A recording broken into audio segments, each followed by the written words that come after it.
I was 15, the thought of an apocalypse never troubled me.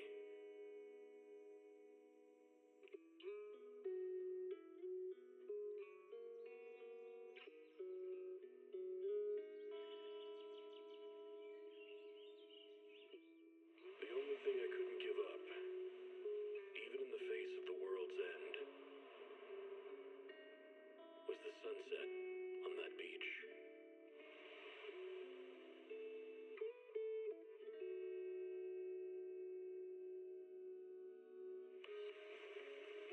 Watching the sun gently slide into the water's embrace, or fireworks dancing on the canvas of the night sky. Even if tomorrow weren't better, it wouldn't be worse, I thought. When you're reading this letter, I imagine much has changed.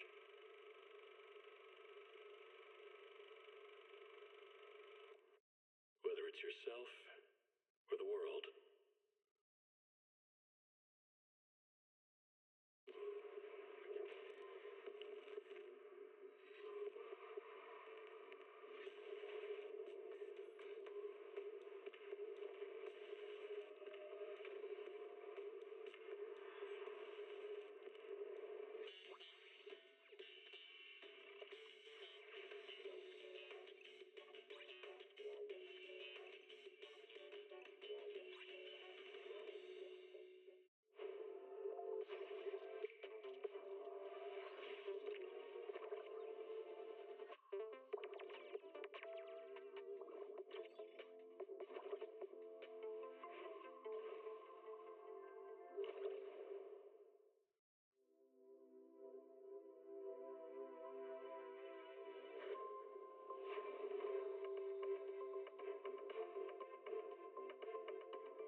Zabel's allowed in because he is meowing softly.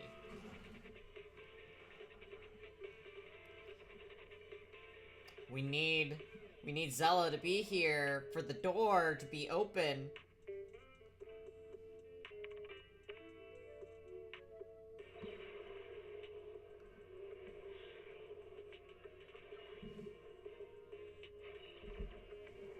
Okay. The second door has been kicked open.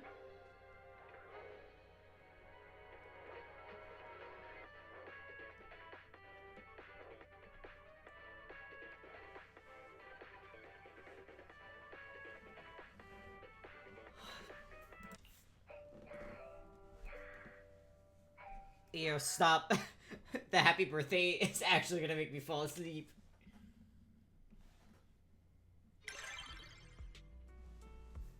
The Great Enna giveaway. Okay.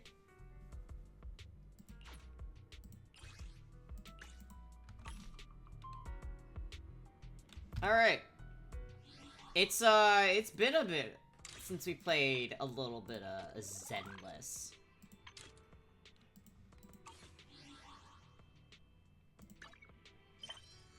I've been doing stuff on my own.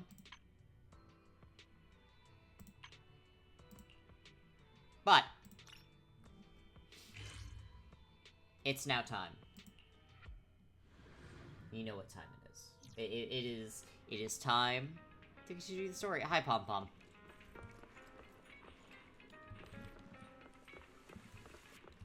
Just casually, there's a Pom Pom.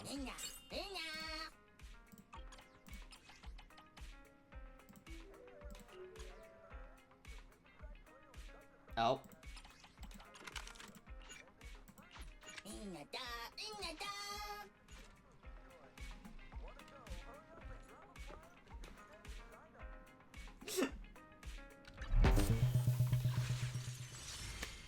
Hisses angrily. Oh my god.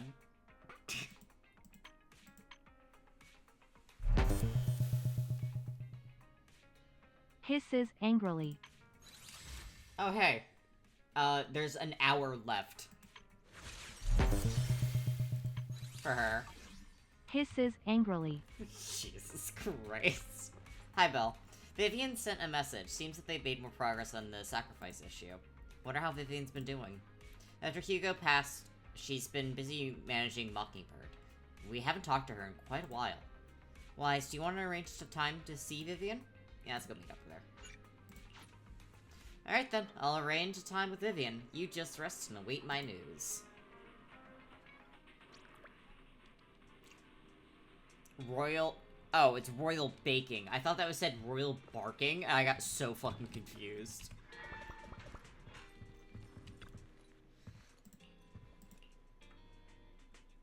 You originally planned to watch some videotapes and rest on the sofa, but you end up falling asleep instead.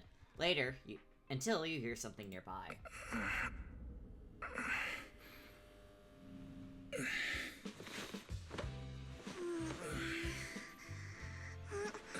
Lord Phaethon, this time let me.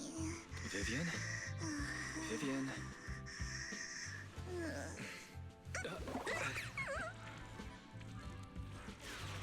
Fairy! I didn't disturb your sleep, did I? Oh my god, she's such a freak. I love her. Let Vivian have her wet dream. Don't wake her up. When I got here, the other Lord Phaethon said you were resting on the couch and just let me in. I meant to keep you company while you slept, but then I dozed off myself. Ugh. I was going to sit here looking super cute, hands cupping my face. You know, like the #1 sleepy face I want to wake up to pose. I can't believe I ended up falling asleep myself. #1 sleepy face? Vivian, are you sure you're awake? That sounded like sleep talk.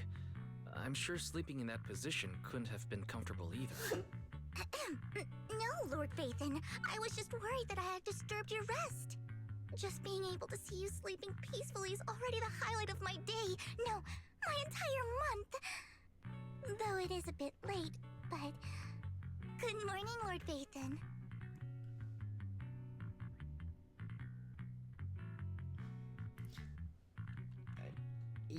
Why so formal?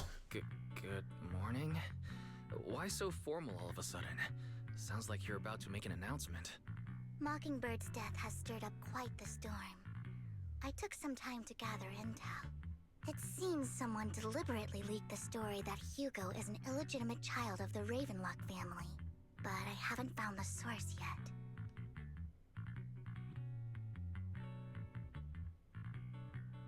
Could it be Hartman? Could it be Hugo's uncle, Hartman? Maybe he's trying to turn people against Hugo and Mockingbird by playing the illegitimate child card. I suspected that too. He could be using Hugo's background to make people believe Mockingbird is just another Top's pawn. I totally To the understand. upper class, Mockingbird may be insignificant, but it has a loyal following among regular folks. But after Vivian some digging, ASMR. I was surprised to find that the public isn't turning on Hugo. They're actually starting to see him in a better light. Some people feel bad for him. Some relate to his struggles. And Hartman's the one getting all the heat. Public outcry against Hartman is growing, with many believing he murdered Hugo for his own selfish gain. Tops is hosting an industry summit this week, a responsibility usually handled by the Ravenlocks. But my sources tell me another family has taken over this year at the last minute. If I'm not mistaken, Tops is intentionally keeping its distance from the Ravenlock family due to the current public sentiment. Interesting. Could it be that someone's trying to get rid of Hartman? Is someone trying to take advantage of this to get rid of both Hartman and the Ravenlocks? I think Hartman knows this too, which is why he's completely vanished. No matter how hard I search, I can't find a single trace of him. Hartman must have taken the sacrifice core. Now that he holds this bargaining chip, he is definitely going to negotiate his way out of this with the Exaltists. Sorry for interrupting. Can I borrow Wise for a minute? Oh, no problem at all. I'm sure you have important faith in matters to discuss. Take your time. I'll just be waiting outside. Wait! Don't go outside. Oh, don't mind me, Lord Phaethon. I wanted to browse the videotapes anyway. I'll be right here. Just let me know when you're done. Thank goodness Vivian didn't walk out the main door. Like I was around outside for like half an hour and scared off at least 5 customers. I can't He's know. stressing over what he did to Hugo in front of Vivian. But he really needs to talk to us. Maybe you should go speak with him first? I'll go talk with him. Sure, I'll go talk to him. At the end of the day, we're all after the same enemy. As proxies, we should become the bridge between them.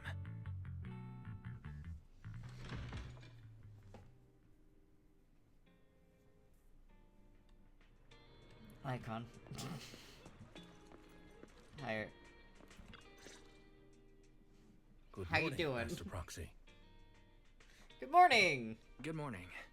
Belle just let me know you wanted to talk to us and Vivian about something? Yes, it's an urgent request from the mayor, one that directly affects New Eridu's safety. However, before we get into the details, as a former member of Mockingbird, I'm concerned about Miss Vivian.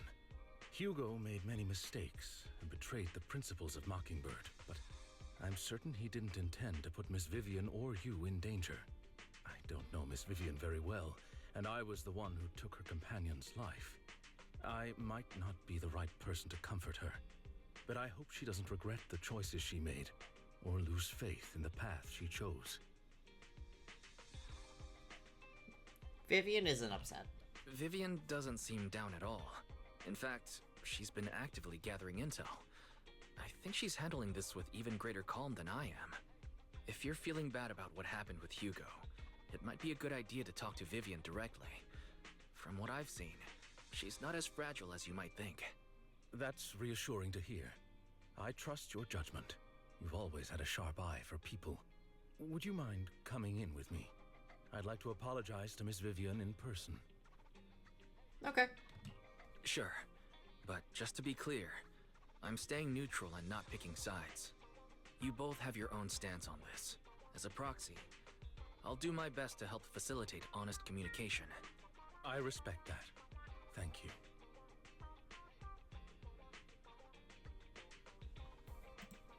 Okay. You returned to the video store with Lycon. Vivian, okay. Miss Vivian, I'm very sorry about Hugo. You don't have to explain anything. I'm also part of Mockingbird. Mockingbird stands on more than just gain, so it won't fall when fortunes shift. Hugo had his fixations and ambitions. I also have things I must see through. I'm determined to get to the bottom of the Exaltists and the sacrifices. Miss Vivian, as a former member of Mockingbird, you have my deepest respect. You have my word, whatever comes next. I would never harm you or Master Proxy. As for Hugo, please accept my condolences. Condolences? That's not necessary. Mockingbird has plenty of tricks up its sleeves. This isn't the kind of act that ends so easily. Wouldn't you agree? You're right. Huh? I'm glad you guys are on the same page, but why do I feel like I'm being left in the dark? Master Proxy, I believe we all share the same goal. Uncover the truth of the Exaltists and the sacrifices. The mayor has tasked me with inviting you to take on this mission, and hopes we can work together moving forward. If the mayor wants to work with us, I trust he will demonstrate his sincerity in kind. Mockingbird will not serve as a pawn for the powerful. That will never change. Of course. While the mayor cannot handle this personally, he will make sure we have all the intel and support we need. Miss Vivian, I know you have your own intelligence network, but for some high-profile shady dealings, perhaps the mayor can provide you a different perspective. Please, take your time to discuss. If you're open to collaborating, I'll set up a call with the mayor so he can speak with you both directly. We'll think about it. Belle, Vivian, and I need to think this through carefully with everything at stake. It's not a decision we can make lightly. Of course, I completely understand. When you've made up your minds, you can find me at the Ballet Twins. Wise, should we talk to the mayor? Our teacher. I mean, if we work with the mayor, we might be able to get more information, info on our teacher, Wise. What do you think, Vivian? As a member of Mockingbird, would it be against your values to work with the mayor? Mockingbird isn't just about going against authority. Mockingbird hopes that all people can be given equal opportunities and treatment. I don't exactly trust the mayor, but I believe he's someone we can work with. At the moment, at least. Then, let's go see Lycon. Off we go!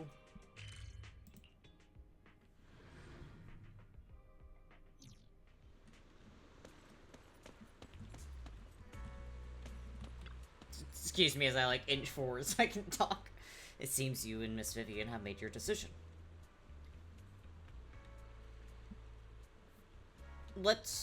Working together requires sincerity on both sides. Of course, please rest assured, when it comes to your sacrifices, the mayor's interests align with yours.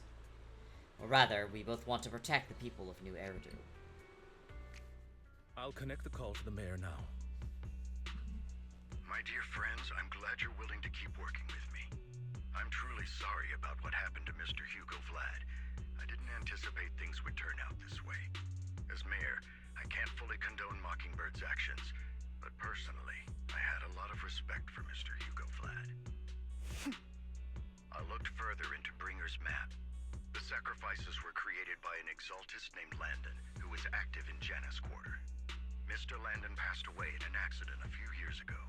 Before he died, he was researching sacrifices and was said to have created a batch of serum that could turn living people into sacrifices.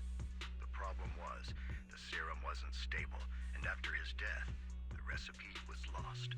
No one knows what happened to the exaltist in Janus Quarter back then. But it's clear that after the leader died, there haven't been major exaltist activities in the area. Bringer's map marks the locations where the exaltist's most successful attempts at creating sacrifices were. Already passed away. The leader of the exaltists in Janus Quarter died a few years back. They haven't been active since. Could it be that Hartman was just acting on his own? Unfortunately, that's not the case. My sources confirmed that Hartman had been secretly in contact with someone, and they only meet inside the Hollow. Someone from Tops? Is it possible it's someone from Tops? Tops is a huge alliance of corporations. They wouldn't bother getting their hands dirty. Instead, they just sit back and reap the rewards. Everything Hartman is doing is to secure his place in Tops and strengthen his power within the Ravenlock family. If my guess is correct, Hartman has gotten in touch with the remaining members of the Exaltists that used to follow Landon, helping them create new sacrifices. Keep touching the door. But what's in it for Tops? But what's in it for Tops? There's no way the Exaltists would just hand over their secrets about sacrifices to Hartman, right? A sacrifice outbreak would throw the city into chaos. And that's when Top steps in, taking control of the situation on their terms. The public will see the mayor as incompetent, while Tops comes off as the real protectors of the city. And when that happens, public trust will shift towards Tops. And Mr. Mayor, you might find yourself in an unfavorable situation. Still sharp as ever, Miss Vivian. So, what exactly do we stand to gain from partnering with you? Please don't tell me you're doing this out of some noble concern for your citizens. I'm not some hero of justice, and I don't believe in lofty ideals or empty promises. We have a common enemy. While our ideologies may differ, we can work together on this. And as proof of good faith, I may not know exactly where Hartman is, but I can fan the flames over Mockingbird's death and escalate conflicts within the Ravenlock family. So it was you behind the rumors. No wonder I couldn't trace the source of the public outcry.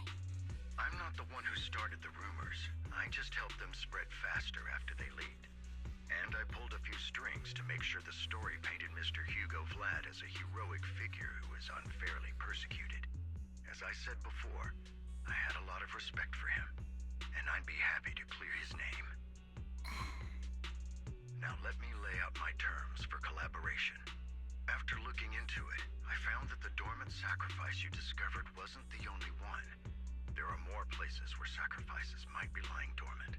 Too many eyes are on me right now, so I can't send my own men to deal with it. I'd like to ask you to retrieve the sacrifices from those locations. I'll make sure to dispose of them once you do, so no one will be able to use them again. On top of that, I've asked a friend to help monitor your physical condition, and maybe even uncover more of your potential. Her research overlaps with your teacher's work. You don't need to worry about her capabilities. She's a Void Hunter rank special investigator. Our teacher's research. Really? A Void Hunter rank special investigator is going to be assisting us? And she's involved in our teacher's research? That's right. She's heading to Janus Quarter for some business. I wanted to set up a formal meeting, but she declined. She prefers to assess things on her own, and will reach out when the time is right. She'll let you know the details then. So it looks like you both are on board with this commission and ready to help recover the sacrifices? Okay. Mm-hmm. This affects a lot of ordinary people in New Eridu. We'll do our best. I know you won't let me down. Given our positions, we might not be friends, but we're definitely not enemies. I'll leave the rest to you then. I've got to go. Goodbye. I'm glad the two of you have decided to continue working with us. With your help, we are sure to successfully recover the sacrifice. I have other business to deal with, so please excuse me. If you require anything, please feel free to contact me anytime. Lycon leaves thereafter. Lord Faithum, shall we head out now? Yep, let's go into the hollow. Alright, let's go.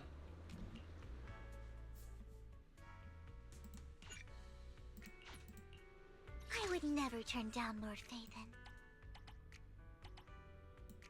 Ha! I like that they're like, no, you're not allowed to use Hugo! That's genuinely so fucking funny. I'm sorry. Hey, always nice to see you.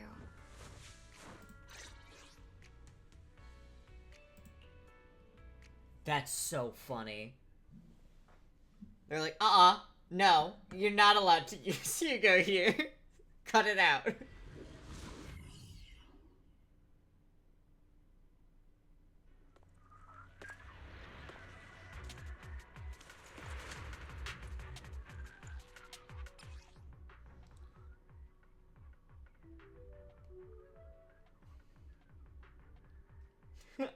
Lore, can't do it, not today.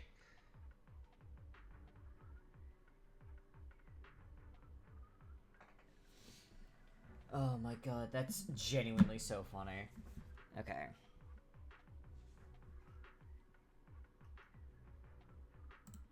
Lord Phaethon, thank you for trusting Mockingbird and me.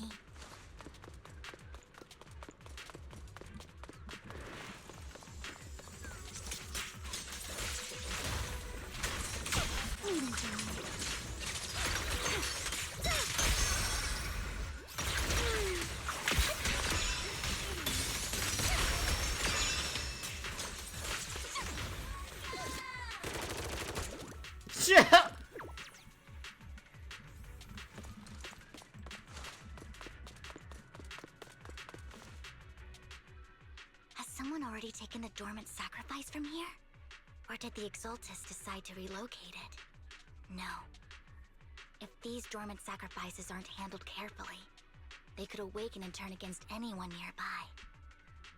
She wouldn't risk moving them unless it was absolutely necessary. She. Did she realize the mayor was looking into this? Just as anyone's talking to herself, you hear another voice of someone debating. You don't know who it is, so you... Okay. Did Hartman just make up this intel to get a shot working with us at Tops? I've been walking around forever and haven't found a thing. The Ravenlocks have always been a shady bunch. No surprise they've gone downhill over the years. I heard they were pretty loaded back in the day. What kind of business did they run? No clue. On the surface, their businesses seemed legit, but who knows what was happening behind the curtain. Probably something with the sacrifices. I mean, how else would he know about the dormant ones left around here for years? And he was so sure that even if those original sacrifices didn't work out, he had a backup plan. Backup plan? What could that be? Well, that's beyond me. I just happened to overhear something while I was next to Mr. Edmund one day. What's Topps planning to do with all these sacrifices, huh? For research? Do you think we'll ever have a normal life in the Hollows? Don't ask questions you shouldn't be asking. All right. There's nothing here anyway. Let's leave the Hollow and report back on what we found. And we'll make it just in time to clock out for the fieldwork shift. Let's get out of here first. After the two Topps employees left, Vivian appears visibly unsettled.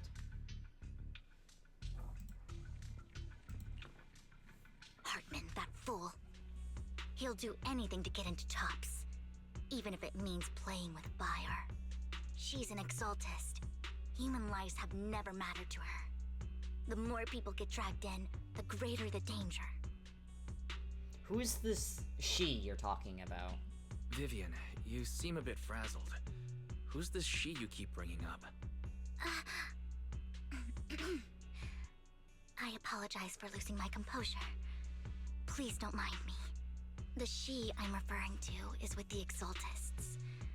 Someone I have a history with. That's why the moment I heard about the sacrifices, I felt compelled to uncover the truth. I never meant to hide anything from you. It's just that, for me, the Exaltists bring back painful memories. And I'm not ready to face them yet. So, Lord Vathan, please give me a little more time. Once I've gathered my thoughts, I promise I'll tell you everything. Sure, I'll stop asking. Sure, I'll stop asking.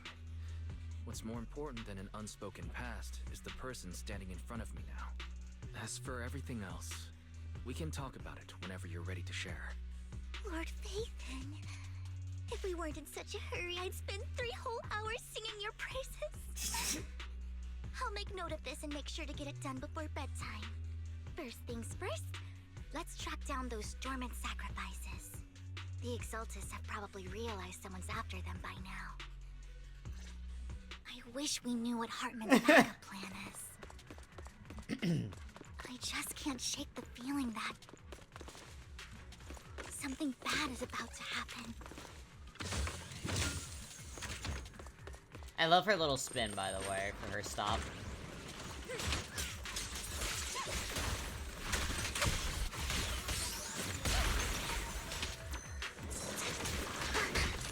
Give ground and stuck.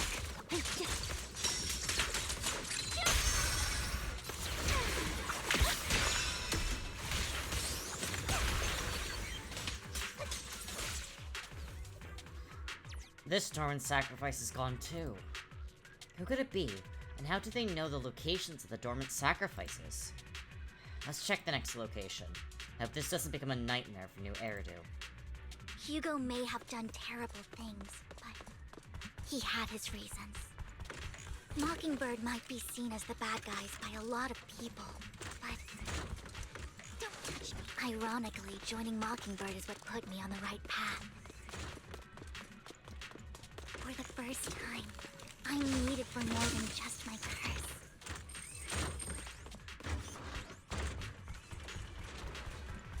Better not get my stuff. Nothing here either. Damn, Vivian's strong.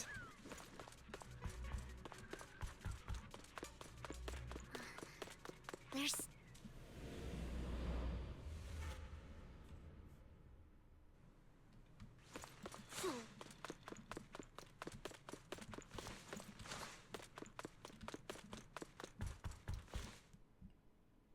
I knew it was you, Vivian. Camille, what are you doing here, sis?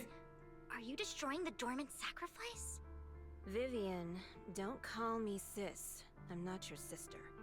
Are you trying to stop the Exaltists? I never left the Exaltists. You know what Landon did back then. Lord Landon did it for the Creator. His methods may have been extreme, but they were necessary. Back then, you walked away. You should do the same now. We didn't meet today. Take your friends and leave. What's wrong? Are you being forced into this? I can help you. Help me? Like how you helped her? Vivian, you're crying. You see me, don't you? No, You haven't changed a bit, Vivian. No need to hide your tears. I know exactly what's ahead for me. You've made your choice, and I've made mine. One last piece of advice. Stay out of this. She loathes you. I won't tell her we met today. Don't show yourself around us again. Camille! Camille gave Vivian one last glance and throws a smoke bomb on the ground. The noise attracts some ethereals. Even though you have many questions, dealing with the immediate threat feels like the right choice right now.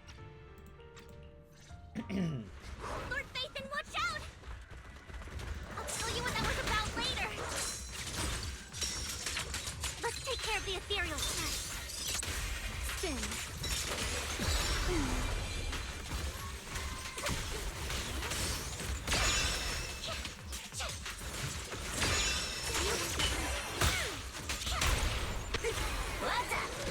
The rhythm's starting to find its way. There we go.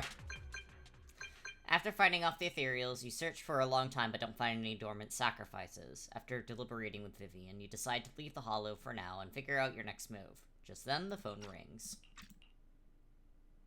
You've been gone forever. Did you run into any trouble? We searched the coordinates the mayor provided. Most of them were already empty. No dormant sacrifices. Camille, the Exaltists have been actively destroying the dormant sacrifices. Why would the Exaltists go after the sacrifices? I saw it too. I saw it too, but I can't figure out why the Exaltists would do this. And one of them is someone I once knew. I thought she would leave the Exaltists after Landon's death, but she stayed. Wait, what did I miss? Why do you know so much about the Exaltists, Vivian? When I was a child, I stayed with the Exaltists for a while. Back then, Landon was one of the most respected figures among the Exaltists in this region. A lot happened, and after Landon died, I left. I can't turn a blind eye to the sacrifices. I know all too well how many lives have been lost bringing them into existence. Ever since I learned a sacrifice had appeared in Janus Quarter, I haven't been able to stop worrying. I won't let history repeat itself. That's why I asked Hugo to investigate, starting with the Sacrifice Corps. Vivian. Please stop. I'm not looking for comfort. I'm just recounting the story for you to understand the situation. We've got bigger things to focus on. But when I do need comforting, I'll come straight to you. I hope you'll make time for me, Lord Phaethon.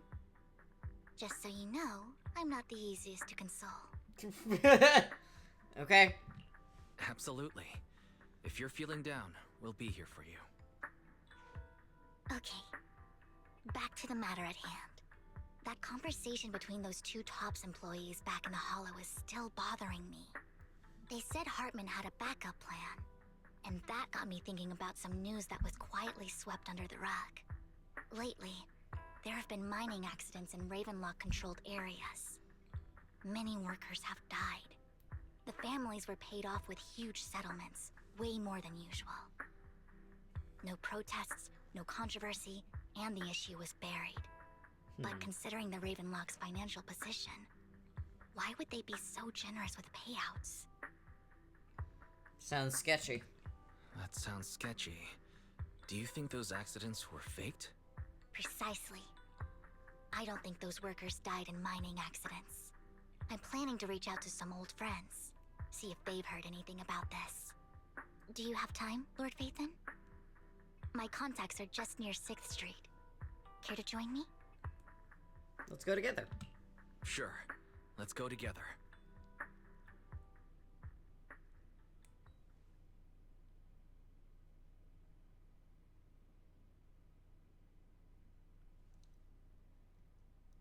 You arrived at Luma Square with Vivian to meet her old friend.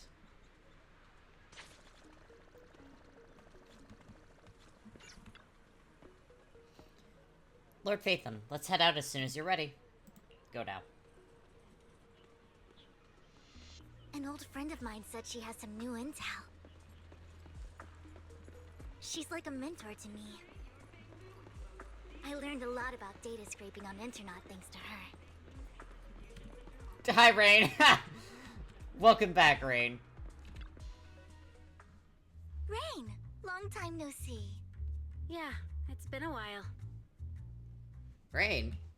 Rain? So you're the old friend Vivian was talking about. Yeah, Phaethon. Long time no see. Rain! You actually know that Lord Phaethon is Lord Phaethon? No, I mean, you actually know Wise is Lord Phaethon. I didn't know right away. One time, I needed a favor from Nicole. I only found out after meeting them. I mean, who would expect a legendary proxy to be running a video store for a living? Oh, by the way, your idol... Rain, let's not bring up old stuff.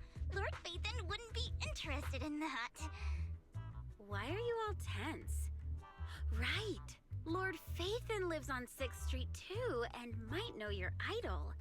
Remember when you traced that post on Internet to 6th Street and actually went to check it out? Oh my god. And you came back all bummed, spouting nonsense. Like there was only a black cat at the location, and maybe your idol is actually a talking cat. Or something like that. I think I know that black cat. I think I know that black cat.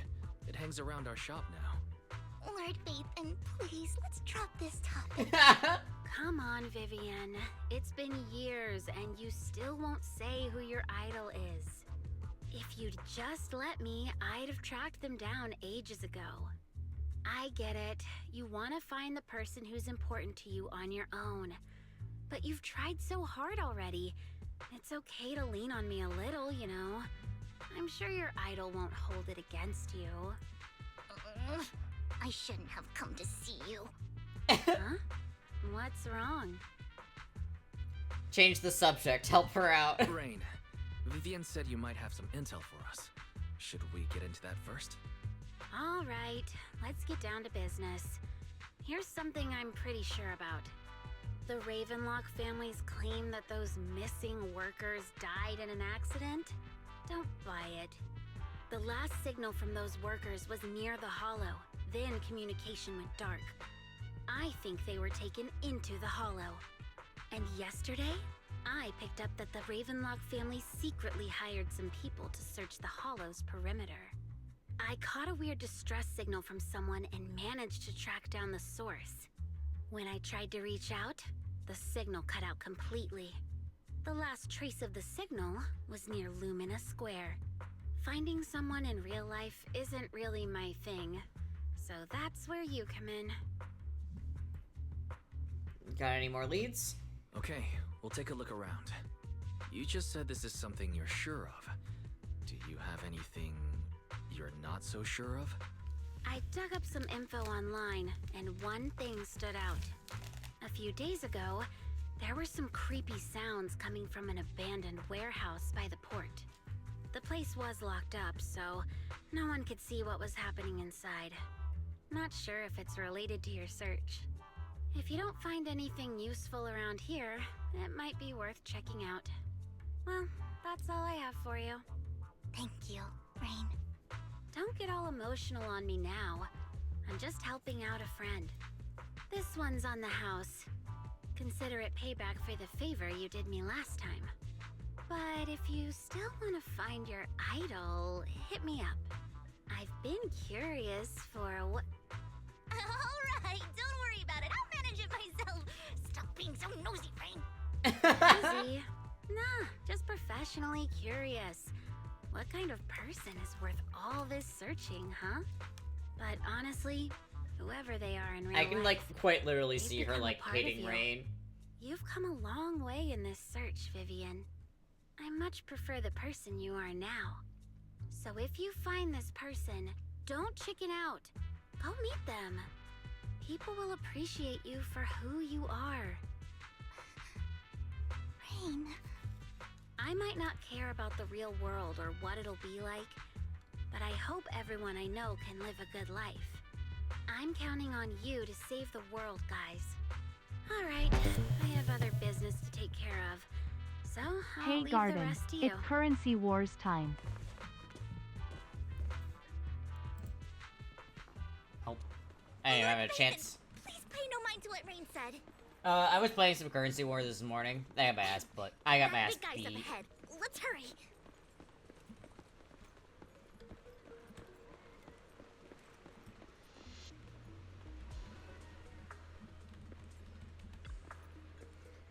Long time no see. Seem to be doing well, little one. Yep, I mean, awesome friends since the last time we met. My friend got ill before, and it was the manager who helped heal them. I didn't realize you two knew each other. Then next time I head to the manager's place, will I get to see you two? You know each other? Yep, this little guy is Lucky Boo. My old boss at my previous workplace bought it at a discount store clearance sale. But he was a terrible boss. Not only did he shirk on paying wages, he didn't take care of his Bangbu either. Yeah, that guy. Really terrible.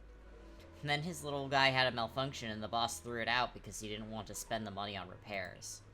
Really, it could have been fixed with just a simple battery change. Vivian's the best. Vivian changed my battery. The bestest ever.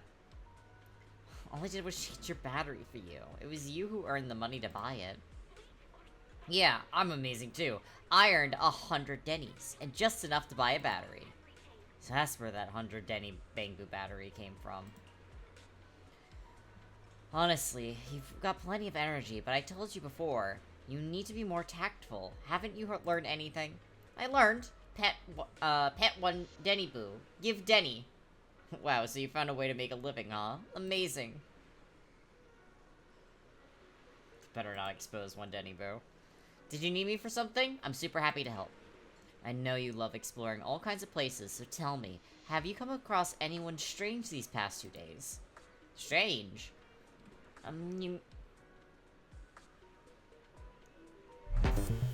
Oh. Garden, IPC or Stellaron Hunter. Stellaron.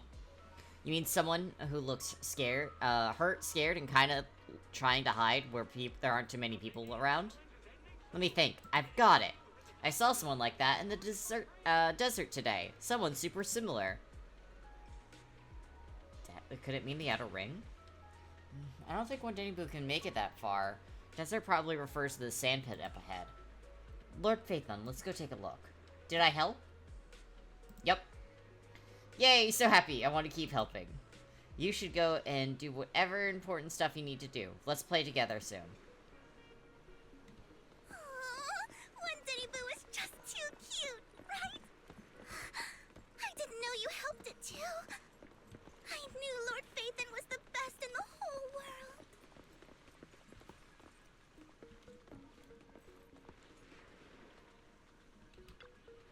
It seems that the person Rain and one Denny Boo were talking about. Lord Phaethon, please stand back. I cannot be certain if he'll end up doing something extreme, considering his current mental state. I'm afraid he might hurt you. I'll try talking to him and see what's going on. Taps the cowering man on the shoulder. Don't take me back, please. I was wrong. I know I messed up. I don't want your money anymore. Please, no. Calm down. Who are you? I won't say anything. Just let me go. I don't know anything. I swear, I know nothing. We're not PubSec, the HIA, or the Ravenlock family. We won't force you into anything. There's no need to be afraid. What do you want from me then? We simply want to know where the Ravenlock family took you and what they made you do. I can't say. I can't tell you. I have a family. They'll hurt them. You never saw me. Please, just stop asking. Don't you wish to see your family? I don't deserve to see them. It's my fault. I was greedy. I did this to myself. But your family must miss you dearly. I'm sure they won't blame you. No, it's my fault. It's all on me. I don't want to drag them into this. If the whole ship is sinking, no one on board can escape. I'm just a nobody. And right now, there's nothing I can do to change anything. If you care about your family and friends, now is your chance to stop the disaster before it's too late. Even a butterfly flapping its wings can send a tsunami surging across the ocean. No one knows how this will turn out. But if you do nothing now, the only thing waiting for you at the end will be regret. We're not here to turn you in, and we won't force you to confront them. You'll be safe with us. I'll help you return to your family. But you must tell us precisely what happened. Hartman offered a huge amount of money, looking for workers to go into the hollow to guard something. The money was way too good. We all kind of figured something wasn't right.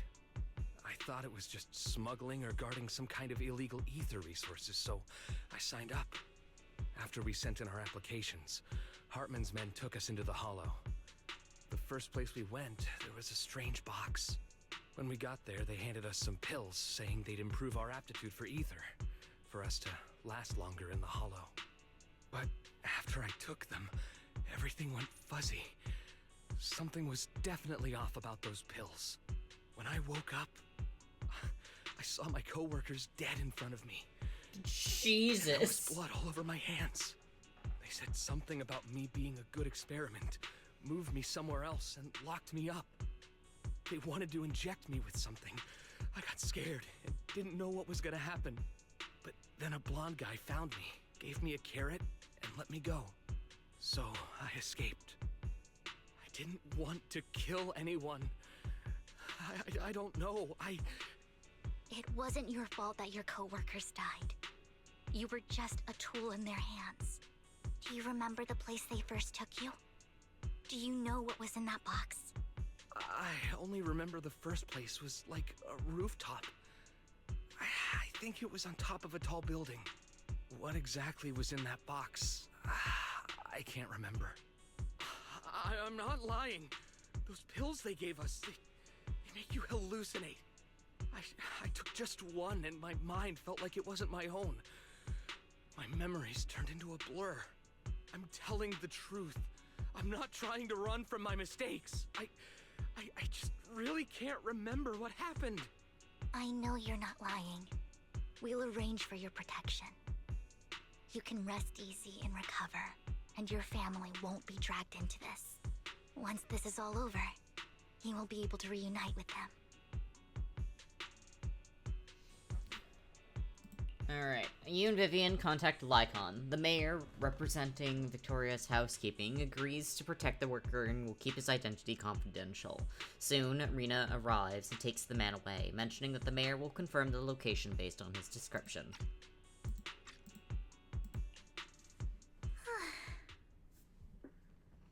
You're remarkably calm. Sometimes I wonder if you've had some kind of special training, Vivian. No matter who you're up against, you seem to analyze the pros and cons and make a judgment in no time. Actually, I wasn't always like this. I used to run away when things got tough. There was even a point where I just wanted to disappear. As if my very existence was the source of suffering. I wondered. Perhaps leaving it all behind could put an end to the pain. That's kind of hard to imagine. It's hard to picture that. My first impression of you was pretty, assertive. Well, I was on a mission at the auction when we first met. And just as Rain said, I've come a long way from who I used to be. Speaking of Rain. Speaking of Rain, it's quite a coincidence that you two know each other and are actually close. You even know one Denny Boo. That surprised me. we might have crossed paths without even realizing it. Enough about me. Tell me more about you, Lord Phaethon. Where have you been? And what have you experienced? Let's start with the Red Fang gang. Looking back, it feels like I've been through a lot lately. Belle and I even lost our Phaethon account. It's a long story, starting with how the Cunning Hares took something from the Red Fang gang. As you walk along the river by Luma Square with Vivian, you start sharing your stories. Although she wasn't part of them, she's been to the places where they took place. She's been to the chaotic hollow of the Camilla Golden Week. She has her favorite sandwich at Cheesetopia. She's even received a star sticker from Officer Mew Mew for rescuing Bang Boo. You're amazed at the coincidences of life in New Eridu and how your paths have crossed so many times without you realizing it. After a long chat, it's time for a meal. It should be around this area. Belle told me there's a highly rated store here.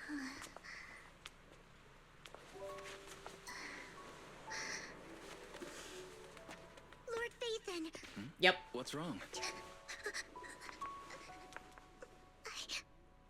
I've seen that black cat on 6th Street.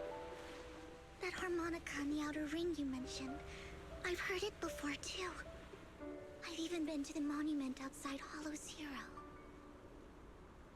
But none of that was a coincidence. It was me.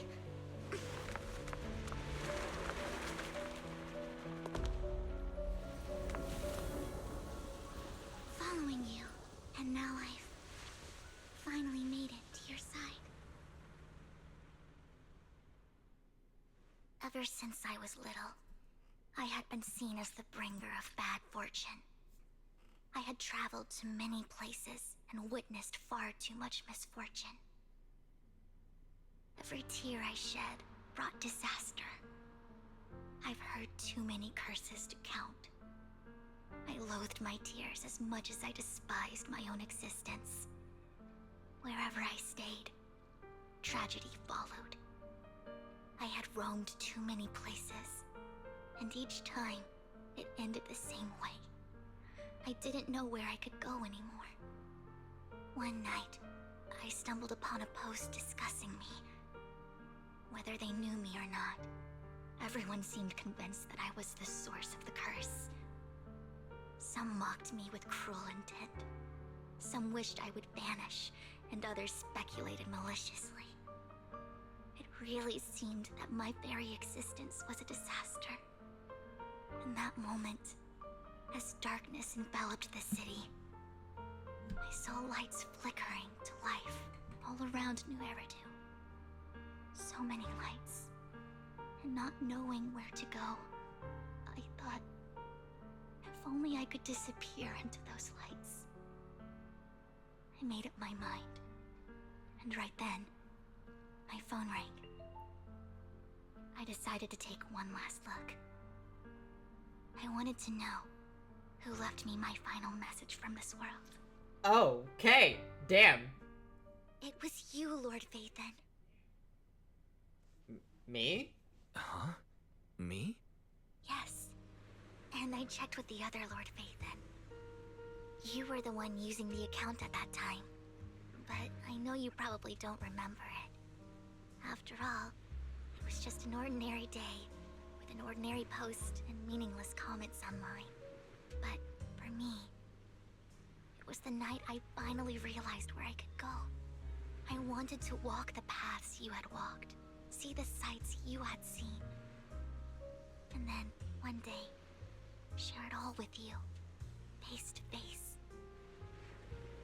What exactly did the comment say? So, I have to ask, what exactly did I say in that reply? Well, you'll have to figure it out for yourself. I'm not telling you. You're putting my memory to the test. So, Lord Phaethon, thank you.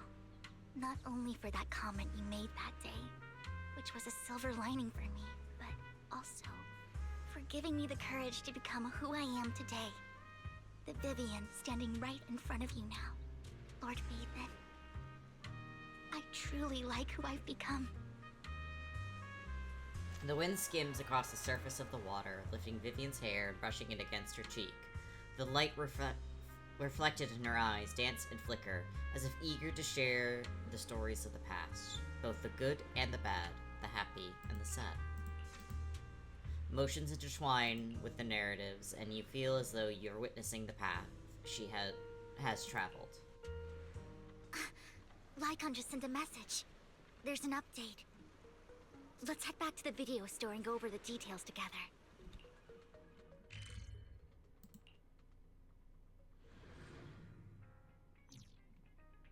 Yeah, I understand Boys, her you're back. being obsessed with Looks like Lycon's Faith tied on up if at some- He said I should just chill we until literally you're left a back, and then we comment can that talk online. prevented her I'll from call him killing now. herself.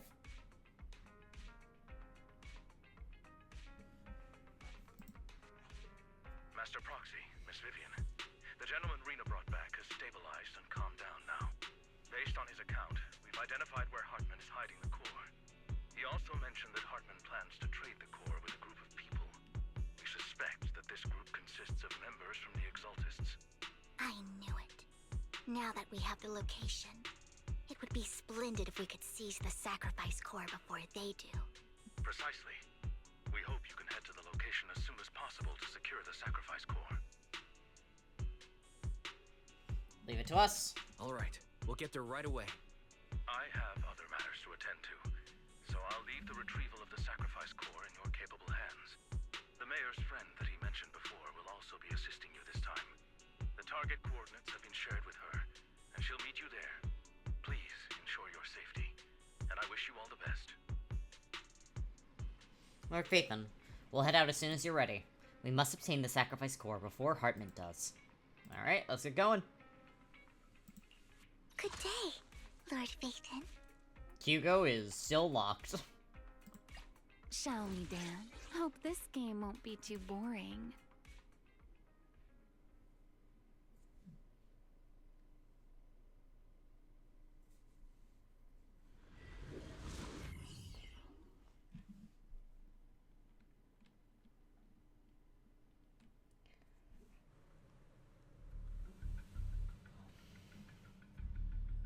Where's the sacrifice core? Camille, you really think I'd stroll around with something this important? Plus, even though the Ravenlocks and the Exaltists have been working together for ages, I've hardly even met Lady Dina. I'm the one offering the sacrifice core here. I'm curious what Lady Dina's got lined up for me in return? I'm just here to verify that the core you mentioned is real.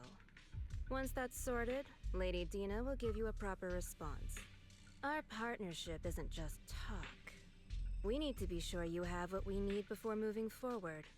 Sure thing. I'll take you to where I keep the core. Once you verify it's legit, have Lady Dina come over. We'll lay everything on the table face to face. All right, lead the way. It seems Hartman is trying to bargain for more. What a greedy and insatiable man. It's just that... why would they only send Camille for something as important as the sacrifice core? And I can't shake the feeling that Camille doesn't want Hartman and Dina to meet. Why is that? Who's Dina? So this Dina they were talking about, is she the leader of the Exaltists? Kind of. Lord Phaethon, I really think we should hurry. We must get to where Hartman keeps the core before anyone else does. I've planned the route already. I've mapped out a shorter route, but there will be ethereals along the way. I'll leave the fighting to you, Vivian. Don't worry, Lord Phaethon. You're in capable hands. I'll ensure your safety.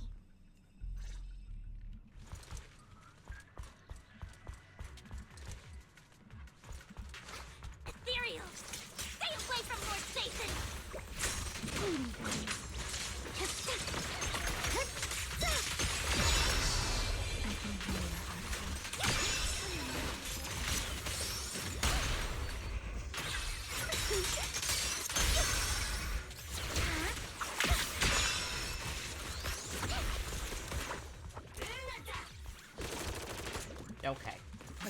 everyone's trying to negotiate for more leverage. Let's get out of here before we're spotted. Look around!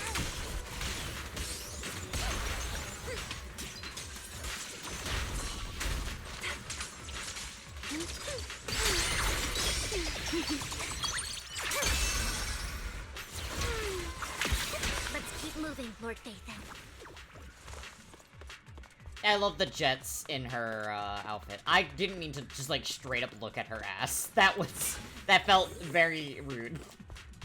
Don't touch me. Leave the enemies to me, Lord Phaethon. Ambush! Don't touch me.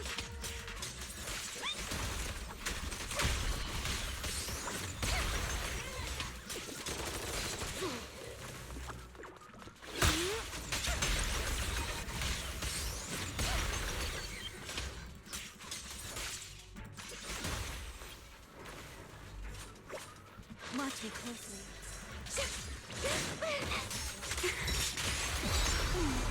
Don't underestimate me.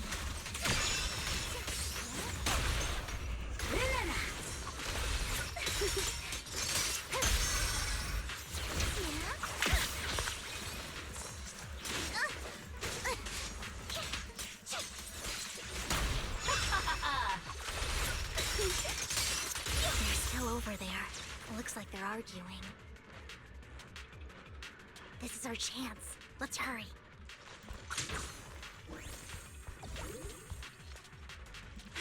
No matter who has the sacrifice core, Hartman or the Exaltists, it would be really dangerous. Hand over what's in the box. Or we do this the hard way. Let me play. You sure talk big, little girl. Let's see if you can get past me first. They, didn't last long enough for their fucking... They didn't finish their lines before they died. Ethan, the box is empty. So Hartman never kept the core here to begin with? How did you even find your way here? Where's the core in the box? What did you do with it? You call this keeping the sacrifice core safe? Just as everyone stands confronting each other, a voice comes from behind.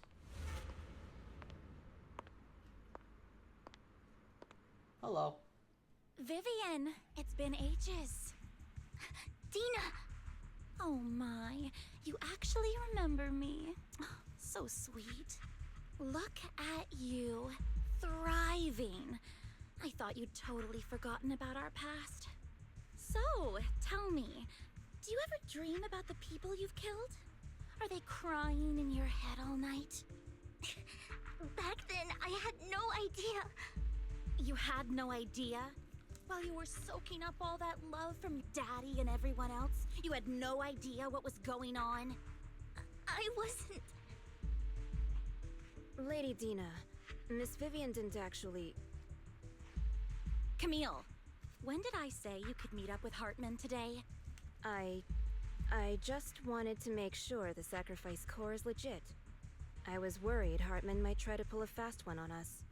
Really? So loyal. I thought you'd be more like the old days. Just a few words from Vivian, and you'd be plotting my demise. Just like what you did with Father. I won't, Lady Dina. Don't even think about betraying me, Camille. You owe me for what went down back then. However, I do understand your worries. This core, it's fake. No way! I got this straight from Hugo. It can't be fake. How can you just claim it's fake without any proof? Ugh, seriously?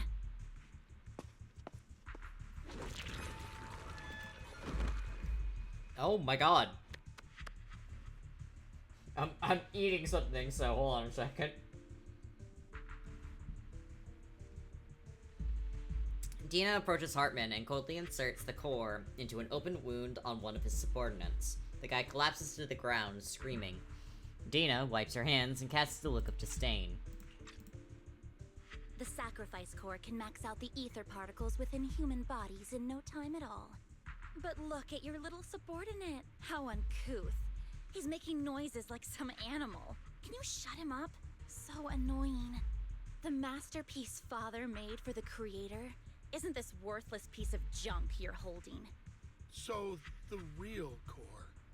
Vivian, where do you think the sacrifice core is really at? I don't know. If I knew where the real core was, I'd destroy it without a second thought. Dina, you understand what the sacrifices are.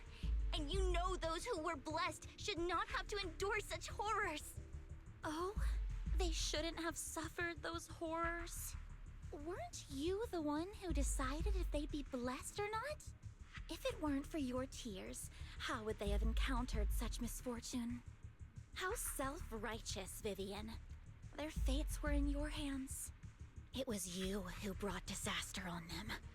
Landon just needed an excuse. He needed someone to blame. Whether I shed tears or not, he'd treat living beings as mere subjects for his sacrifice experiments. Dina, you know all of this. Landon even went so far as to sacrifice you. Shut up, shut up, shut up! Father did it for his great cause.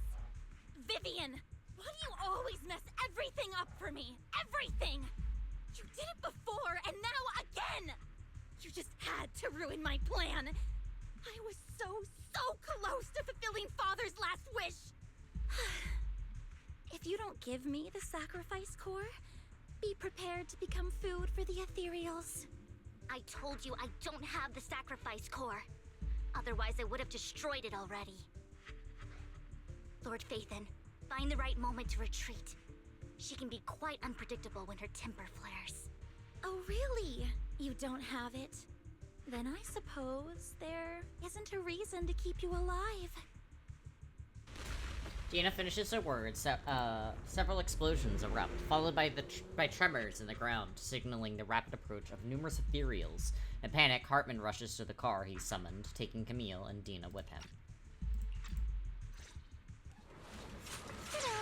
Ta-da! More ethereals are coming.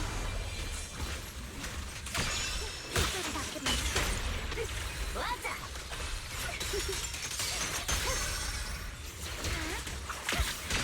Together, Lord Phaethon?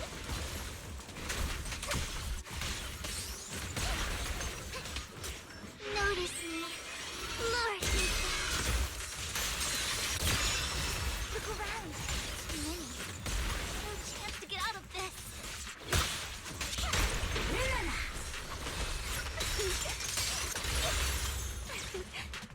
A single moment can become eternity. Yeah?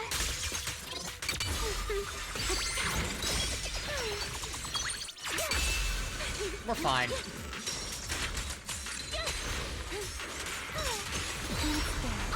Don't worry too much about it, Vivian. Let's try it differently. Hi, Coconut.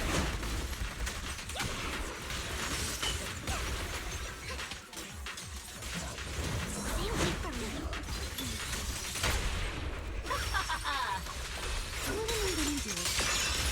Stay away from Lord Phaethon! Oh. There are so many.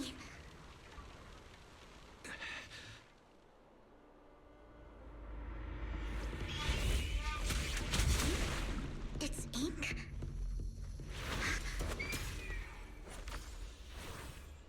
Shun Palace, good fortune, closed gate, safety. What? An evil miasma gathers here. Another place of conflict. If you wish to avoid disaster, then head southeast.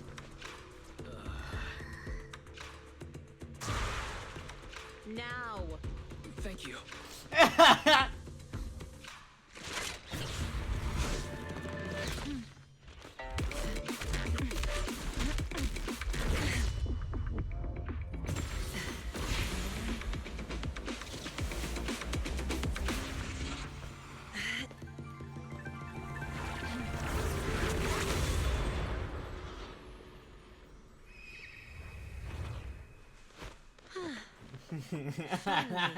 Peace and quiet. The Inkbird is really cute. You must be wise, right? Mayflower mentioned a special partner might need my help. You are... May I ask, who are you? I'm the 13th generation master of Yunque Summit. You can call me Yishuan. Mayflower passed along your info, and I was curious what kind of person you are, so I came to see. At first, I thought it might be a hassle, but your energy feels really calming. Quite nice, actually. Are you the investigator? So, you're the investigator the mayor mentioned. Yes. He also asked me to be your temporary teacher and offer you a bit of guidance. Meows at a permissible indoor volume.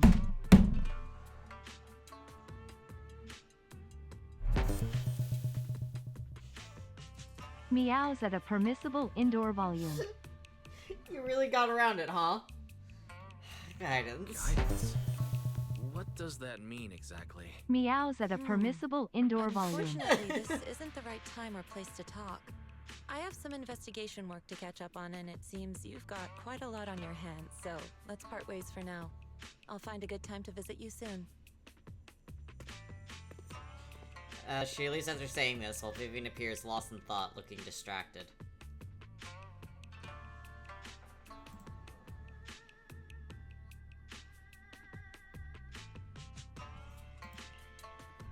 I'm so sorry, Lord Bathan.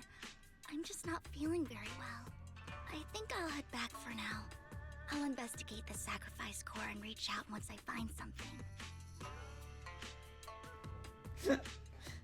Let's leave the hollow first. You don't look so great. Let's get out of here and figure things out later. Oh my god.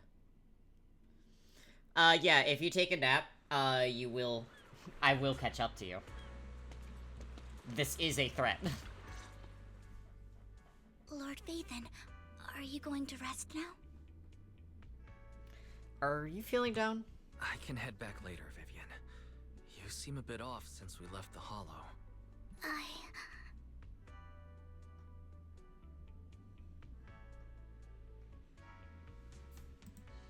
If you want to talk, I'm here to listen. If you want to talk about what's bothering you, I'm here. Sometimes it helps to get it out. I didn't mean to keep my past from you, Lord Bathan. When I was little, people thought I brought misfortune, so no matter where I went, no one wanted me around for long. Then, one day, Landon adopted me and brought me to the Exaltists. There, I met Dina, who was so kind to me, treating me like a dear sister. She told me her father, Landon, was a great man who'd one day make everyone stop fearing the Hollows, so all life could live freely inside and outside of them. Tina helped Landon pick people for the blessing, and everyone in the Exaltists respected her greatly. Those who received the blessing would have a better ether aptitude, allowing them to enter the Hollow freely without fear of sudden disaster. Back then, Dina would chat with me every day, always about the Exaltists and her father. But things between us shifted when Landon asked me to step in for Dina. Landon told me I didn't only bring misfortune, and that if I listened to him, I could actually help people. After that, he'd take me to meet people, and if I shed tears, he'd give them a blessing medicine. Those who got the blessing could dodge calamities. At first, I was ecstatic, thinking I could help others. I shared my joy with Dina, but that was when she started to pull away from me. Was the blessing medicine the sacrifice serum?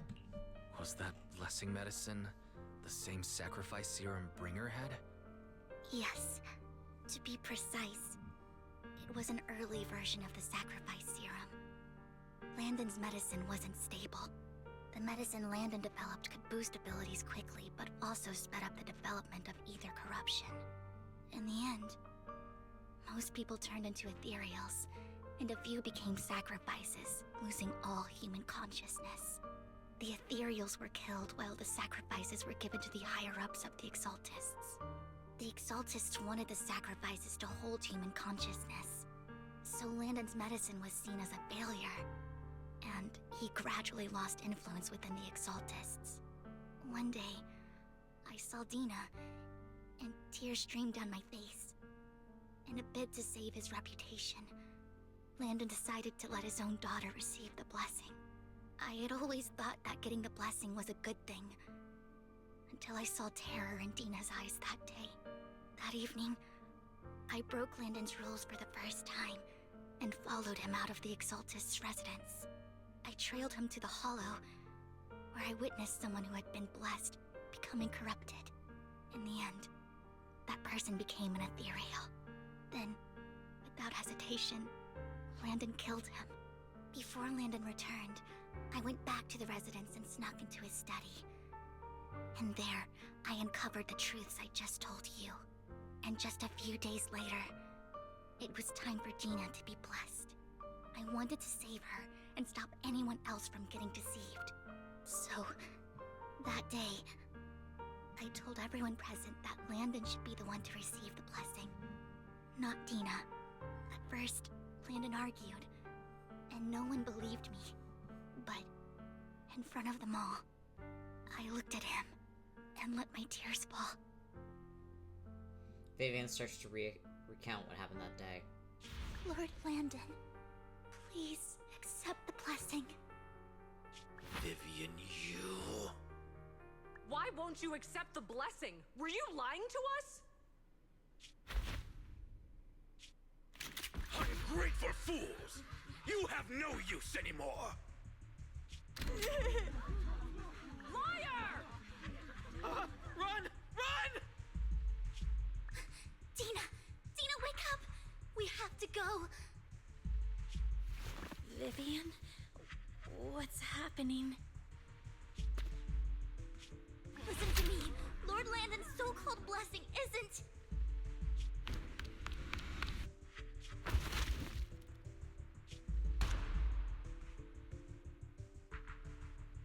Father!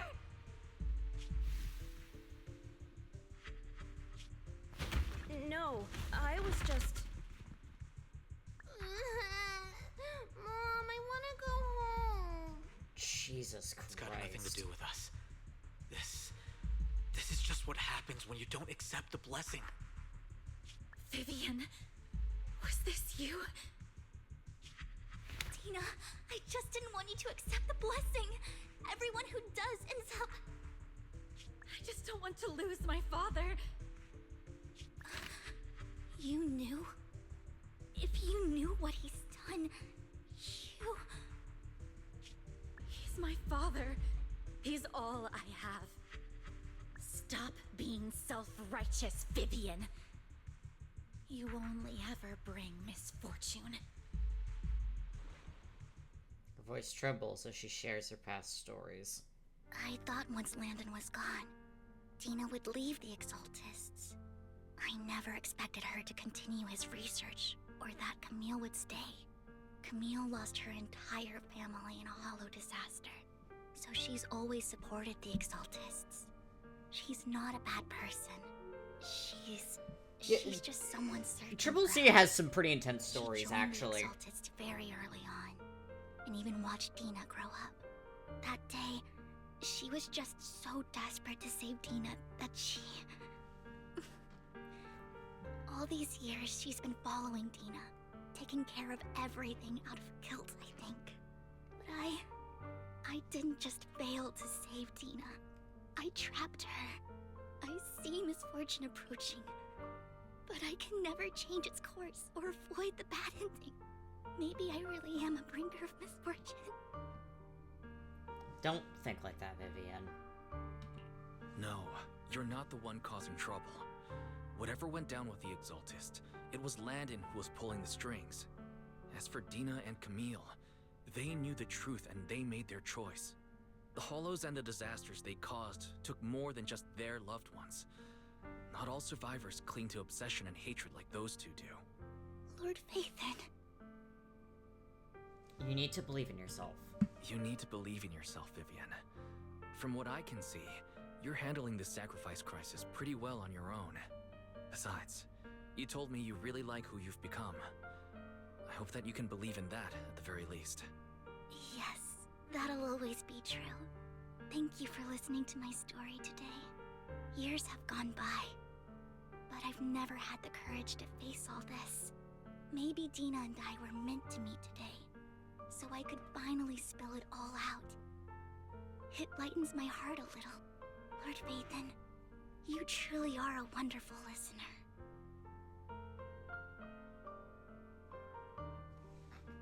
Just come to me whenever you need. Not just today. Whenever you're feeling down, know that I'm here for you. I will.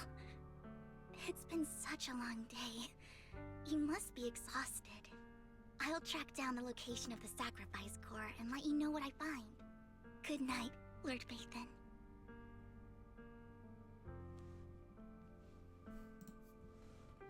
After bidding farewell to Vivian, you head back to the video store. You see the collectible she gifted you on the table, and it stirs a flood of memories. You've been through so much lately. You hope the sacrifice crisis can be resolved smoothly, pondering the whereabouts of the real sacrifice core. Weariness sets in, and before you know it, you drift off to sleep. Wise, Vivian was in the store just now, but you weren't here. Did she need something? It was about the sacrifice core. The first time the sacrifice core appeared was at that auction, so she decided to try and find the security footage from after that day. It's possible more happened afterwards and we're simply unaware of it. If we can get the footage, we may gain new clues. Wise, if you have time, head to Luma Galleria and meet up with Vivian. Alright, let's go.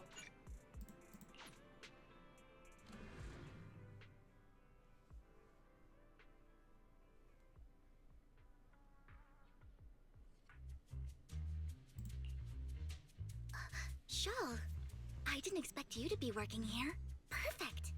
I was just covering someone's shift. The screening here is super strict, and I was afraid the supervisor would realize I was new and subbing for someone, so I hid in the control room during the supervisor's inspection. So I happened to bump into this guy, a blonde man wearing a hat, and I think he was checking some footage. Hugo is Then still he investigating. logged that footage into the tape he brought. Later, I found that part of the footage had been wiped. Blonde, wearing a hat. Could it be Hugo? Do you know him? I think it's him. If it were Hugo... I think I know where he would hide the tape. Thank you, Shaw. You were a big help. Great! You also helped me a lot when I started working. I used to make mistakes all the time. If it weren't for you cleaning up my messes, I would have been fired ages ago. So, I'm happy I could help you too. Alright, go ahead and do what you need to do. We'll catch up another time.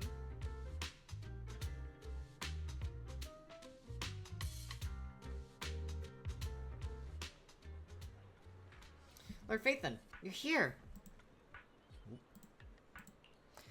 Someone I used to work part-time with just so happens to be covering a shift at the auction. I learned from her that Hugo once took some footage away with him. I think Hugo was planning something, so he hid the security footage. But once I know when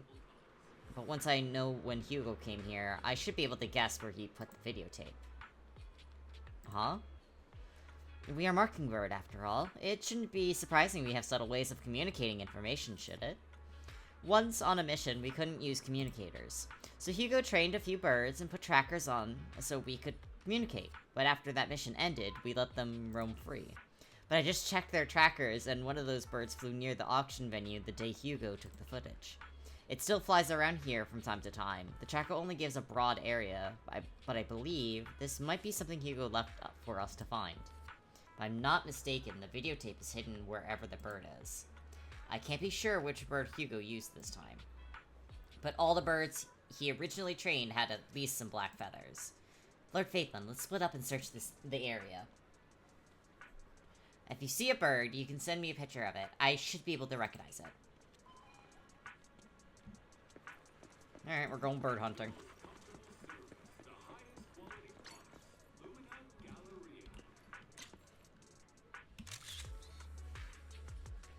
It's not it. Penguins count as birds, I guess. Besides, using a bamboo for communication seems perfectly reasonable. What if this is the guy? Either way, let's take a photo and send it to Vivian.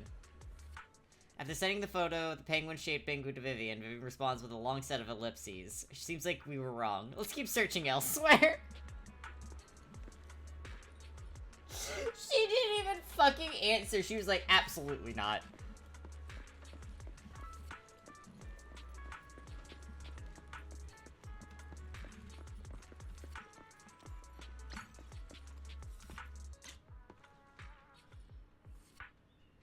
I want to get his face. There we go. Black crows are in a dark alley. Seems a bit cliche, but it's really a good place to hide something. Let's take a photo of this crow and send it to Vivian. That's the one. It's all thanks to Lurk Faithman that we found him so quickly. If it's here, then Hugo must have hidden the videotape among these boxes. You look through the boxes and find the recording, but it's been damaged. After discussing with Vivian, you decide to head back to the video store together to repair it and check the contents before making your next move.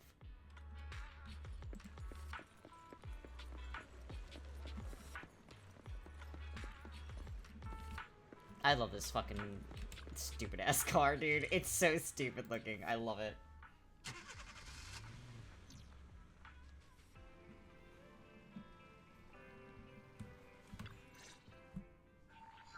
Barry repairs the videotape and you watch the recording. The contents leave you shocked. It's a conversation between Hugo and Camille. If I'm not mistaken, you and Vivian share the same goal. Silence is no good for negotiation. I just don't want Dina to reach a point of no return. Hasn't she already reached that point with what she's doing? The formula for the Landon serum was lost, but a batch survived, and Dina was able to develop a substance that can be used for mind control. She's trying to combine the two to make sacrifices that would obey human commands. If the dormant sacrifice and the remaining Landon serum are destroyed, we can put an end to this. Dina's concoction can't create sacrifices on its own. And the sacrifice core? That belongs to the creator, not her. Although I find Landon's methods despicable, I can't deny that the Exaltists and the creator are leading us in the right direction. I just don't want Dina to spend her life trapped by her father's mistakes. I mean, no offense, but I find your protectiveness rather weird. I will confirm the location of the dormant sacrifice and find the chance to relay the information to you. I do not want any of my people to be going into danger. As for the sacrifice core, I can only guarantee that it will not fall into her hands. As for how things will ultimately play out, the creator will guide me.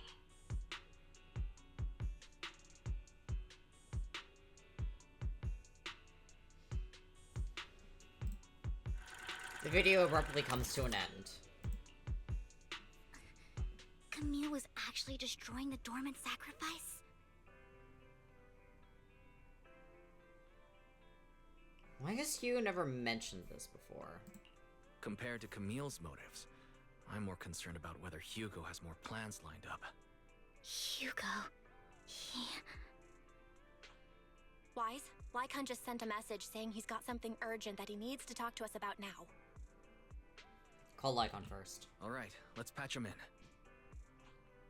Master Proxy, I apologize for disturbing you. We have just learned that the Ravenlock family will host a banquet tonight. This banquet is rather special, as they're allowing members of their family to invite business partners to attend. With Hartman at the center of controversy, there are many members of the family who are eager to use this opportunity to replace him. The mayor has been spreading rumors of a young tycoon who inherited a sizable fortune and is looking to partner with a person from an old and influential family. This information has lured a young man named Burton from the Ravenlock family. So, you want me to pose as this tycoon and use Burton to infiltrate the banquet? Correct. And Hartman's study is also located within the venue. I see. Hartman's study might hold valuable information. What about me? It seems like there's nothing left for me to do. You can attend as her +1. +1? Lord Phaethon, please go with me. Master Proxy, it seems Miss Vivian requires your presence, so... Yes, just your presence will help me immensely. Okay, yeah, it's gonna get Sure. If we go together, we'll be able to keep an eye out for each other. I'll accompany Vivian.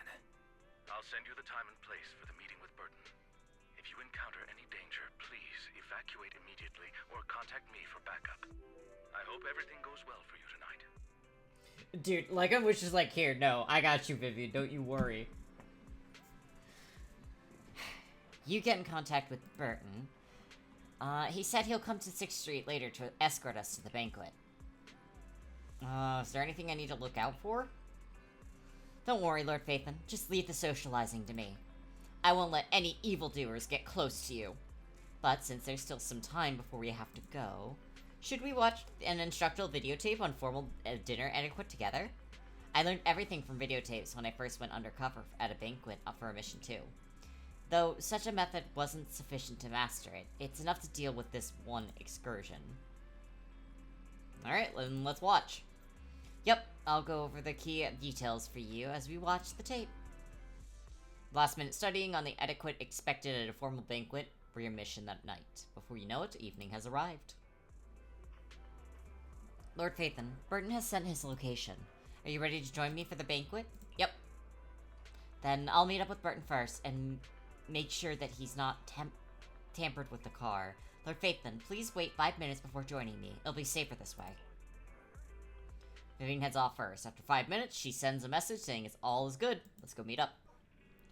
Am I really going to this really fancy banquet like this?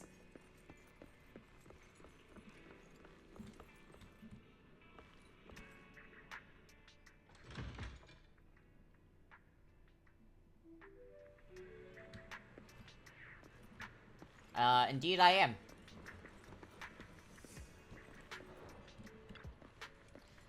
Miss Banshee, this is... Is something the matter? What I mean is, this person doesn't look like your bodyguard. The Ravenlocks can protect me, no? If that's true, why should I bring a bodyguard? This is my companion for the evening. He heard the Ravenlocks are hosting a banquet with elites from all walks of life in attendance, and he wanted to come and make new friends. You aren't so stingy as to not even allow your guest a +1, are you?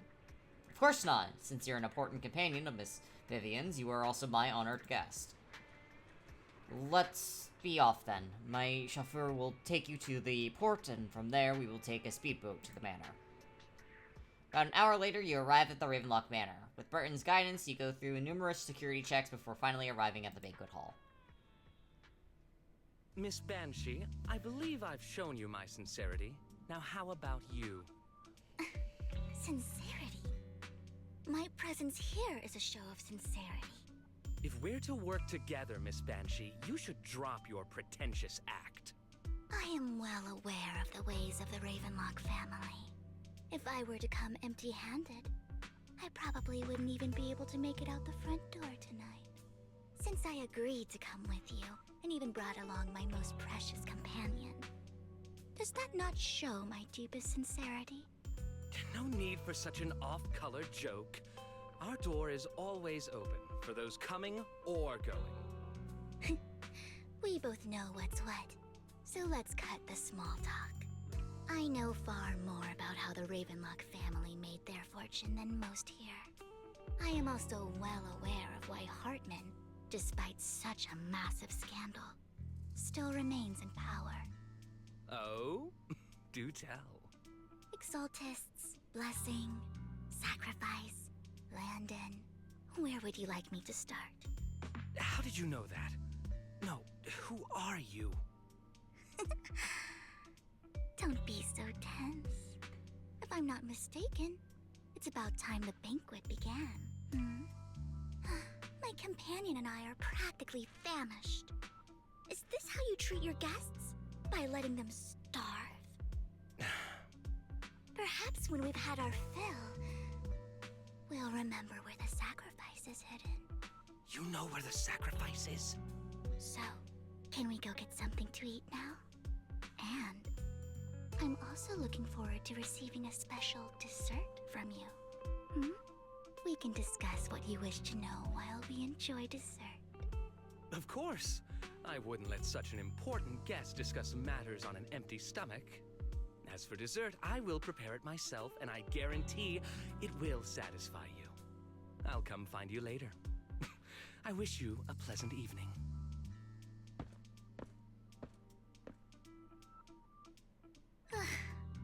These kinds of people are exhausting to deal with.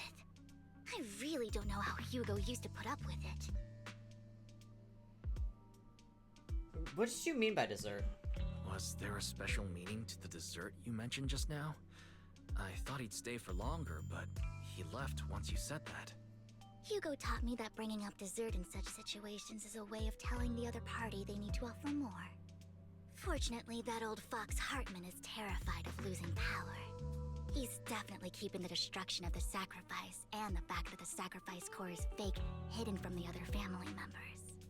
Otherwise, Burden wouldn't have been so willing to raise his offer. Lord Phaethon, let's find Hartman's study when the banquet is at its busiest.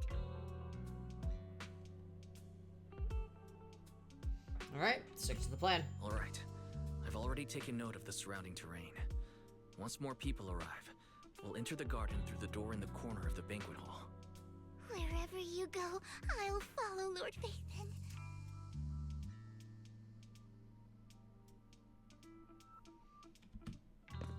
In accordance to the plan, you head deep into the manor after sneaking out of the banquet hall with Vivian. Doesn't take you long. Okay. Isn't this going a bit too well? Let's contact Lycon. The security outside of the manor is really strict, but maybe it's more lax on the inside? Just in case, though, let's contact Lycon. Right. Having some backup would be safer. Our top priority is to investigate Hartman's office. Let's check Hartman's recent correspondences for clues. I still have concerns about the sacrifice core. Right. Though the core he gave Dina was fake, Hartman might have left a trick up his sleeve and hid the real one.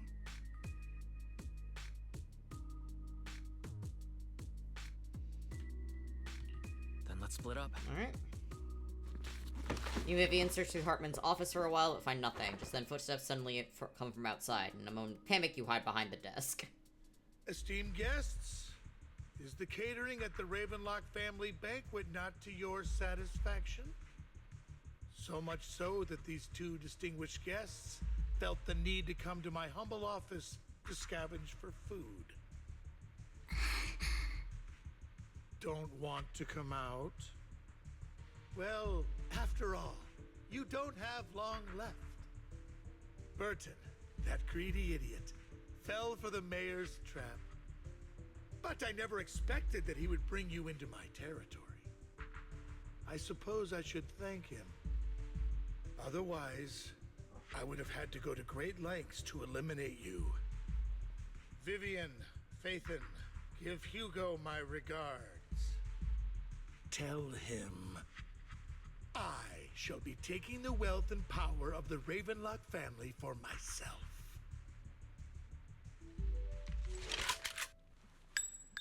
He really does need to get a gun. Oh! How? Dear uncle. Here we go! Why must we be so distant with one another? You can just tell me what you want to say directly. Hugo! Impossible! You're... Uncle, you must know a Ravenlock will never stop until they get what they want. Did you really think I would be defeated so soon? Meows loudly. Alright, you gotta meows loudly for this. You filthy bastard! You only know how to resort to these petty tricks! Petty tricks?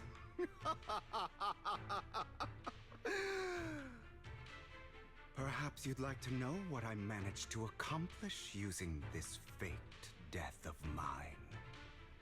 My dear uncle.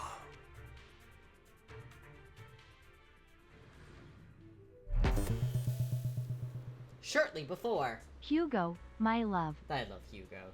Hugo's a very good character. Faking my own death.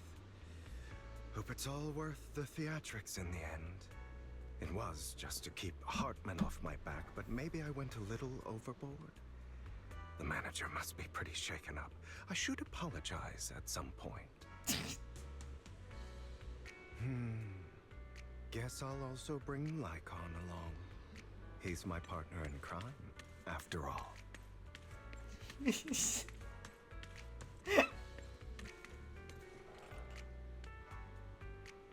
Holy shit. I guess I'll apologize a little bit to him. You're late. So strict. Spare me a moment to catch my breath, will you? You're taking longer to rest than I expected. Lycon, you think too highly of my physical capabilities. I love how they look together. Thank you in for this. your Damn. cooperation. I must say, if nothing else, at least your acting skills have improved. Why do you look so angry? You should be happy. We pulled that off together with flawless teamwork and managed to fool everyone. Drop your foolish facade. I'm glad you still remember the code we set all those years ago. And thank you for ensuring your sleight of hand didn't deteriorate. Oh, right. I should also thank the blood bag hidden in my clothes and our other props. Do you remember when we last used this trick? It was probably ages ago.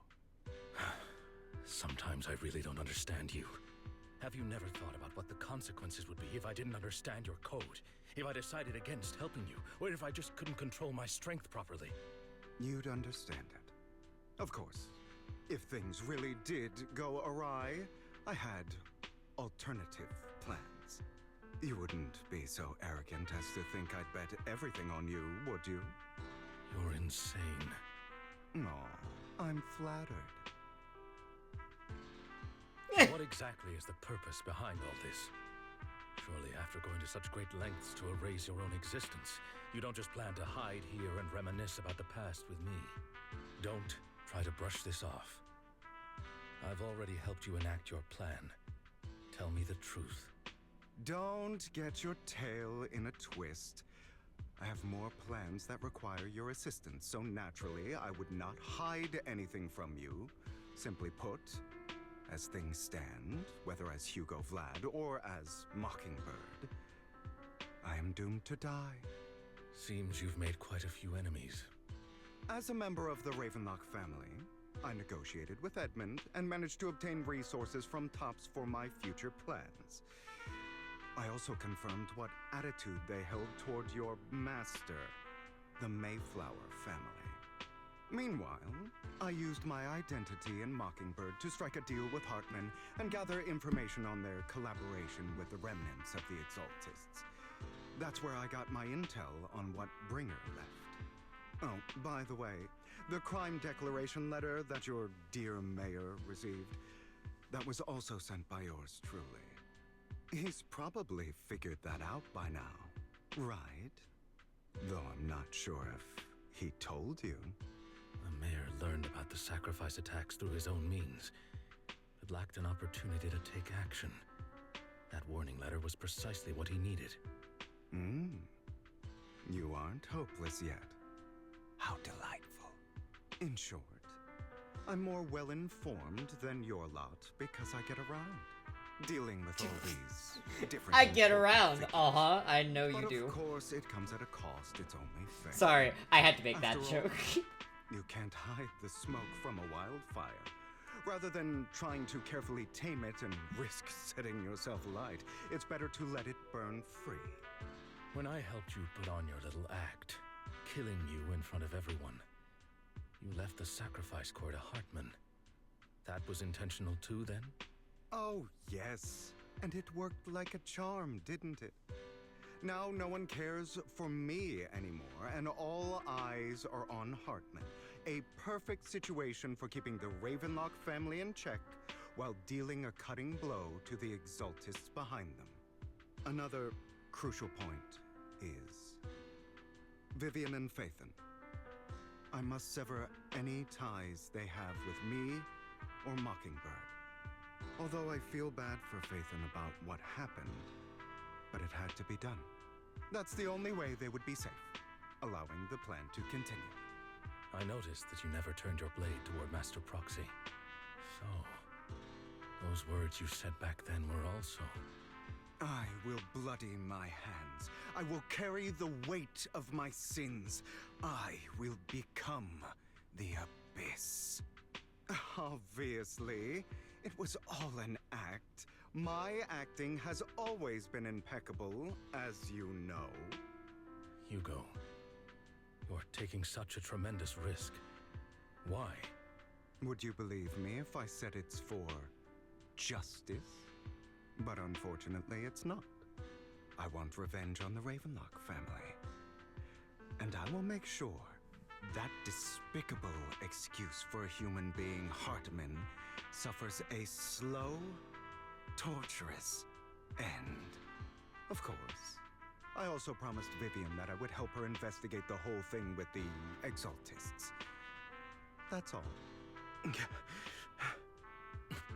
don't look too good. Is it your wounds? No. This is the first problem I plan to resolve. Lycon, do you have a place that is sufficiently discreet, quiet, and can take a lot of damage? Lycon leads Hugo to a small warehouse in Port Elpis. Hugo looks quite pleased with the place. After scanning the area for a moment, he sits down on a chair, pulls out some rope, and ties himself up. I love the question mark! What exactly are you doing?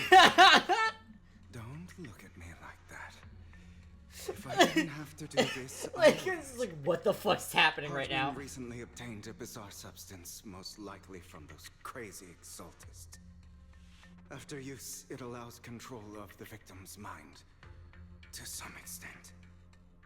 You were dosed with it. To be more precise, Lycon, I deliberately allowed Hartman to put this drug in my cup to facilitate our previous collaboration. Hugo tells Lycon of what happened back in the private suite when he was negotiating with Hartman. The only reason Hartman agreed to work with him was because of this, because he had drugged that red liquid. After all that, every time Hugo and Hartman met up, the latter would always add a small dose of that drug into Hugo's cup and then ask questions, attempting to glean information. After finding out about the good news, he gave me a very low dosage. Perhaps because he was afraid I might notice. There's a different medication that can delay its onset, preventing me from actually being under his control. I simply need to put on a show in front of my dear uncle. The bad news is that currently there is no antidote. When I delay those effects, however, they will accumulate and erupt when my body reaches its limit. It may even break my mind. And that's exactly what's happening now. I need to endure those accumulated consequences. So, I will lock myself in this room for however long that takes. I've tied my limbs to prevent me from smashing this place or accidentally hurting myself. Anyway, after you leave, do not open this door, no matter what you hear. I recommend seeking professional medical assistance. This is advice I received from a doctor. Or are you saying you don't believe I can make it? This is the legal recommendation. Medical recommendation. Here at the scheduled time. Doing another CW run because I accidentally did a lower difficulty. Also to redeem myself from that crappy dot run. Dot runs are really fun. You know you won't succeed. never have. And never will. Well, time is short. Let's begin. I understand. Don't die, you stupid bastard.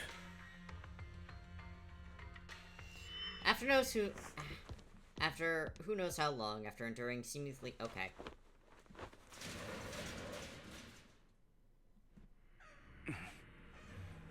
Is this because the side effects haven't worn off yet? Lycon's late. I'm surprised. Or is something wrong with time itself? Looks like someone's over there. Might as well go ask. It's all your fault. Why were you born with those eyes? If it weren't for you, I wouldn't be in this mess. I had made it. I endured for so long, all those years of planning. I was so close. He already agreed. You, go and beg him to reconsider for me, okay? Tell him that you'll do anything. Tell him to take me back. No, he won't want to see you now. You can't go and see him. Mother. It's all your fault. I wish I had never given birth to you. The woman's face is distorted with her hatred, as if the person before her is not her child, but an enemy who destroyed her future. She blames all her misfortune on this innocent child.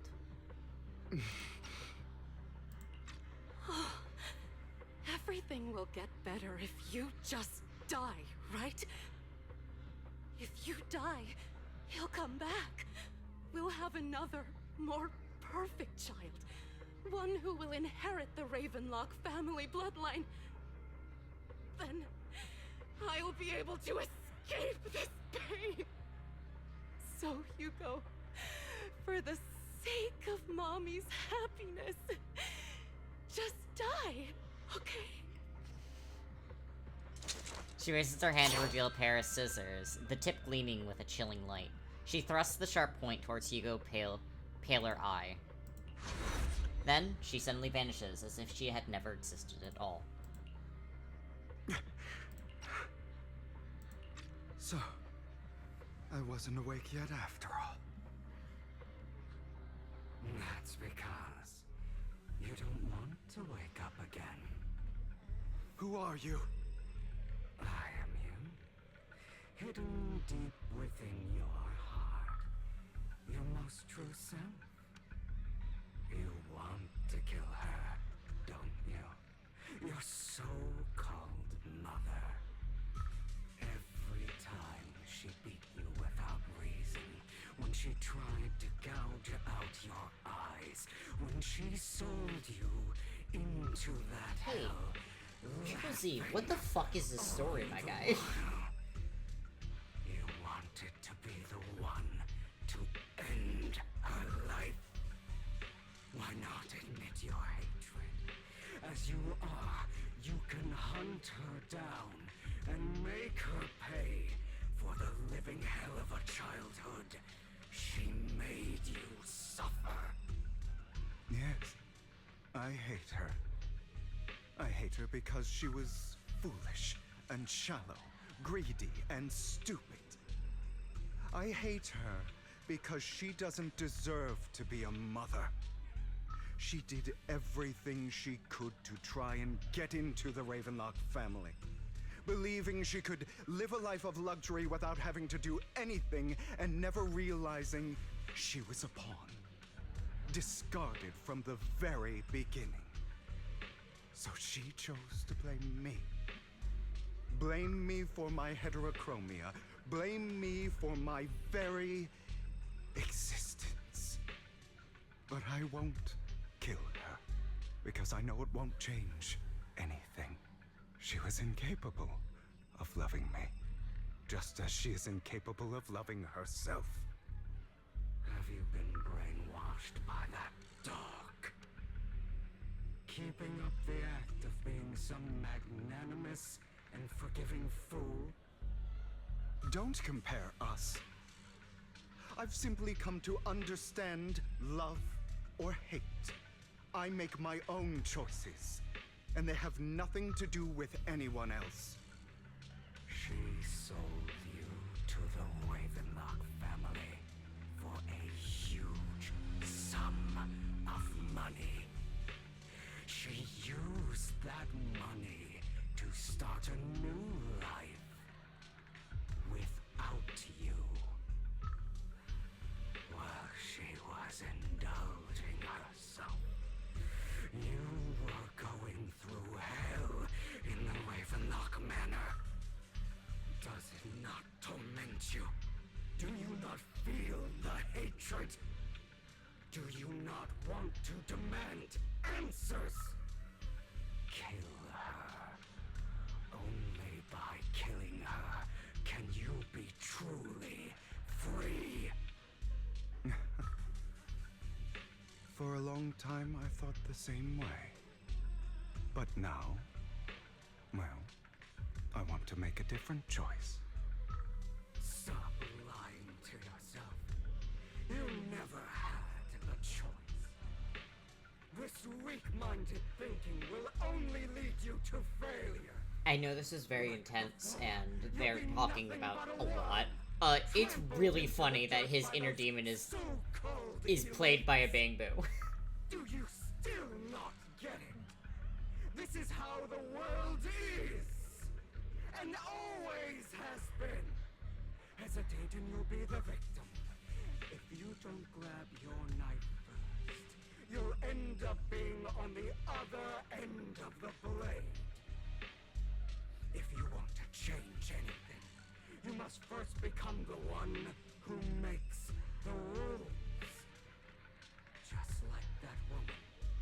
The only reason she could treat us that way was because we were weak. So listen to me. Find that woman, kill her, and prove to this world your strength. It's what she deserves. Why forgive them? They don't deserve it. I'm not forgiving them. Or rather, I don't care about them. They don't even matter, at least not yet. You know, perhaps the person I hate the most, the one I truly cannot forgive, has never been someone else, but rather my weak, powerless past self who could do nothing but hide inside a closet and cry. I hate myself for having neither the strength nor the courage to resist. I hate myself for begging for so-called familial love, even after being treated so terribly. I hate that despite the pain of my wounds, I still hope to receive the carrot and not the stick.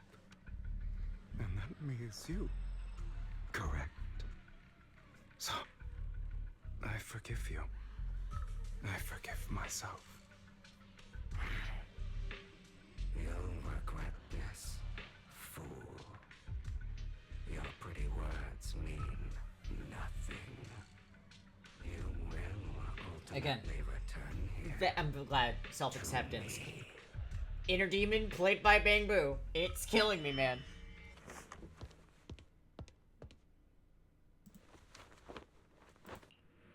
I see. This is still an illusion. Yep. I wonder who's going to show up this time. Brother! Hugo, let's play hide and seek! I'm already hiding! You'll find me, right? Like you always do! Serena.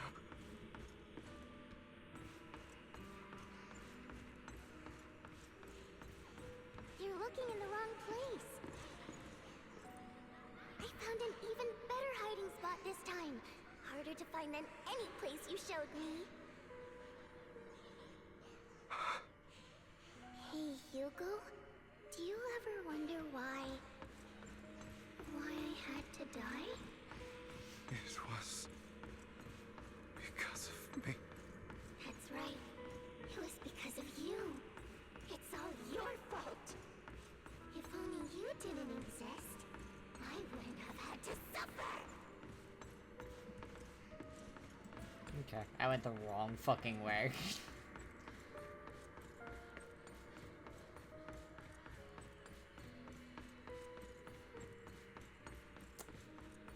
I'm uncomfortable with the vibes in the class today.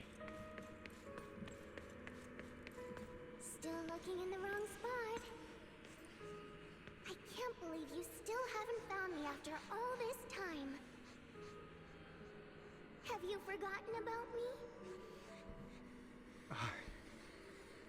I haven't forgotten. It's okay. I'll forgive you. V. I'll still be nice Thank to you, just Zella. like before. I was the only one who was ever nice to you, wasn't I? Yes. Then tell me, why do good people always suffer? Why is kindness always punished instead? Very spooky. Tell me, Hugo, why? Hugo, tell me where the fuck she is. I cannot. Hugo, are you lost? Yes. Go back the way you came. I left you a surprise there.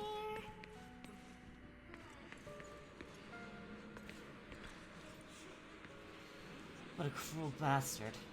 As expected of a disgusting bastard. Lady Serena was so nice to him, yet he... How does he still have the nerve to stay in this house? They shouldn't have let him in from the start. Filthy, lowly blood.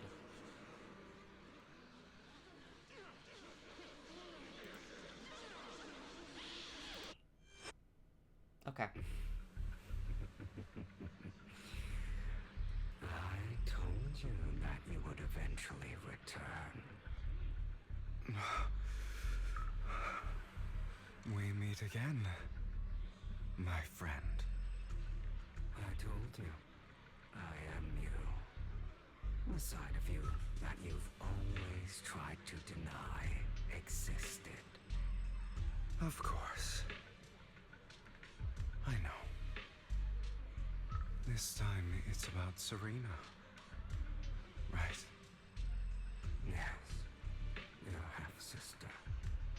And the only child in the Ravenlock family who was kind to you. Unfortunately. It was her kindness that led to her untimely death.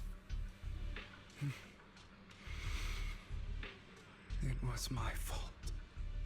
I don't like the way you blame yourself. Because that means I'm to blame as well. And I don't think I did anything wrong. Your mother sold you to the Ravenlocks. And your father, he saw your talent and wanted to use you to push the other children into competing with each other. My brothers and sisters wanted to get rid of me from the moment they first saw me. In their eyes, you were no more than a slave. But Serena dared to treat you, a slave, as if you were human. And so, she was fated to die.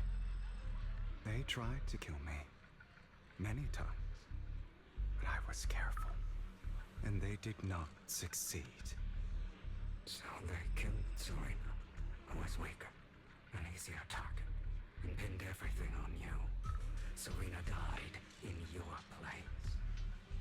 Those cruel brats thought that by reporting this to Father, they could use it to get rid of you, a rival who threatened their positions. Yet, not only did Father not blame you for the incident, he praised you for it. In this world, only the ruthless, cruel, and merciless can stand at the top. And that's exactly what you managed to live up to, no? You found a perfect opportunity thereafter to catch the ringleader of the group who framed you and almost beat him to death.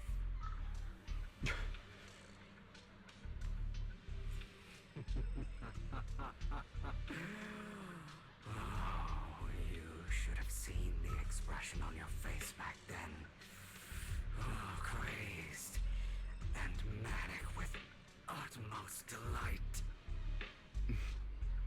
I don't remember that.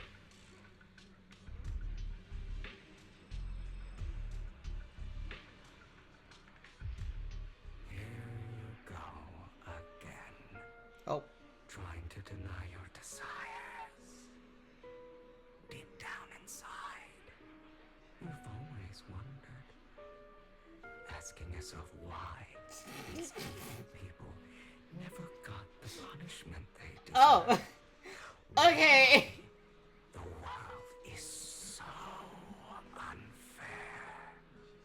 Don't you want to rip them to shreds? Just like that day when you beat that boy's face into the dirt until he was barely recognizable. Can't wait. His disgusting blood staining your face. What is this self-cessed nonsense? Exhilaration, your cathartic release of rage, that outpour of hatred. This is homoerotic. This is what I. You deserve it. Those brothers and sisters of mine are It's all called dead. hentai, I and it's cannot art. take revenge against the long deceased. They died by Hartman's hand. Dying in the power struggle to become the Ravenlock family's heir, rather than by our side.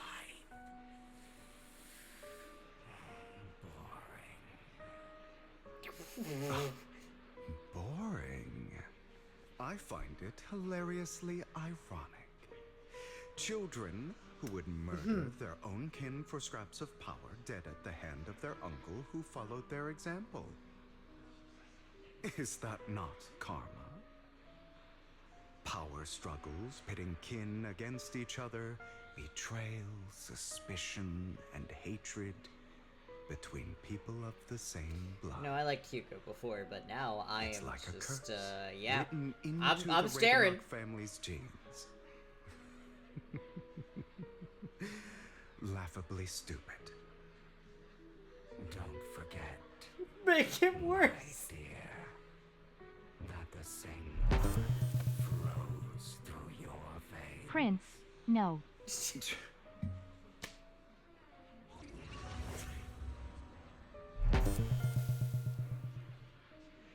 Prince, PLS. That's right, my dear nephew. No matter how much you deny it, the blood of the Ravenlock family flows through your veins. Prince, yes. Survival of the fittest. Only the strongest deserve to live. Only the strongest deserve to rule. This is the path of success that has led the Ravenlock family to victory countless times. A blessing and a curse etched into your flesh and blood. As long as you live, you'll never escape the mark of family. You are destined to one day become someone like me, like your father.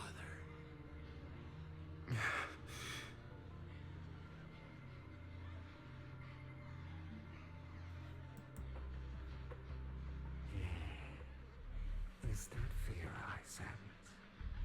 I can see you trembling. Why does the Ravenlock bloodline terrify you so? I won't become like my father. Never.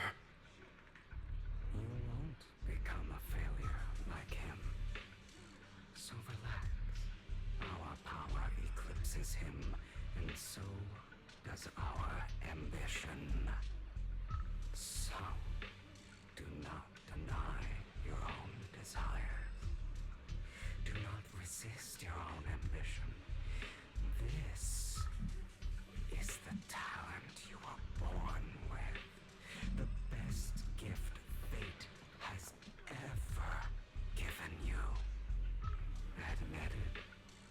Deep within your heart lies a spark, yearning to ignite a raging inferno that will burn everything down.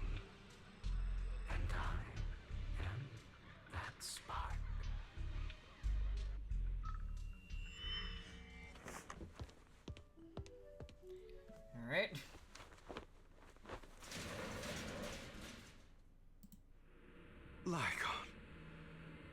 Never thought I'd be this genuinely thankful to see you. Seeing you means this never-ending nightmare is finally over, right? He's talking to the evil Bang-Boo. Why did you break our oath? Why did you use me? My eye, these legs, they were all your fault. No, you are exactly like your father. I don't want to hear something like that from you. You have no idea what that man, my father, is really like. A person who stops at nothing for their own interests and ambitions. Just like what you're doing right now. And what do you think I'm doing this for? All of this was part of your plan. You knew where the Ravenlock family was going to be, so you set Mockingbird's target there. To seek revenge, you plotted to assassinate your own father, but he was too vigilant, and you failed. After almost being assassinated, your father was furious and locked everyone in the hall, but was unable to find the assassin. And what a coincidence that a hollow disaster just occurred in the vicinity. So he used it to eliminate all the unfamiliar faces there, turning them into victims of the hollow, an easy feat for the Ravenlock family. So, the one who killed innocents was my father, not me. You knew what choice an extremist like him would make, and you used the chaos to once again attempt an assassination. This time you succeeded. You killed your own father, at the cost of innocent lives. Admit it, Hugo. You don't care about anyone else. The only thing you care about is your revenge. How is that any different from your father? Enough. I'm tired. I may hate him for betraying me, but he wouldn't say something like that. What? You aren't Lycon. You're the other me, hidden deep within my heart. Don't fucking bullshit me. I know what Lycon sounds like.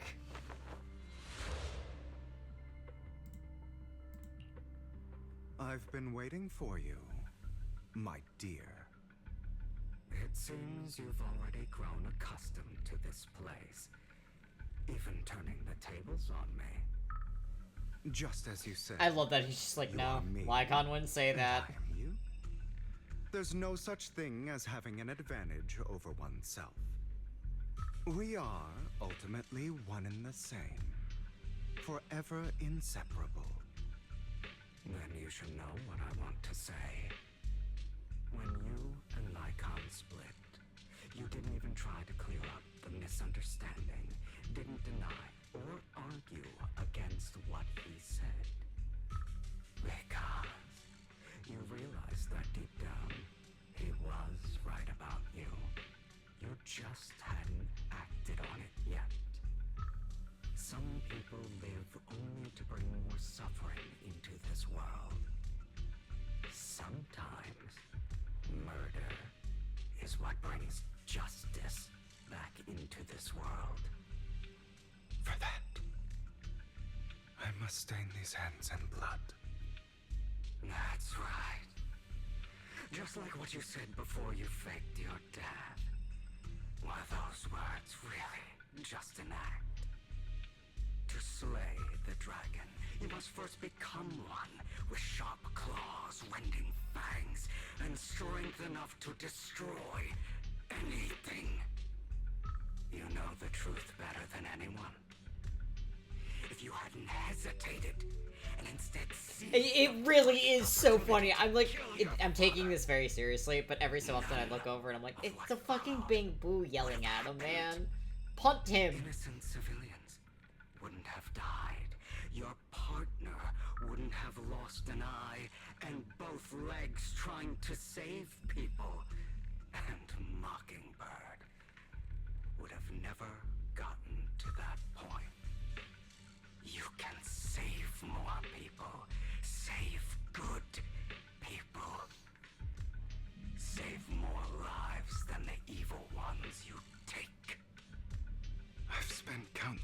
hours in regret over that incident. So why not submit to your true nature? You want to be the judge, jury, and executioner of this world. And you can. I wasn't responsible for Father's death. The true mastermind is my uncle, Hartman. His schemes to kill the head of the family were all so he could take control. Mockingbird was simply unlucky enough to get caught up in it. So, for a behemoth like the Ravenlock family, with its roots so deep, a single person's death, regardless of who that person is, wouldn't change anything. Of course, whether it's Tops, the Mayflower family, or even the entire world, it's actually all the same. I refuse to be dragged down by pointless hatred any longer. You foolish, stupid Yeah, dude. Do you think after this that Hugo was just like, I need to give Robin to someone? Like, why did his hallucination decide to fucking grab on to his big boo? It's like, yes, this is his inner demon. actually trust anyone? Otherwise, why would you hide this whole scheme of faking your death from them?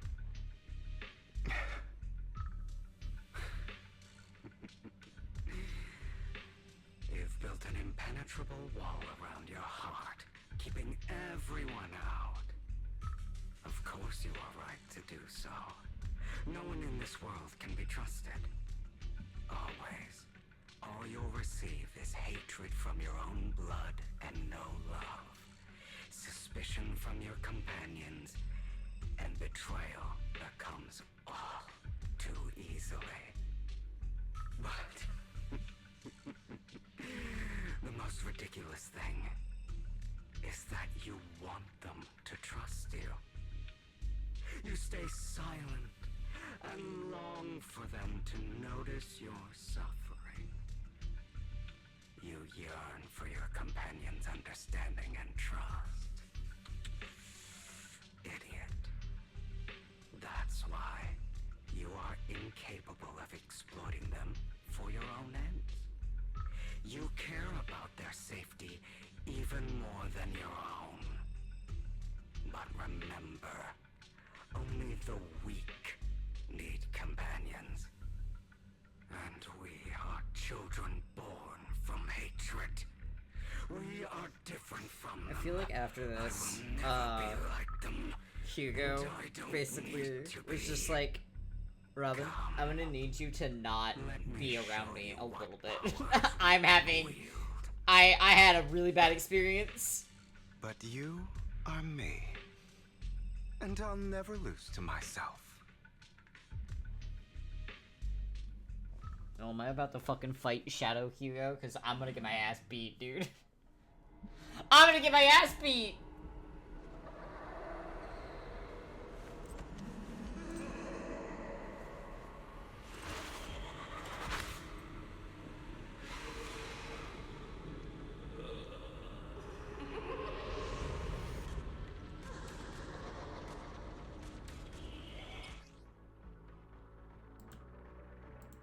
Think about all the injustice you Dude, I'm gonna get fucked up here. You know that. Letting you consume me would be the real betrayal to myself. Out of my way.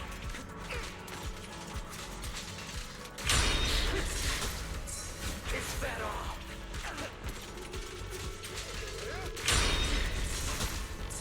Out of my way.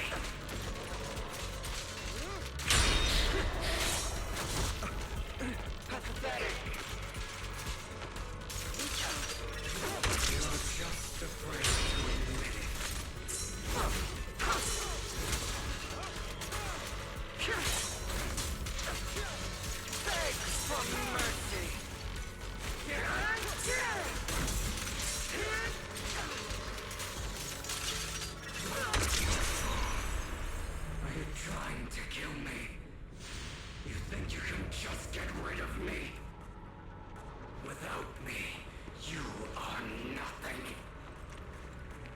what it's worth, thank you.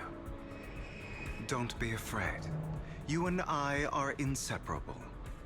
You're part of me, just as I am part of you. Hugo is in my ear. Fancy words won't change anything. No.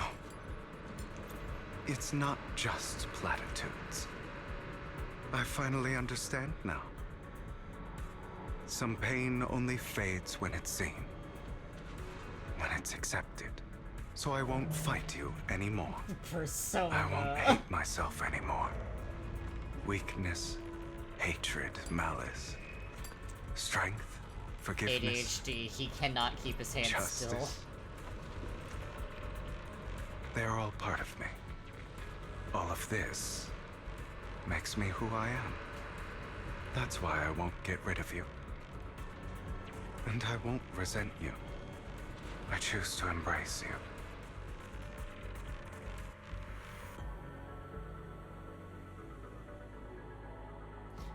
He really does have to stim.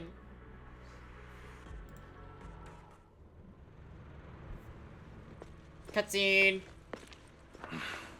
Hugo, it's time.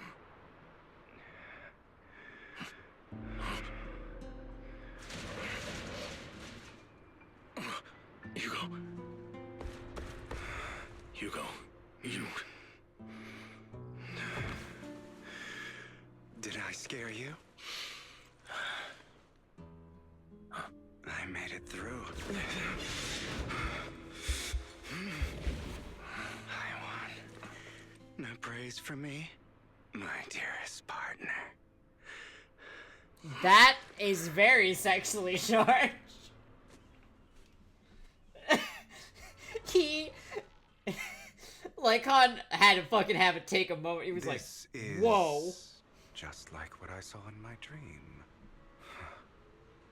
I guess there are still some lingering side effects.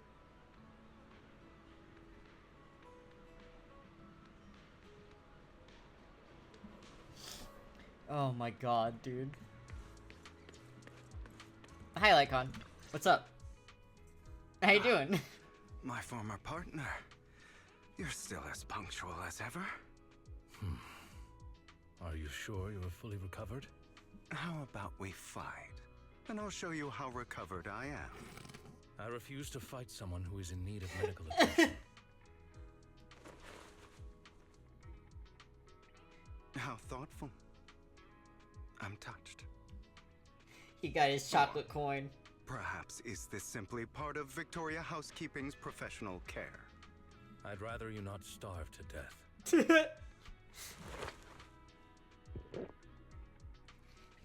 Not to your liking. I'm fairly certain this is the same kind as before. No. I've just gone too long without food. It feels a bit uncomfortable. Either way, thank you. Now tell me, what exactly happened in the warehouse? Just going a bit crazy from... you know what? Were you expecting anything else? But... I did have a very long dream. A dream about many things from the past. If I had to put it into words, it would be like giving myself psychological therapy. You seem like you could benefit from some too. How about it? Want to book a session with me? Trust me, I'm a pro. Seems you really have recovered. Well, You're being a smartass. I'm feeling pretty great right now. Like I could argue with you all day on every petty detail of who exactly was in the wrong back then. I wanted to ask, what you said about Mockingbird before, when you faked your death, was that part of the act? Oh, you mean the part about how Mockingbird has never really changed anything or saved anyone. I didn't expect you to still be so hung up on this. Interesting. After all, it I was could quite you literally who hear chose to his betray lips purse with Mockingbird. that. To betray me. Just as I said before, I never considered Mockingbird a failure. Perhaps Mockingbird deviated from its origins, but it has its value. You shouldn't reject the things you've done. Or Mockingbird. I have contemplated this before. Yes, Mockingbird has helped some people and has genuinely managed to cause trouble for those who abuse their positions of power for evil. Yet those in high positions still possess immense resources, and the people we helped remain destitute and suffering, willing to become slaves to those in power for scraps.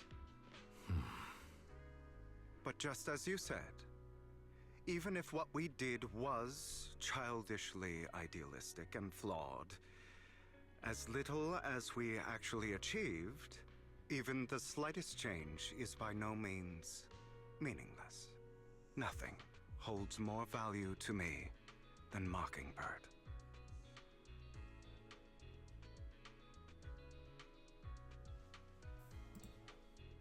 All right, let's catch up later.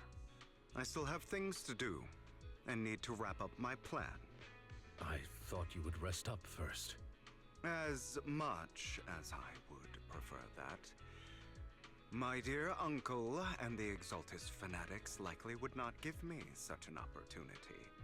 If all has gone to plan, the fish will have taken the bait already.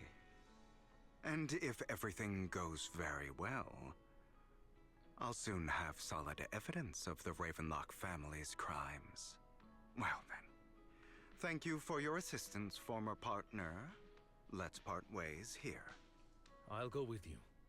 Lycon, surely you don't think that because I just recovered, I'm too weak to deal with those useless fools. Hartman's actions will disturb the safety of New Eridu. As I serve the mayor, I should intervene. Very well, whatever. Let's go. And don't slow me down. Before that, don't you have something to tell me? What do you mean? Don't play coy with me. I know you're not spilling your whole plan. So you kicked things off by approaching Edmund from the top's big shots. How did you manage to sweet-talk him? I'm a bit of an illegitimate child, but I still have that Ravenlock family blood running through my veins.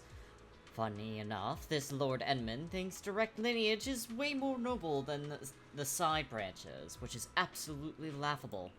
So I played his arrogance to my advantage. And let's be real, I had some juicy intel to swap with those high rollers, but that's Mockingbird's secret, so I can't let any outsiders in on it. Was the sacrifice core from the mayor's lab your handiwork too? You could say that. The security there is no joke, so I had to leverage Tops for some extra intel. After all, as you know, they've got plenty of moles planted next to your mayor.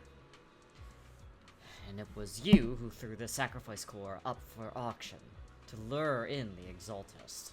You knew they'd all be over it.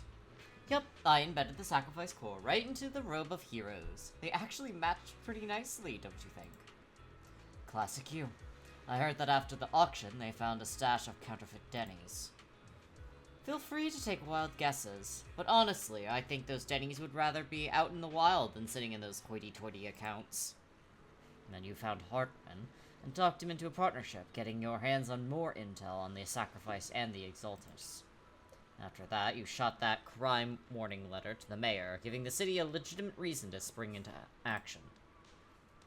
Yep, that was spot on. Look at you, real genius over here. In the end, you faked your own death to pull yourself out of the mess, and you used the whole show to redirect everyone's attention to Hartman and the Ravenlocks, keeping the Exaltus on their toes. Hold on a sec. If that's all there is, then why did you let Hartman slip you the drug? I mean, you'd have a way to dodge that kind of thing. Lycon, I've got something I've been keeping under wraps. Actually, I've teamed up with your beloved mayor. What? When it comes to stopping the Exaltus, the mayor and I are on the same wavelength, so we can totally collaborate. What you should be wondering is why he didn't clue you in on this. The mayor must have his own reasons. If you can convince yourself of that, more power to you. Just know that if you ever want to swing back to Mockingbird, you can come beg me. I'll make sure to turn you down gracefully. Alright, enough chit-chat. We've got bigger things to deal with. Fucking... I love the two of them so much.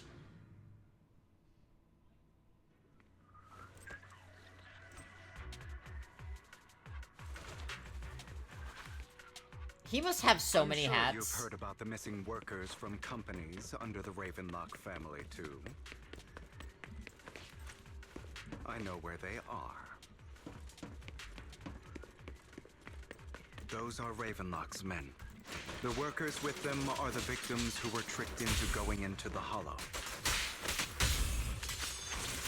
Come on, let's get them out of here.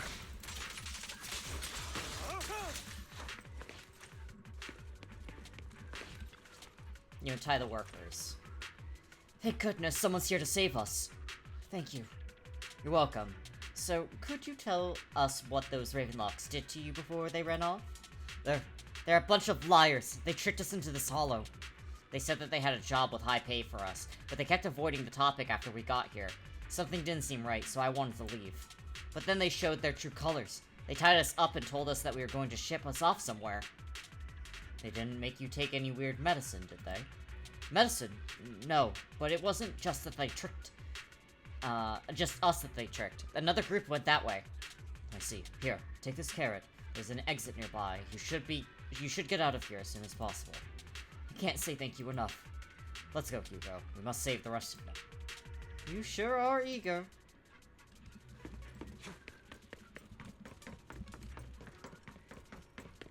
Bunch of nobodies. Annoying as hell. Kill them! You're welcome to try.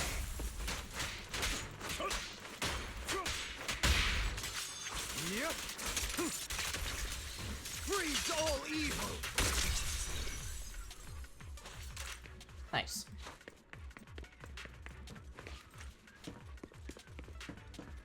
More workers here. And quite a lot of them. Give me that.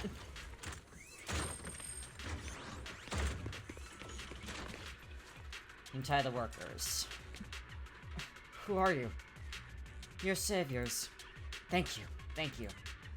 I had a bad feeling about that group from the start. I shouldn't have ignored my gut instinct. Did those Ravenlocks do anything to you? Do anything? Well, we weren't doing as we were told, so they tied us up. Nothing else? Good.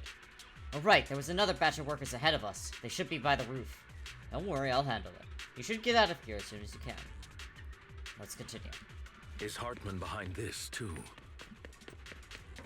Of course. He threw them into the Hollow like offerings for the Exaltists. To him, those workers are just another resource, no different from the ether his company mines in the Hollow.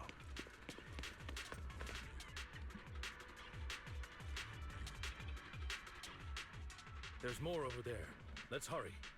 It's different this time. Don't rush in. Let's listen in on what they're saying first. I still need more direct evidence to ensure the plan is absolutely foolproof.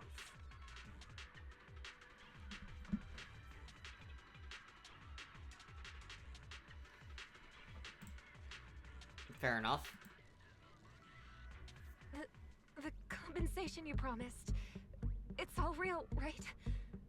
All we have to do is follow you into the Hollow for some simple tasks, and you'll give us a huge sum of dennies. It sounds real suspicious. Shut your trap. You keep yapping and asking questions. If this is all so suspicious, why were you so eager to sign up for it? Because I don't have a choice. My daughter was previously caught in the Hollow disaster and suffered severe corruption. The treatment costs have completely drained our family's savings. So that's why... It's the same for me. A serious illness at a senior age. I need the money. Who would risk taking a job like this unless they were desperate? I'll do it. No matter how suspicious. As long as I can get paid, I'll do anything. Even risk my life! Wait, you people from the Ravenlock family, you're part of a big company in Tops. You wouldn't go back on your word, right? Don't worry, you'll get every denny you were promised. But before we start, you all need to take this medicine first. Fierce Man pulls out a bunch of white pills and gives one to each worker. Another Ravenlock member seemed a bit doubtful and leans in to whisper. Bro, should we really be doing this already? These workers keep talking. We're wasting time like this. And the sooner they take it, the sooner it'll be over. Consider it an early release for them. What? You didn't say anything about having to take pills before. Look, this is good stuff, all right? It'll increase your ether aptitude. There's tons of people who'd kill for something like this. Exactly! You'll be working in the Hollow for several hours. This is essential medication. You have to take it before we continue. If you refuse, then you can forget about the job. Of course, you won't receive the compensation either.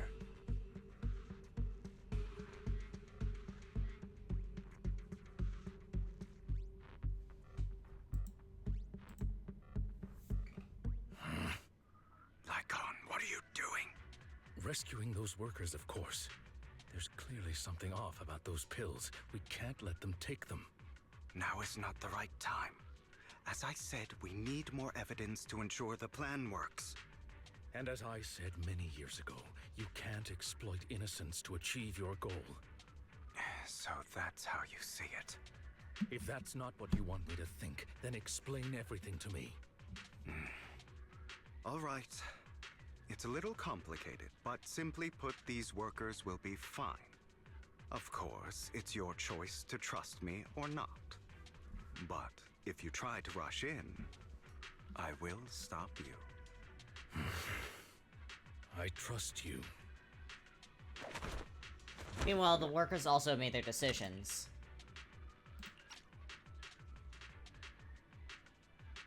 Okay. All right. That's the evidence. Now we can go and beat them into the ground as much as you want. Don't forget, you owe me an explanation. Also, don't overdo it and kill them. Even if they're the worst of the Ravenlock family. All right, Your Holiness, Saint Lycon. Who the hell are you? Why don't you take a guess? We're the ones here to stop you. Lycon is just beating that one guy up in the corner. Remember the last time we worked this well as a team? Your legs? How are they feeling? I'm fine. To be honest, I think I prefer the way you used to fight. You had a lot more ability. I'm gonna cut off his thirsting real quick there. Damn it! Who the hell are you? How dare you mess with the Ravenlock family? Ravenlock. Savor the name while you can, for it will soon cease to exist. What's that supposed to mean? It means exactly what I said. I think this might be good for you. Sever your ties while you can. You still have a chance to walk your own path. The family's honor comes above all else. Is that really what you think? I saw the compassion on your face just now. You're not from the main family, right? That's why you were assigned to these trivial tasks. But in reality, there's no need for you to keep playing this boring game for them. I don't have a choice. From the moment I was born into the Ravenlock family, You always have a choice, if you're willing to act. All right, let's end the small talk here.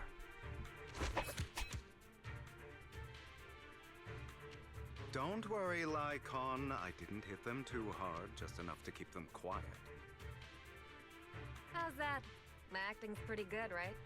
As always, a certain someone should take some lessons from you. I'll leave the rest to you then.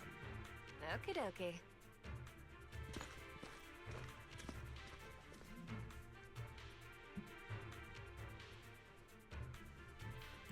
Okay. Okay, now can you tell me exactly what's going on here? As you can see, that worker just now was actually an informant of mine. The pills were swapped out with vitamin tablets. Outside of this batch, some workers have already taken the actual substance Hartman has. But rest assured, the antidote for it is already in development. I found the best in the field to help, and with the data I collected before, we should have results soon. I wanted to ask, the reason you decided to lock yourself in a room and endure the effects of the drug, besides getting evidence, it was also to collect data on this drug in order to create an antidote, correct? It seems you're not completely beyond hope. I thought you were just being stubborn. Sometimes I wonder if you know me at all. Then, I have one last question. Why did you never tell me any of this back then? The truth is, I heard everything. That entire conversation between you and Jack. Before he passed away in that small attic. When Jack called you aside and gave you those warnings. When he told me you might go down the wrong path? That's right. You never said anything. What would I even do? Scream and rage over your suspicions, or get on my knees and beg for you to trust me? You know there's no way I'd allow myself to do such a thing. Besides, back then, even I was confused about myself. Jack, he... It's all in the past. You don't need to explain anything to me. That actually makes me really sad. Enough. We should get going. If we're going to reminisce over the past, we should find a more suitable location. The closest thing he had to a father-like figure that actually treated him nicely basically pulled his brother aside and was like, oh, you have to be ready to kill him if he's an asshole. I didn't do it. It was a scheme Hartman devised to take over the family. It was Hartman who killed my father, too. I only discovered the truth long after the fact. I did indeed attack my father, and I thought he was dead. But he wasn't. I couldn't kill him. And even before that, if I hadn't hesitated, none of what followed would have happened. Even now, I still think they deserve death. But I no longer care to personally deliver that fate. They're beneath me. And I have more important things to do. You... I know we may never agree on that point, Lycon. I once wanted to fight against those ugly truths that defined me, but I discovered that the more I rejected them, the more painful it became. So, I could only accept that crazed, hateful, and malicious side of myself. As long as I know I will never become like my father, like Hartman, that is enough for me. You've changed. But I think that might be a good thing. Don't patronize me. You've changed a lot too, compared to before. I still disagree with Jack's words. And I won't forgive your betrayal. I will walk the path I believe is right. Even if I must tread over thorns and through the mud. But I will also allow you to walk your own path. Lycon. Should I say thank you? You're welcome. Come to think of it, we haven't talked about your legs and eye. It was just an accident, not your fault. I'm doing well now. I hope you are too. On the contrary, perhaps I should be the one apologizing. I misjudged you. I used to think you wanted power, that everything you did was for your own ambitions. I thought you wanted the power to pass judgment on all in this world like a god. I am a god. I am my own god. Or you could say that in this world, everyone is their own god. There are many things that we are powerless to change. But there are also many choices we can make. Just as I said before, I am the only one who can kill me or save me. I'm glad you think that way. Let's go. I still have one last thing to do. To witness the end of Ravenlock.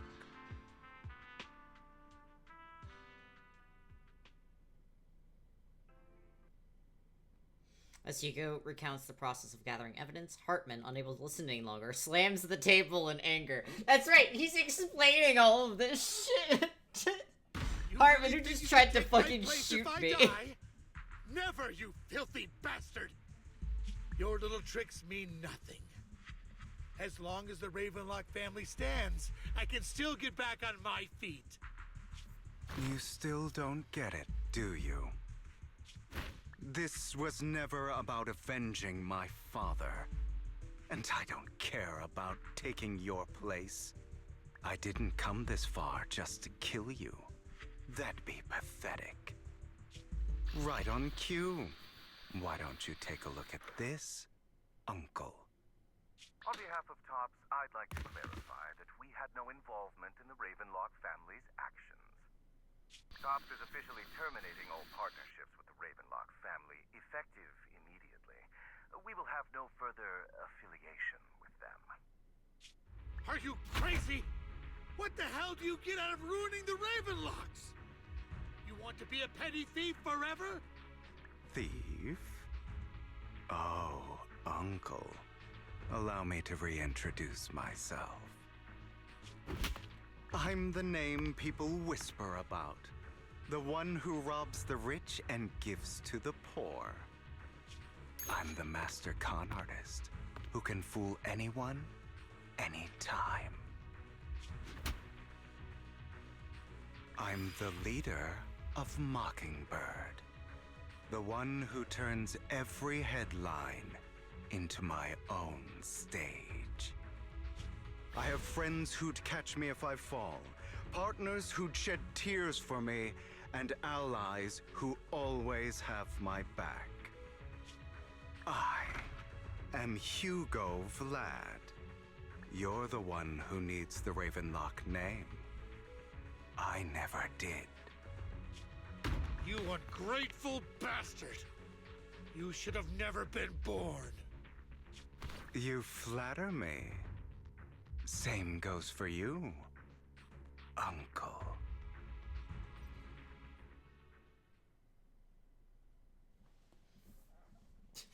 Like that Hugo has his own speedboat. You've done well. I got me, and I just started giggling, dude.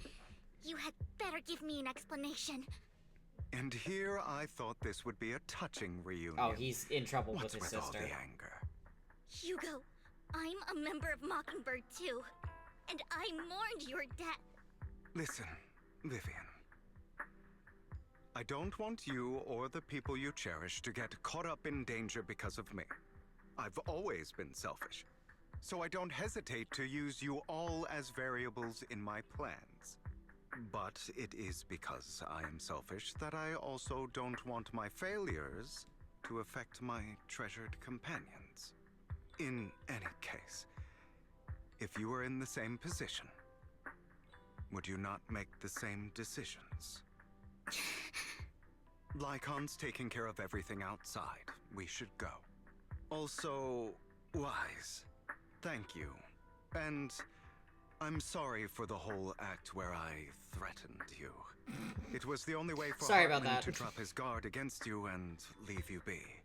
I, Hugo Vlad, am forever indebted to you. With Lycon's assistance? Okay. Master Proxy, although it is late, there is some important intel that I must give you now. So you knew about everything. Did you know about Hugo's plan to fake his death and everything that's been happening, Lycon? I was simply playing along. After all, I could not determine whether Hugo's plan would pose a threat to you. You are a student of the mayor's late friend, and I am obligated to protect you. You still have that habit of finding awkward excuses when you're embarrassed.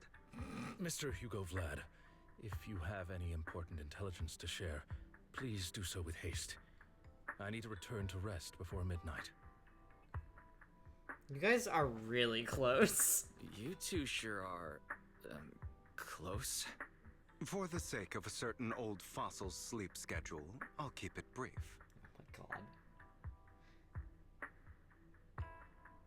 Okay, it has decided I learned from I need to click that Dina sometimes. intends to embed the sacrifice core into the sacrifice. Apparently, it will make the sacrifice much stronger. Sacrifices created this way will not retain their minds and will indiscriminately attack all living beings, including their creator. So the Exaltists don't do this. It would bring them no benefit. But Dina's They got that concoction vibe, can don't control they? people's minds. If a person takes the pill and is injected with the serum Landon left behind, the sacrifice would be under its creator's control. Although the dormant sacrifice has been destroyed, Dina found a batch of that serum her father created and wants to create new sacrifices. We have no idea what the real core is. Putting aside the sacrifice for now, Hartman's sacrifice core is fake. We don't know where the real one disappeared to. The real core has always been here. Here? In Lord Phaethon's video store? Vivian, do you remember when I suggested you give that collectible to our dear proxy? I remember. But that was just an ordinary pendant. And I've met the person who submitted it. She has absolutely no connection to the Exaltists. How about our dear proxy take out that pendant so we can take a look? After finding the pendant sent by Vivian, Hugo takes it and gently presses a hidden clasp. The pendant clicks open and in the middle, there it is.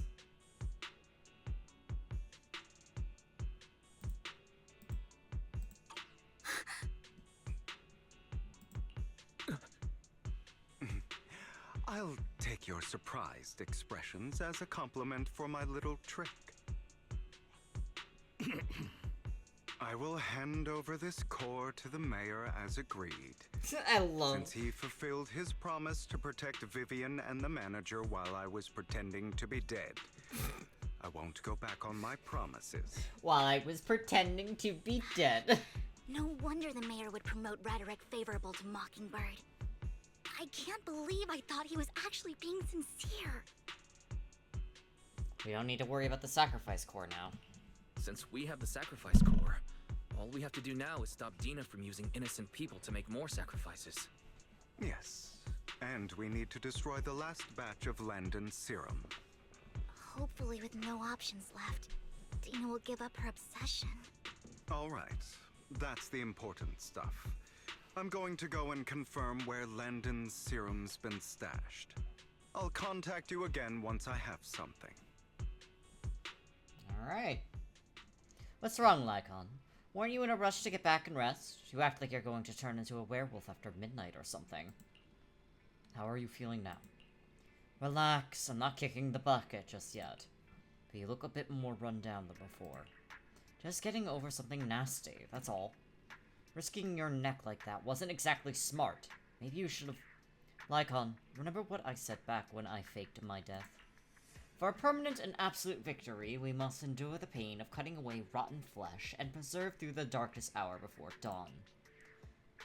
Not wrong, sure, but it was arrogant enough. Instead of playing God and picking who lives or dies, I'd just rather do what I can do. Because at the end of the day, a person can only shape their own destiny, nothing more. You've really come a long way. Well, I appreciate the compliment. Hugo, you've got a lot of explaining to do. No more secrets. I will. I'll lay it all out, promise. After a little chat, Lycon, Hugo, and Vivian say their goodbyes and take off. Back in your room, you drift off to a deep, nice sleep. Wise, Hugo sent a message earlier. There's new progress on the sacrifice situation. They found a large stash of unused sacrifice serum. He wants us to be their guide. He, Vivian, and Lycon will be heading into the Hollow with us to destroy the serum. I'll use the HDD system this time to head in with you. And when you're ready, just give me a shout, Wise. Remember to bring Eos with you. Alright, let's go.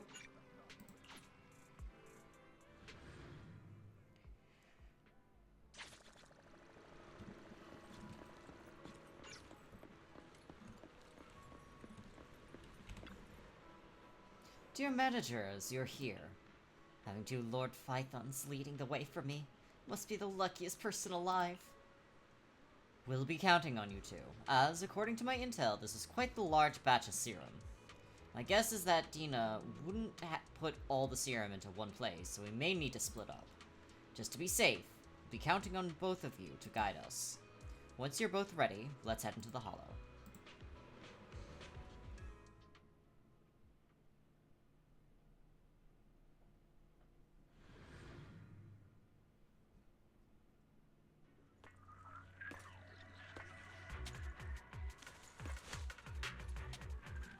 Alright. Landon's stash should be somewhere nearby. I did some digging. Some of the missing workers were brought here too. Dina's getting ready to make her move. Don't worry, we'll clear them out.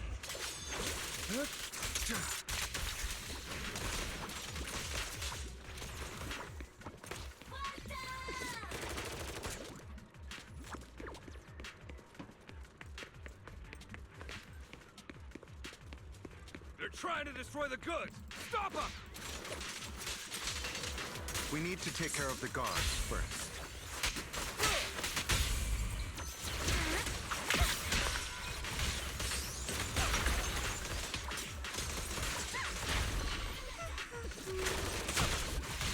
Look around.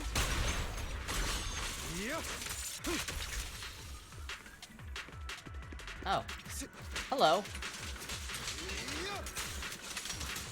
Some of the serum is stored in this warehouse.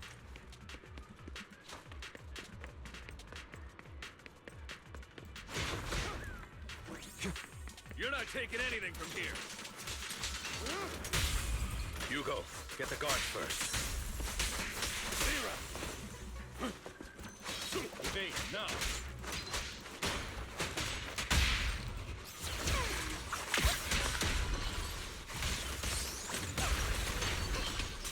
Vivian's very fun to control, I will say. I love the little jets in her skirt. It's very cute.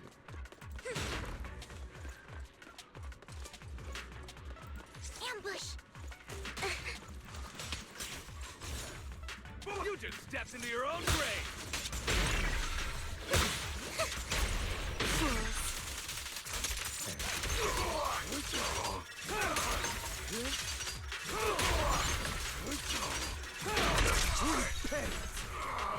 Out of my way! Notice me. Lord. Idiot. She went fucking flying. It's for flowers that bloom in the abyss. I pressed the button by the wrong time. Than expected. Fortunately, since they're still here, it means Dina hasn't executed the final step of her plan. There is likely a lot more stashed around here, and we have yet to locate the missing people. Our actions here won't go unnoticed. Perhaps they're making plans to deal with us on their side. With Landon and Dina's concoctions combined, she may be capable of creating a sacrifice that obeys her. If it comes to that, this will get far more troublesome. How about splitting up? How about we split up? Hugo and Lycon will destroy what remains of the substance around here, and Vivian and I will go search elsewhere. Very well. Let's go with your plan. But be careful if you encounter Dina and her people. According to Camille, she's absolutely obsessed with completing her father's dying wish. Who knows what she may try. Let's part ways here for now. And perhaps the other manager could use Eos to guide us. Sure, I've been feeling way better these past few days, so just leave it to me. It's only now that I realize how fortunate we are to have two Lord Faithins. Yep. Yeah, but I've been noticing that he does so much fucking damage. Ever work on the same route. Greater power means more responsibility. And in any case, I'm sure the mayor would be able to provide double compensation. He's a very generous person, after all. Right, Lycom? I will request additional compensation from the mayor. It's not about compensation. It's just... I'm still not used to us being separated in the Hollow, so I'm worried about Wise's safety. Oh, but I have no doubt in your abilities. I just haven't gotten used to it yet.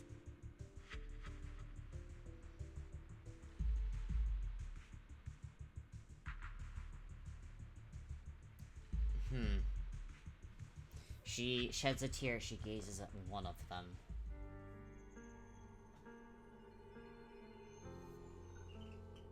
This is the future I saw. Lord Pathan.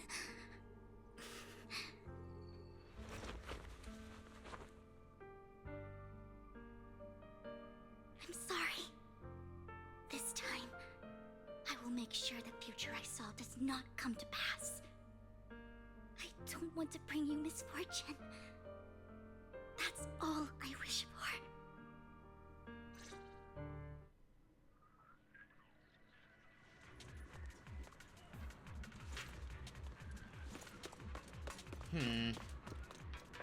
Leave this to me, Lord Phaethon.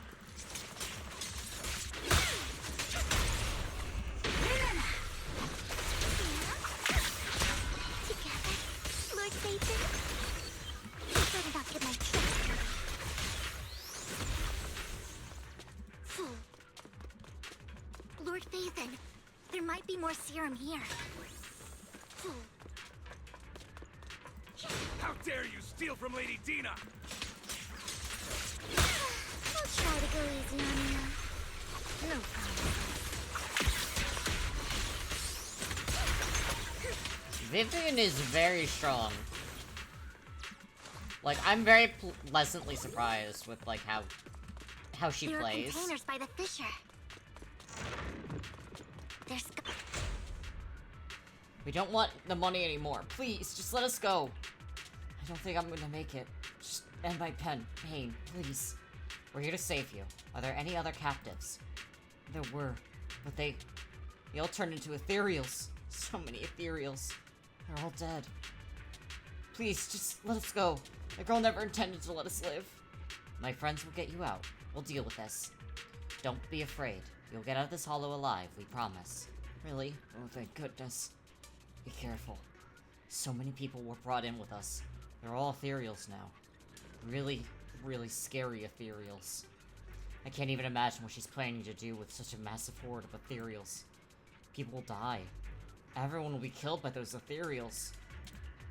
Hush, say no more. My friends will get you out. Leave the rest to us.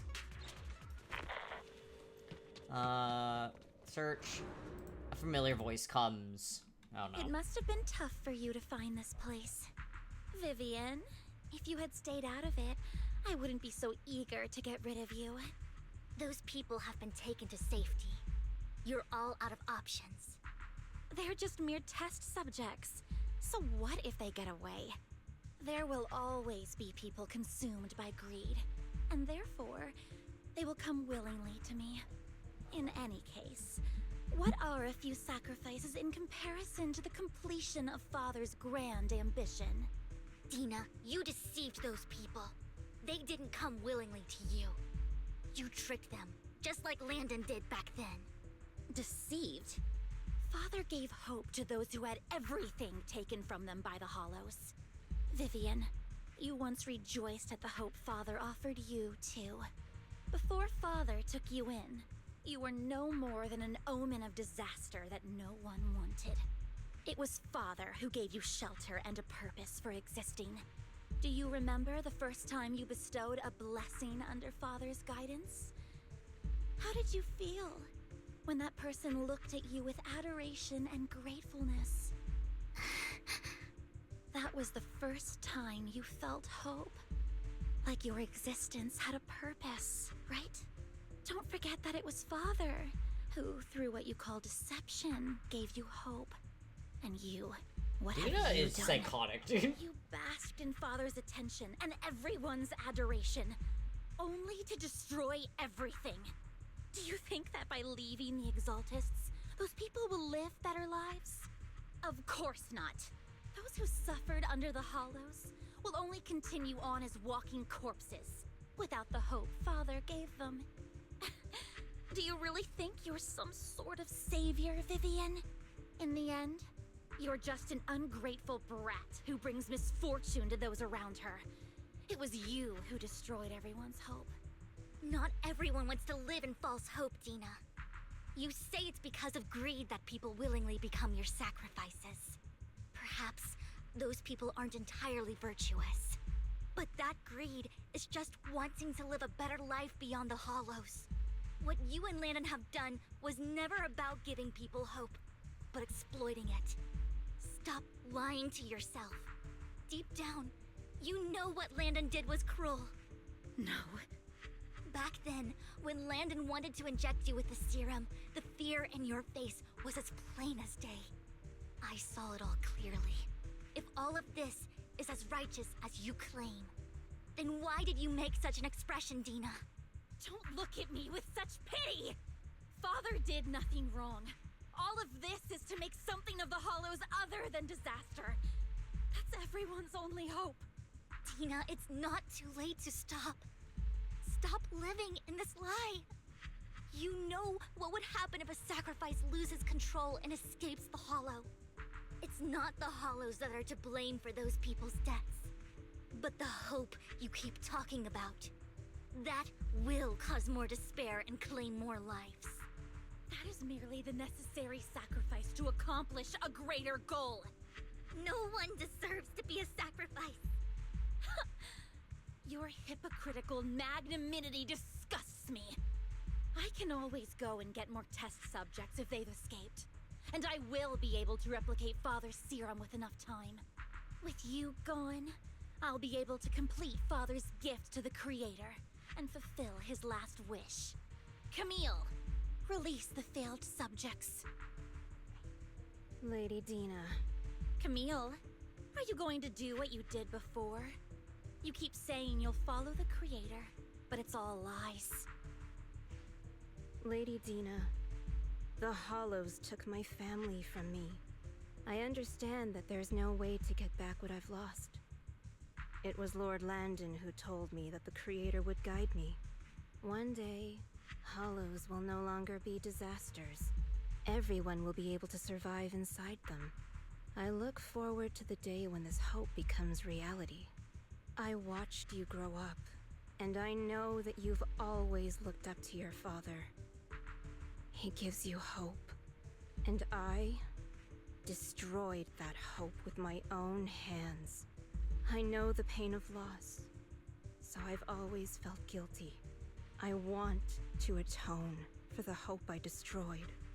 But Dina, I don't want to ruin more lives, and I don't want to continue watching you destroy yourself. Vivian is right. Not everyone wants to live in false hope. So, please, stop. Camille, are you abandoning me too? I'm not abandoning you. I just don't want to see you go past the point of no return. The point of no return? I passed that point ages ago. No, Dina. You can still turn back.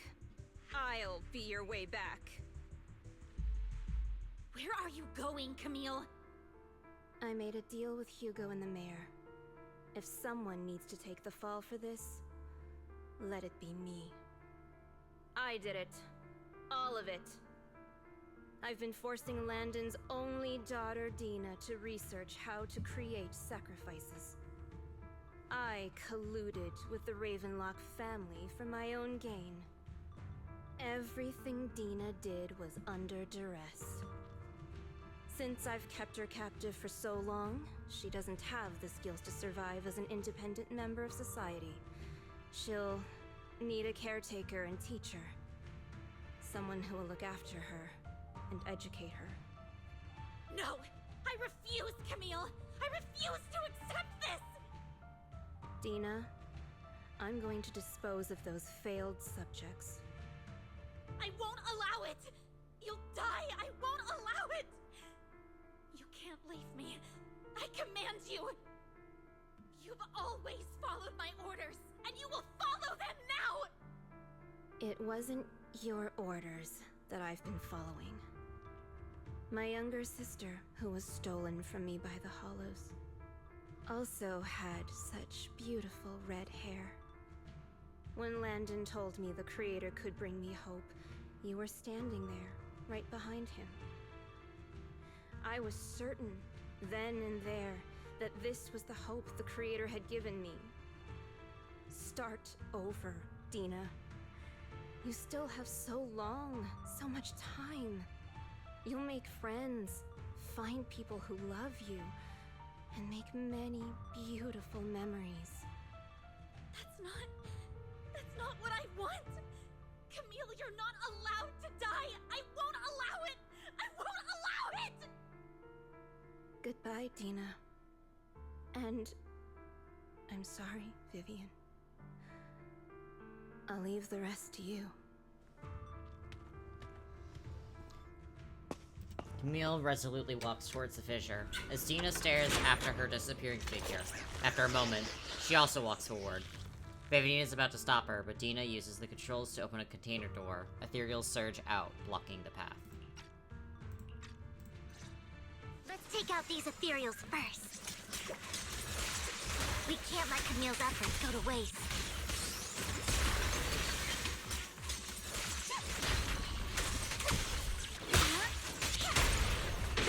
What's up?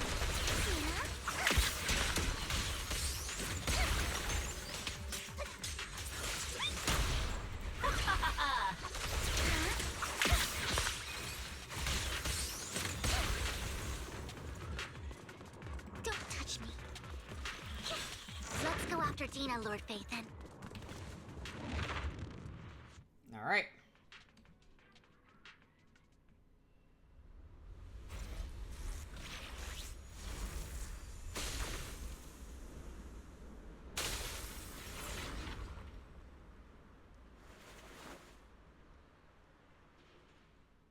Are you satisfied now, Vivian?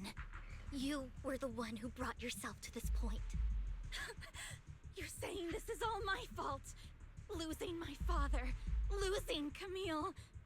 I wish you had never come into my life. At first, when Father brought you home, I was happy. There are so many Exaltists, yet Father never allowed me to get too close with any of them. I never had any friends either. But when Father brought you back, he told me to take good care of you. That you were my first friend. I was also so happy the first time you took my place in helping Father select a person to receive the blessing. Because it meant you were different from all those other people. You could stay with me. But soon, I grew jealous. You took the attention that should have belonged to me. You even took Father's love from me. It's only because of my ability that Landon... I know, but... Vivian, jealousy is something you cannot control. Of course, the same goes for fear and hatred. I was terrified that one day you would look at me and shed tears. I knew if that day ever came, Father would not hesitate to force the blessing upon me. And when that day did come, I hated you for causing my father's death. Tina, you knew everything about what happened back then, so... Why are you still defending Landon? And why didn't you tell me back then? If I had known earlier, maybe I could have found a way. Because it's the only thing that makes me more special than you, no? It proves I had Father's trust. I was more useful to him. Vivian, You said you wandered without a home ever since you were young, hated by anyone you encountered. You were happy to gain recognition from everyone and help Father when you were among the Exaltists. But in the end, you discovered you were being used, so you felt betrayed and hurt. Then, what about me? All I ever had was my father. I've never known a life outside of the Exaltists. Ever since I was young, my only purpose was to help Father select who was to be blessed. The only purpose I had was my father and the Exaltists. I've never been taught anything else, Vivian. It is what little value I have, and have ever had. In the end, you took even that from me, and completely destroyed it. You think you're doing good and fighting evil. You've only managed to affect a small part of your world. But have you ever wondered if maybe that's all there is to my world? I never wanted to hurt you. You were also my first friend. And that's why I wanted to save you back then. Save me? You and Camille all talk about saving me. Why don't you understand? To me, loss is so much more painful than death. Tina, you can start over. Everything Camille did was so you could live on. Let's leave the Hollow together. There are so many amazing places in New Eridu. This time, I'll take care of you. I've also met so many amazing people. I'm sure they'll love you too. Okay, Tina?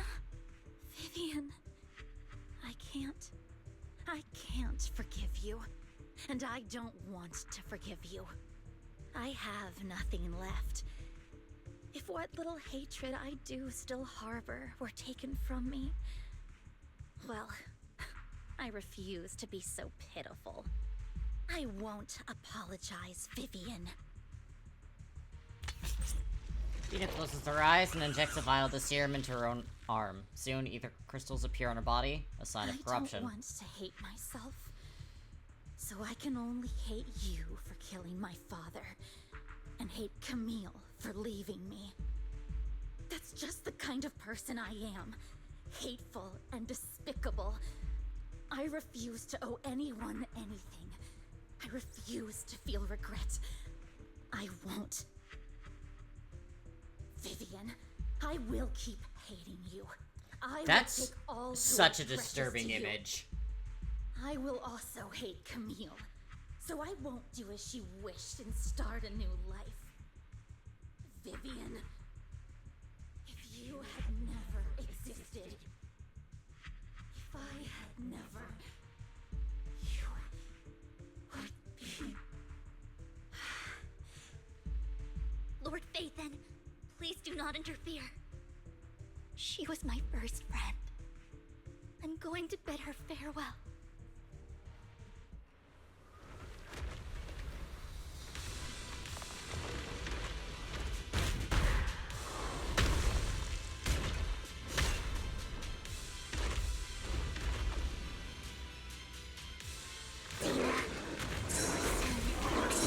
Over. Excuse me. Phaethon, don't come any closer.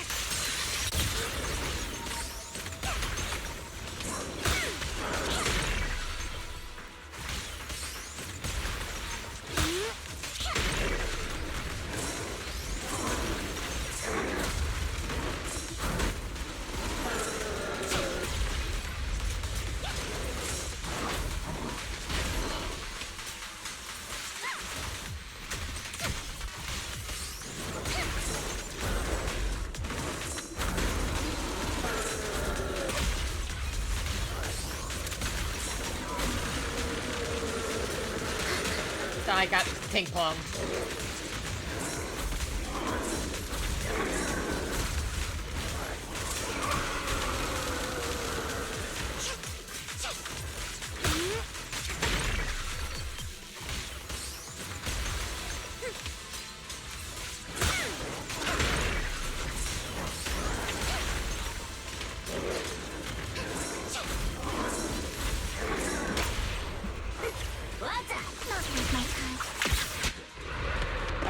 Round 2, let's go.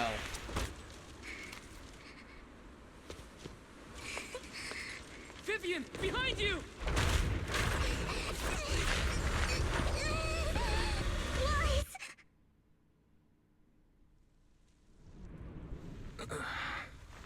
What happened? What the...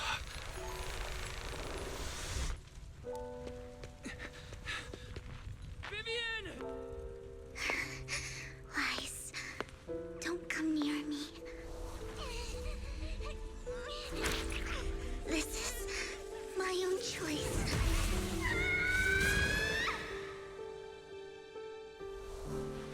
I will change the fate I saw. Vivian!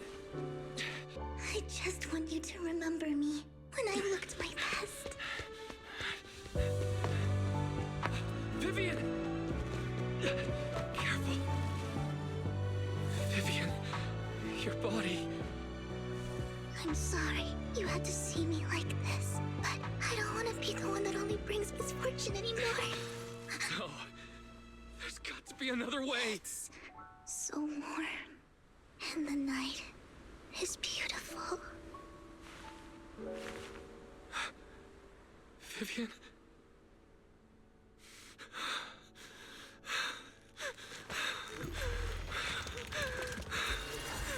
No. It can't end like this.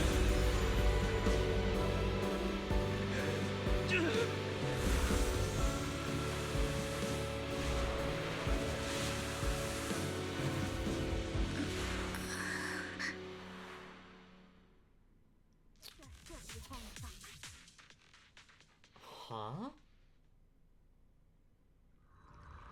It feels as though you've had a long dream where you saw your teacher again with her familiar smile.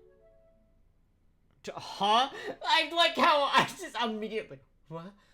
But soon the environment and your teacher both dissolve into the water like behind a misty curtain, blurring and then vanishing. Wise. Wise. Wise, you're finally awake. I'm at the store? I remember I was with Vivian. Wait, she injected herself with Landon's serum. Is she okay? Hugo and Lycon brought you out of the hollow. You scared me to death. Thank goodness you woke up. And you said Vivian used the serum on herself? But she looked fine to me, bar a couple of scratches. Hugo sent me a message earlier saying he got her checked over and she was alright. Do you remember what happened? It was bad, actually. The situation was dire, so Vivian used the serum on herself to defeat the ethereals. I saw the crystallization process starting to occur. I can't describe exactly what happened. I saw something blurry, but I just wanted to stop Vivian's corruption process. I don't know exactly what I did, but then I lost consciousness. What happened after that? When I let Hugo and Lycon there, it was just you and Vivian lying there on the ground. We couldn't wake either of you. Let's put that aside for now. Do you feel any discomfort-wise? I'm just a bit dizzy. I'm a bit dizzy, but otherwise, I'm fine. Don't worry. Phew, that's good. You should rest for tonight. Hugo and Vivian said they'll come over tomorrow, so we can discuss the details then. Okay. Okay. Sorry for worrying you, Belle. Good night. Wise is barely making it up the stairs, dude. This time, there are no strange sounds or sights in your dream. You sleep peacefully throughout the night. Shortly after you wake, Vivian, Hugo, and Lycon arrive at the video store. Lord Phaethon! How are you feeling? No headaches? Leg pains? Heart palpitations? Loss of appetite? Vivian? I was just so worried. Sorry. Anyway, Lord Phaethon, I'm so glad you're okay. What happened this time was all my fault. It's not your fault. Things were dire, and you did what you had to. Plus, if it weren't for you, we wouldn't be here now. So what happened? Wise said he saw the crystallization process start, but I didn't see anything through EOS. Hugo? Lycon? Did either of you guys see it? Allow me to explain.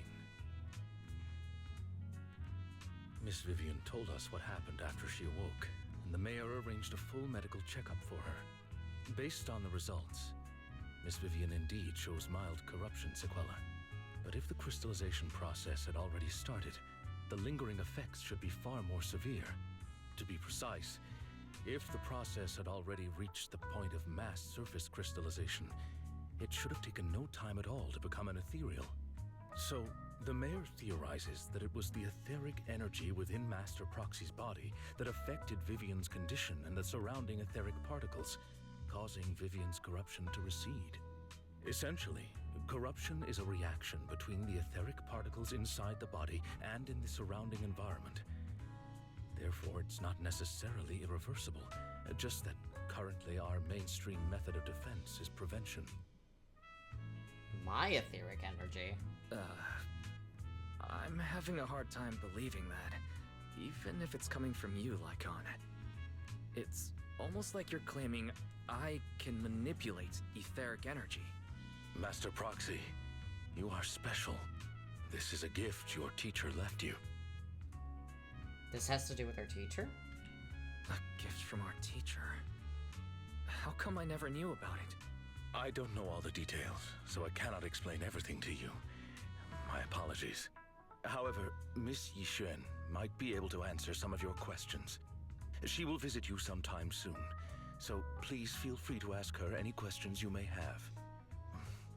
She has quite an eccentric personality. If she causes you any inconvenience... Can I file a complaint? Can I file a complaint about her with you if she does? Master Proxy, you have always been a people person, so I trust you will handle things just fine. Now I'm even more worried. The way you said that just makes me more worried. In any case, the mayor has asked me to give everyone his most sincere gratitude. Unfortunately, the mayor could not come personally, but has promised everyone a favor. Provided it's within his means, he will offer his unconditional assistance once. There is no time limit on this favor. Unconditional, What if I wanted his position as mayor? If that is what you desire, then the mayor and his subordinates will be first in line to vote for you in the next election. As for the other votes, you'll have to work for them on your own. But should you assume office, I hope you take full responsibility for handling all day-to-day matters and lead by example. They have such divorce By sheer energy. happenstance, the mayor has provided you with a copy of his current assignment, the City Waste Sorting and Processing proposal. Old fox. Well, can I request Lord Phaethon's? The mayor imagined, you might ask. I have prepared all the necessary documents, and the ceremony expenses will be covered by the mayor as a gift. As long as Master Proxy agrees, we can sign and process the documents immediately. But this matter requires mutual consent, and cannot involve coercion, confinement, or one party's lack of consciousness. Stop! I would never do that to Lord Phaethon! Probably. At least not today.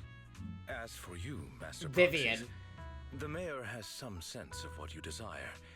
That said, he hopes you might speak with Miss Yixuan first before you decide the timing of that favor. Hugo and Lycon are still bickering, and Vivian sits to one side, eager and anticipatory. As always, you can smell the aroma of noodles from the neighboring noodle shop, hear snippets of Elfie's music from her store. Thank goodness. Time goes on, but there will always be friends by your side. After eating, Hugo, Lycon, and Vivian take their leave. Wise, are you feeling alright? What Lycon talked about, controlling ether particles. He said it was a gift from our teacher. I keep thinking about it. I feel like something insane is going to happen. No, I can't think about this right now. You only just recovered, Wise. You should get some rest. We'll talk about this later. Alright, upstairs we go.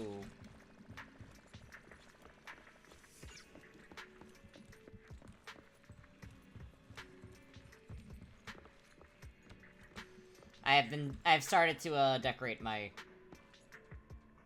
display stand, by the way, everyone.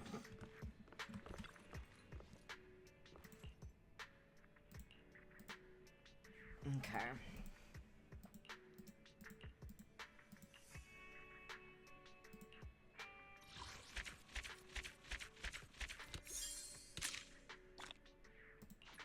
Yay! Season 1 completed.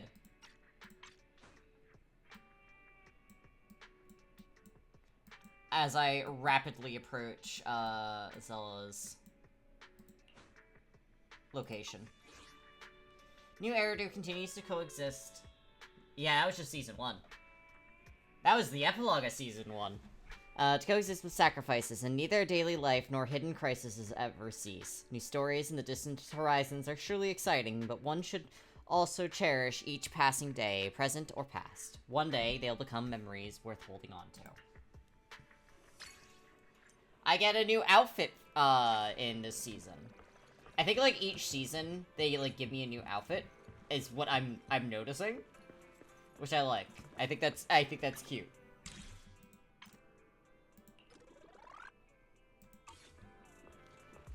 Hi, Belle. Wise, someone, calling herself Shu Young is here for you. She's dressed like one of those masters of the mystic arts from those movies. Do you know her? She saved me in the Hollow. I do. She saved Vivian and me when we encountered some ethereals in the Hollow once. Belle, do you remember what the mayor said before? That he'd bring in a Void Hunter rank special investigator to help us adjust to our ether amplitude? That's her. She's that investigator.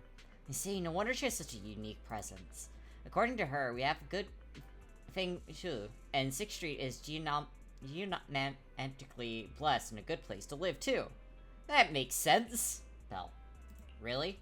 Of course. She looked so serious. It didn't sound like just empty flattery.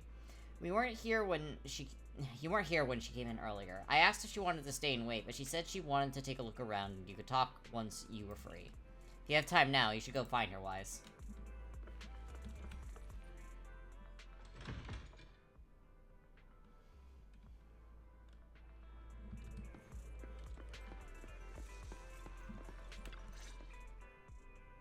I did not expect that such a spiritual entity would exist here.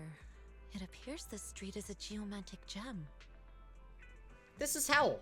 A spiritual entity? His name is Howl, and I guess you could count him as a neighbor of mine. Is there anything special We love about Howl. him? No, I was simply a bit surprised. It's rare to find such an intelligent individual of this breed. Don't underestimate Huskies. Even Huskies can be really smart, like Howl. You're right. Yet, being overly intelligent comes at a price. It must stay here for prolonged periods of time, parted from its owner and unable to move about freely. Both a blessing and a curse. However, it seems quite happy. We've strayed a bit off topic. Since you're back, let's discuss our partnership. Gently pets Howl's head, stuffs a few dennies into his money pouch, and then he returned to the video store. As you do. Nice job. Good air circulation, excellent layout. Very suitable for a business. Your bamboo here are also very energetic. It seems your fortune is good when it comes to wealth. Huh. You even know feng shui? I'm happy to hear that. But who exactly are you? I suppose this is our first official meeting since parting ways in the Hollow. Now that both of you are present, allow me to reintroduce myself. My name is Yi Xuan, a mystic from Yunquei Summit. I'm gonna struggle a lot with these words. I'm gonna pop that down right now. I'm gonna struggle. I'm gonna struggle a lot. Mystic? Yichuan's Summit? Mystic?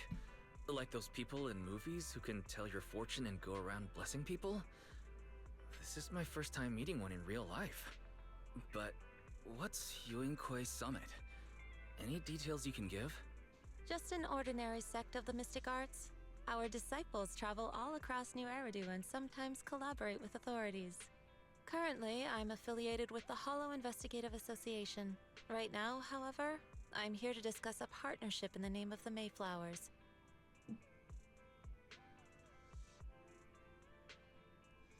What kind of partnership?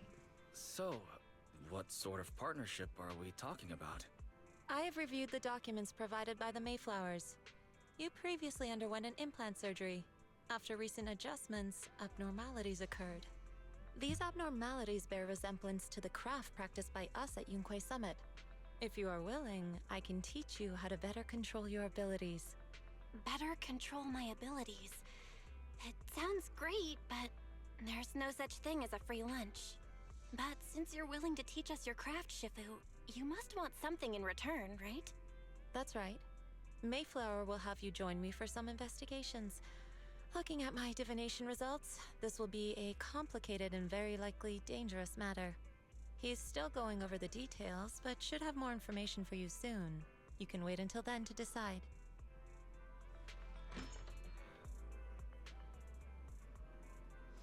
Let's leave it at that. The weather is nice today, perfect for going out. I just happen to need to head to a nearby store to collect something. If you're free, how about coming with me? We have a long path ahead of us, so it'd be good to take the opportunity to learn more about each other's ways and methods. Sure, I love her derpy little bird. Sounds good, let's go. Where's the store? It's at Lima Square. It's called Bouillon. I know that store. But hasn't it been closed for ages now? Is that okay? It matters not. Whether the situation, let's head over first. It's been ages since I last came to the Janus Quarter. I'd like to take a look around. Just tell me when you're heading to Lima Square. We can meet up there.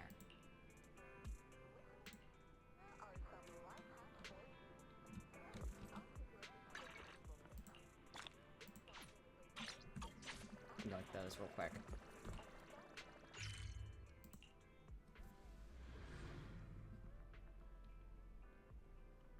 This is the point where everyone realizes I have mud mouth. I struggle so much with some words.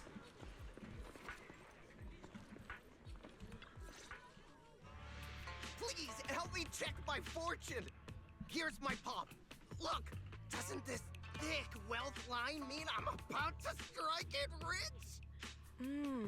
I've looked it over, and your fortune is decent. Huh? You barely looked at it, and you're already done? You have good fortune. What? You don't believe me? I do. Thank you so much. Next, it's my turn. Hey, wait, hey, quit cutting in line.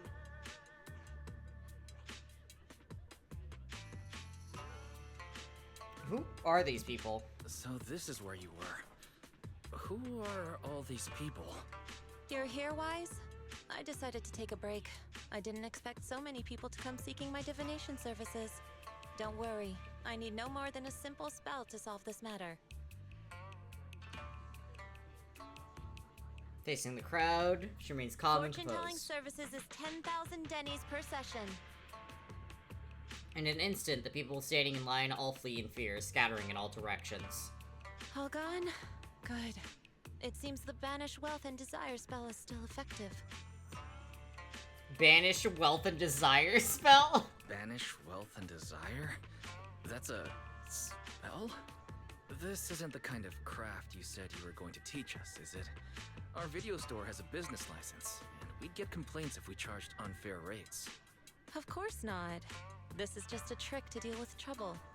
I'll take my time showing you the true craft of Yunquei Summit. For now, let's find that shop.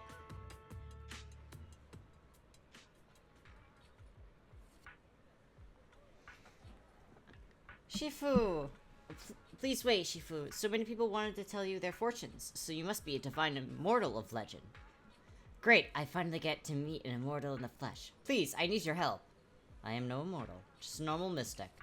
However, it appears you're in quite a pickle.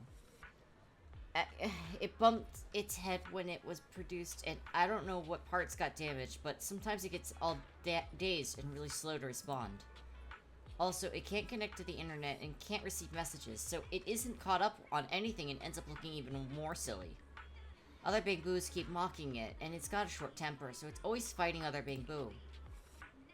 How about taking it to a repair store? No, it's afraid it can't be repaired and will get scrapped, so it refuses to go for repairs. But it likes watching those movies with immortals who catch demons, so it wants to learn mystic arts. If you try and convince it, it might agree to be repaired. So you wish to use the mystic arts as a cover to convince it to get it repairs. It shouldn't be difficult. Why, is there any place nearby that does repairs? Let me check it over first. There's no need for that. There's no need for that. I can check it over first. If there's no major hardware issues, I can do some debugging and adjustments. Very well. Really? Great, amazing. You two are amazing. My friend is not far from here. Please, go and check it out.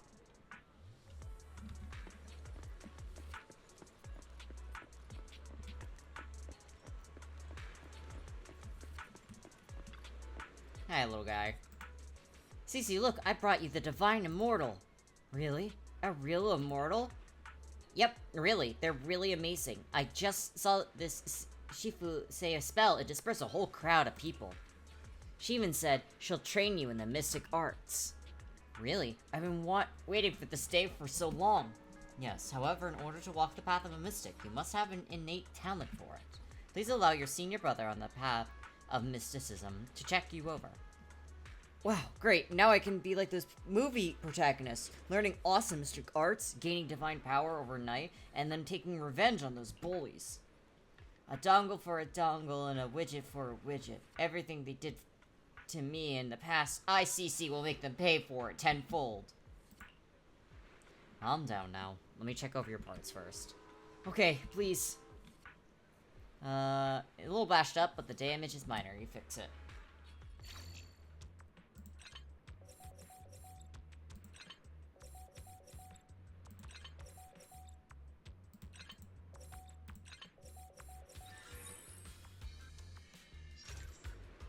Great. All repaired. How do you feel? What was that? Wow, countless messages and updates are flashing before my eyes. Whoa. Could this be?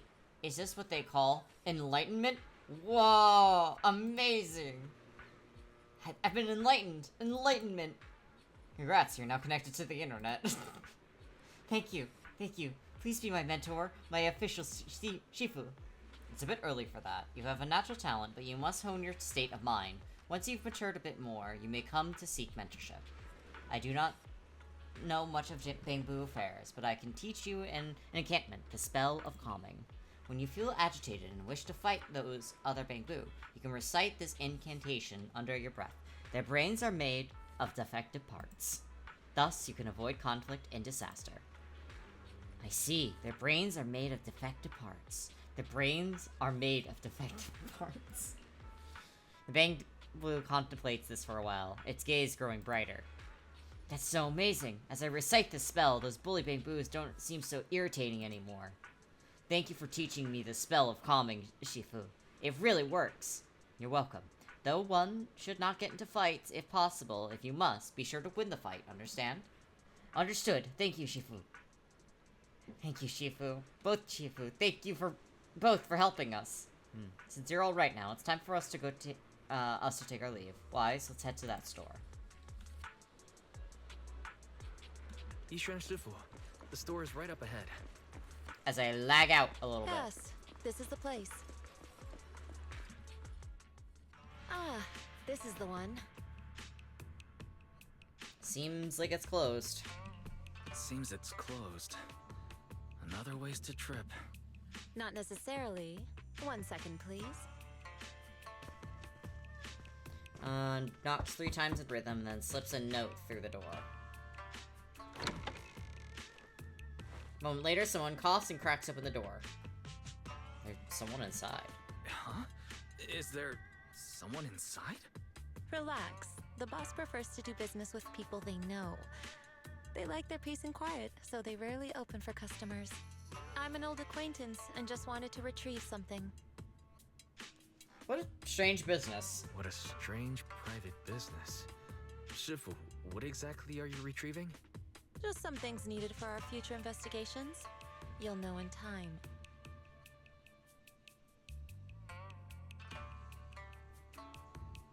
Is that so? Really? Shifu, I feel like you're always so mysterious. Rest assured, I'm not hiding anything from you. It's simply because the correct time has not yet arrived, so there is no need to rush. Since we've already obtained what we came for, let's part ways here. There will be plenty of time in the future. We will certainly meet again.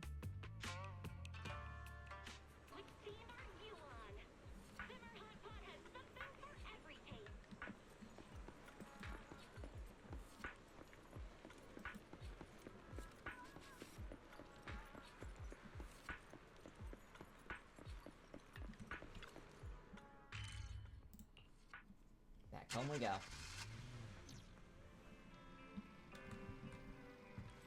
Hi, Bill. Wise, you're back. Did everything go okay? Went well. Just that Shifu deals with things in a rather unique way. Maybe that's just how a mystic does things.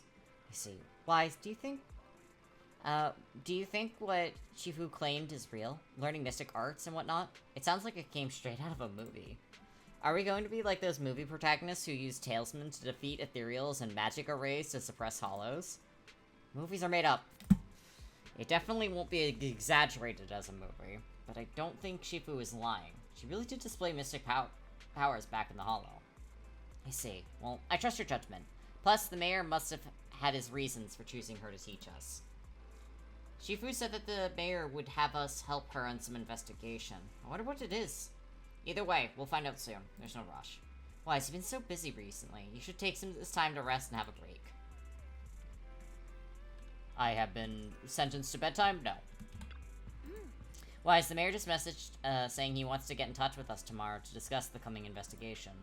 And from what he's saying, the incident is pretty tricky. We'll need to leave 6th Street and stay in Waife Peninsula for a while, keeping our identity secret while quietly investigating. The peninsula? That's somewhere in the Throne Quarter, right? Looks like we got quite the trip ahead of us. That's right, and the mayor said that we might need to temporarily join the summit as registered disciples. Registered disciples? We're gonna be temporary disciples at the summit? That sounds interesting. Kind of like the plot in a kung fu movie where they train under a master. But if Shifu really is able to teach us how to control our etheric powers, I guess she would be our teacher. Yeah, I was thinking the same. Though we still don't know exactly what we'll be learning. Perhaps it's the technique Shifu mentioned before. Do you think we should accept this investigation commission, Wise? Let's check out the details first. Still, having the chance to learn from Shifu is definitely a rare opportunity. You're right. I was thinking the same thing. Let's confirm the details tomorrow to be sure. Mayor says Shifu will come to 6th Street tomorrow to discuss the details. If we accept the commission, she'll escort us directly to the peninsula. They've got the temporary HDD equipment and some daily necessities. Necessities. What the fuck happened there? Ready at the summit. All we need to do is sort out the video store. Don't worry, Wise. I'll make sure that we're prepared. It's getting late. We should get some rest for now. Alright, let's talk about it tomorrow.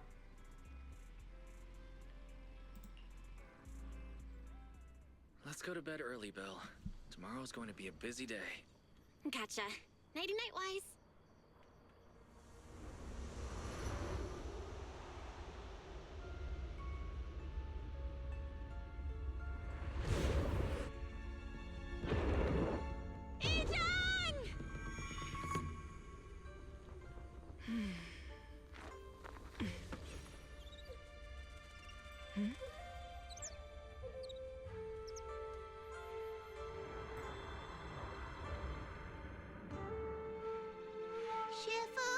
Shifu! Whoa! You're up earlier than usual? Or have you not slept? Is there something on your mind? No, Fufu. I was just stargazing, trying to divine what's to come. The hour has arrived. I must go pick up the new disciples. This time, I'll escort them personally. I love her fat bird. The bird is so fucking cute, dude. I know that's not, like, what they're showing off with her, but, like, a bird. Wise, the mayor just sent a message saying he wants to talk with us. You're free right now? If so, I'll hit him up. I'm free. Got it. I'll contact the mayor right away. Moments later, Bell dials the mayor's encrypted line. Mr. Mayor, we've met with the investigator you mentioned. I see. What do you think of her, my friends? She's special. Her way of doing things is pretty special. She's very different from the stereotypical mystic. She even helped us when we ran into ethereals inside the hollow.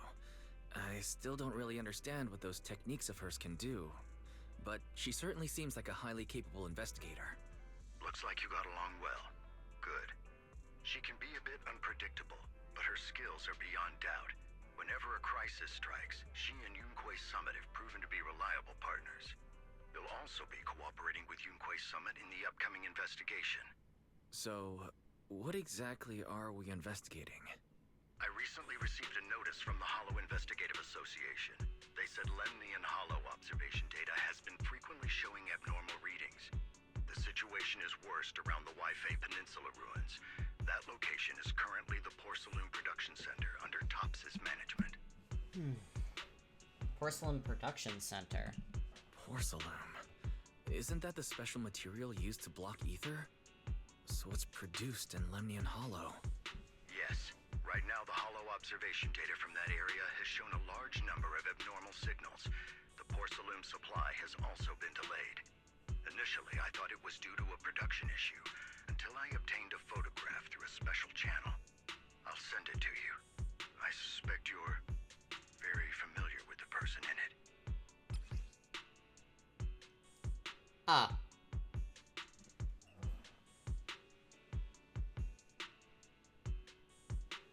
That is the teacher.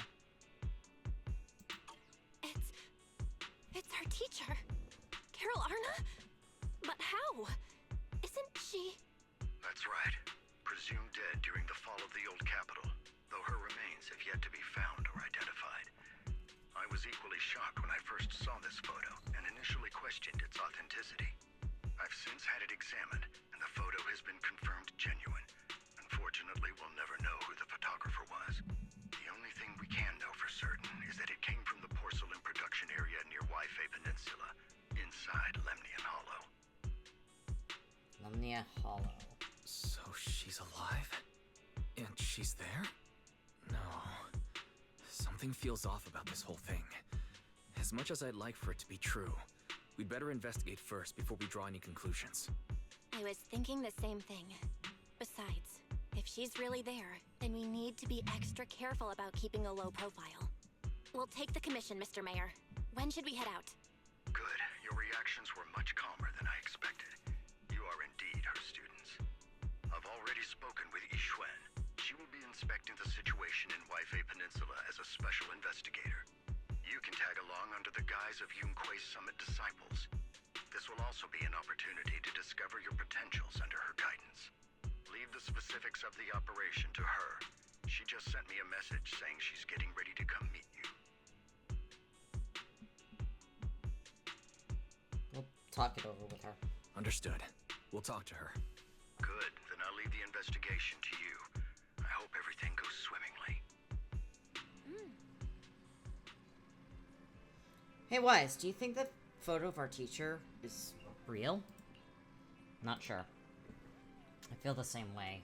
It might sound like wishful thinking, but I really hope our teacher is still alive. The photo looks like it was taken in a hollow. There seems to be some miasma in the background. Miasma? Yeah, it's a special type of corruptive matter. It appeared in other places too, but it's mainly found in the Lamian Hollow.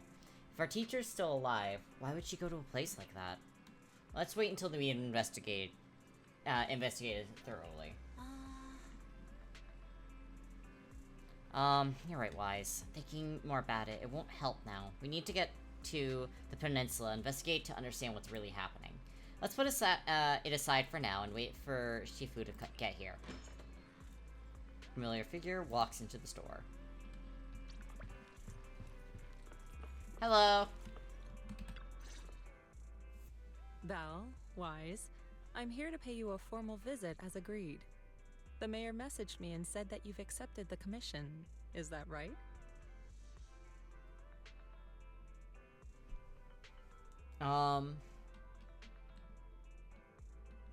We want to learn more about the photo too. The mayor said he found a photograph of Carol Arna in Waifei Peninsula. So, we want to get to the bottom of this. Yes, I've heard Mayflower mention it. Even though the world accuses her of being the culprit behind the old capital's fall, as her students, you still choose to believe that she's innocent and that there's more to the story. Such devotion is admirable. Since we'll be cooperating together on this investigation, Yunquei Summit will of course aid you in uncovering the source of that photo.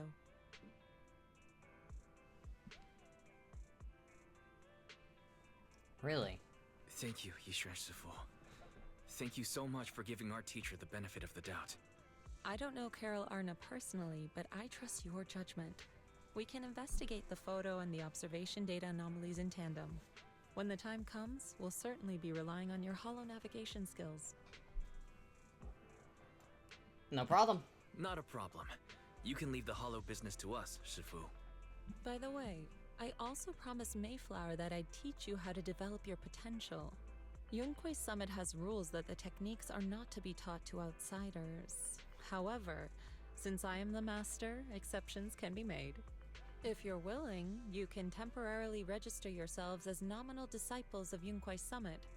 Don't worry, this is only out of convenience for the operation and will have no binding power over you. Which means it's also unnecessary for you to follow the formalities and call me Shifu like the disciples. We'll still call you, Shifu. We'll still call you Shifu. You are teaching us how to control our ether aptitude after all. Exactly. Even though we're only nominal disciples, you've still done your part by teaching us. Plus, that's what they say in the movies. You're putting the cart before the horse, but I suppose it's fine. Since you're calling me Shifu, I'll make sure your fellow seniors take care of your daily needs once we arrive in Waifei Peninsula. Also, take this. What's this? What's this? A Yunquei Summit Disciples uniform? Indeed. You are nominal disciples of Yunquei Summit now. The uniforms will also help avert suspicion. Do you remember the last time we went to Lumina Square? I was there to pick up the custom accessories for your uniforms. Oh, I see. So that's why Shifu was so secretive last time. Although, Shifu seems very well prepared. Could it be you're actually eager to take on new disciples? Senior Wise makes a good point. That is not the case. Don't make wild assumptions now, you two. It's just that a reading I did had foretold these events. That's all.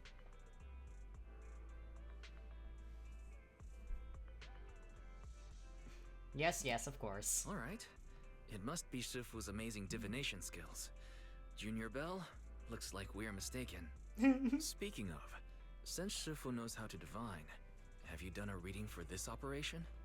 I have indeed, though the result was not very auspicious. Rest assured, I have prepared for everything. Prepared for everything? I took out insurance policies. You're also covered. Wait, hold on a second. Hold on. Insurance? Was the reading that dangerous? Master, urgent reminder.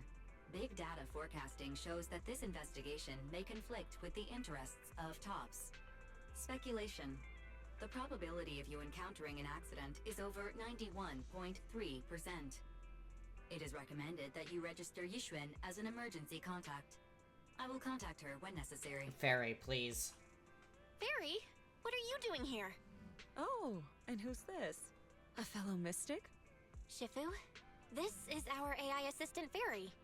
This assistant is quite accurate with its readings. Is this the new big data fortune telling that everyone's talking about lately? Big data fortune telling. I heard they can even tell fortunes based on blood and personality types. Must be a secret technique from another school. Very well. Since you already know big data fortune telling, you are exempt from studying divination.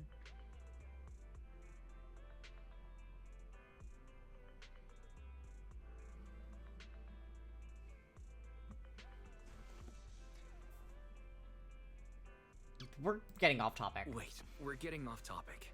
We were talking about how dangerous the investigation would be. My reading said the investigation will have many twists and turns, but it also said our misfortune could be turned into a blessing. There's no need to worry. I'll be with you. It's just better to be safe than sorry, hence the insurance. True. We should be fine with Shifu by our side. Mm-hmm. Mayflower also made special arrangements and dedicated an airship route to this operation.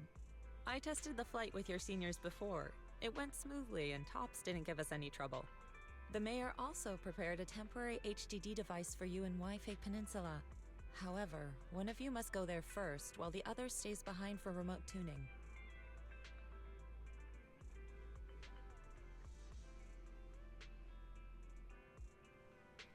I'll go first. I'll go first. Belle can stay behind for remote tuning while I scope out the situation. She can join us when everything's settled. Wise, I should go first.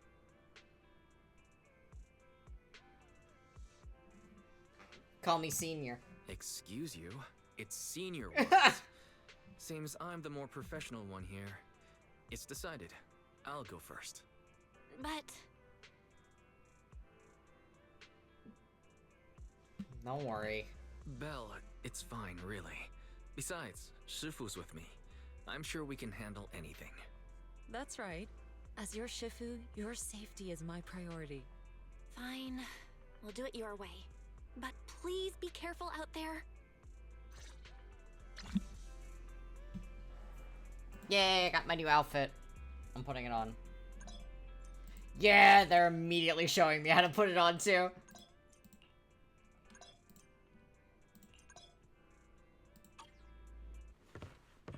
There I am. Thank you for the ass shot of Wise, guys. Like, it was just immediate ass. Wise. I mean, Senior Wise. Those clothes suit you pretty well. Try yours on too. No rush, I'll keep it safe for now. Still gotta clean up the shop later. Wouldn't want it getting dirty. Since we're going to be staying in the peninsula for a while, I should tidy up before we head out. Once you get to the peninsula, remember to boot up your computer so we can debug the HDD system together remotely. Since we don't know how long we'll be staying in the peninsula, I've been thinking, it'd probably be better if we moved to the video store over there. By the way, do you remember 20? When we closed the video store temporarily, it went out to find work. It's in Throne Quarter and hasn't found any work yet. I got in touch with it yesterday to see if it could help us run the video store business in the peninsula. It's got experience from before, so it should be able to lend a hand. 20 was really excited and said it will help take care of the store once we're settled. Alright, great. 20, it's been so long since we've seen it after I went to work. Great, we'll ask it to help out then. I agree, 18 should be able to manage the business on 6th Street. I took care of the video store stall and inventory yesterday. Speaking of which, there's also a Tin Master over in the peninsula. He's been visiting the shop here on 6th Street these past couple of days to exchange coffee-making tips. I thought I was seeing things when I saw two Tin Masters standing together talking. It was only after asking that I realized that they were totally different individuals. I took the chance to have him bring the things we need for the store over. Don't forget to look them over when you get there. Thanks, Tin Master. Can't thank you enough, Tin Master. Both the one from 6th Street and the one from the peninsula.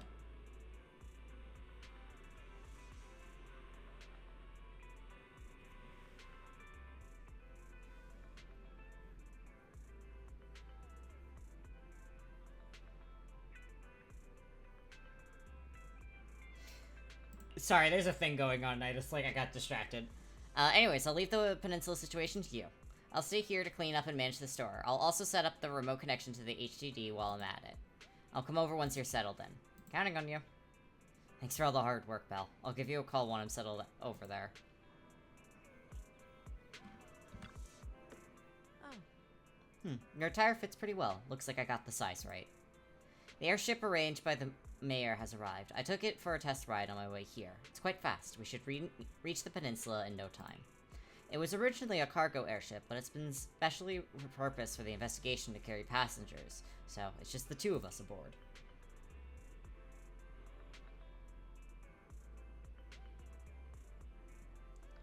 As for when we leave, that's up to us to decide. Let's head out when you're ready. Alright, let's go. Enter battle? What? Alright, let's get moving.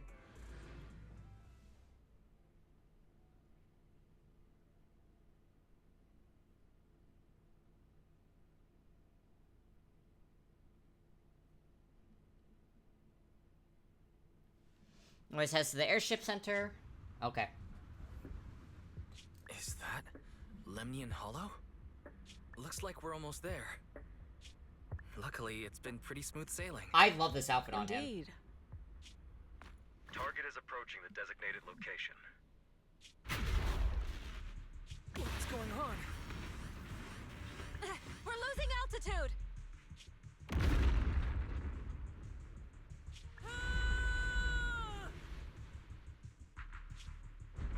Target neutralized.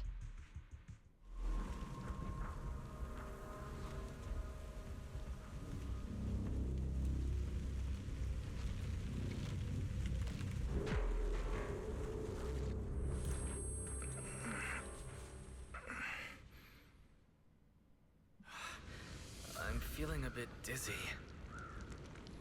It's a good thing that Fisher was there. This could have been much worse. I should try to find Shifu first. What is this? It looks so weird. I'm gonna touch it. This must be the miasma tuner mentioned in the documents. A solidified mass formed by concentrated miasma. It's filled with dense miasma. Get too close and you'll slowly succumb to its corruption. Okay. Wise needs to stop getting in or being near flying machines. They always end up crashing into fissures. Genuinely, dude.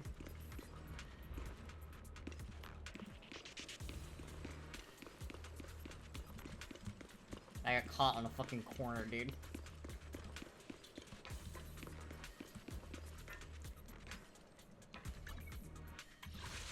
Oh, hey!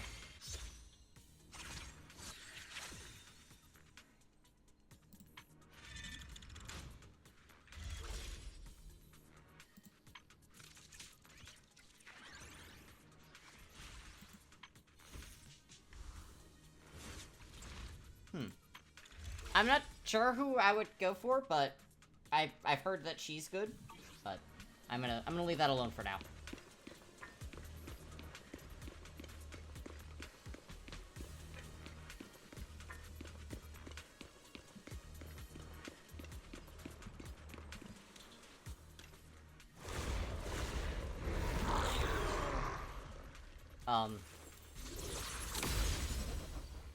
Okay.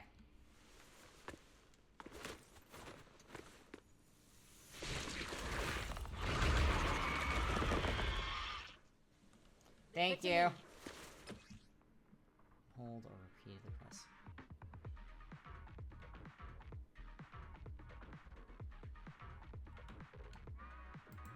Shifu, there you are.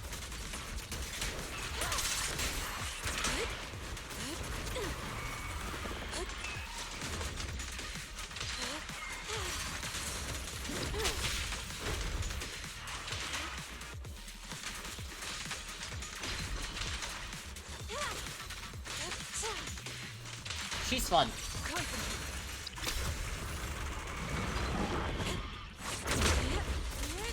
Let's get still.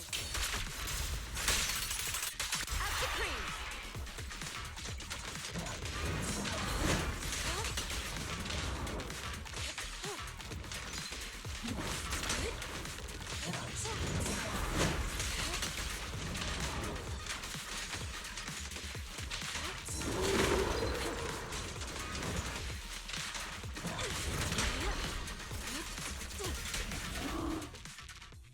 Wise, there you are.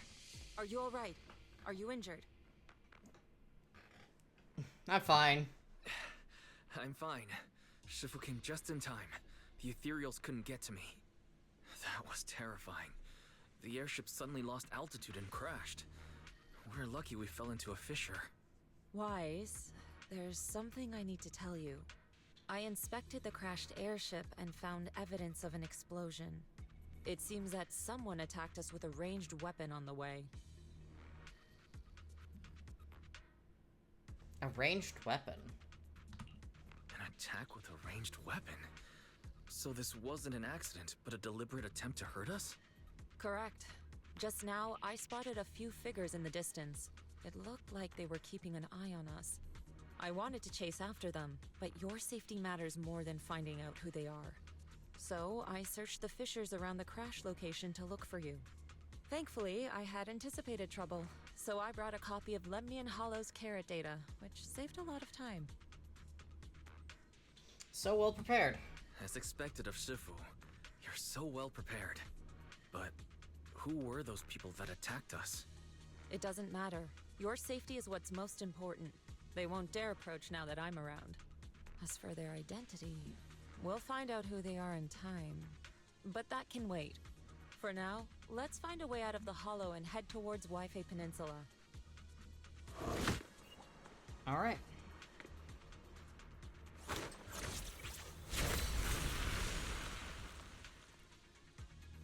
Shifu, was that a Rinkwei Summit technique you just used? Indeed. The principles of such techniques are in fact rather simple. Corrupted substances Okay, inside Yao the hollow Guang. have different biofrequencies.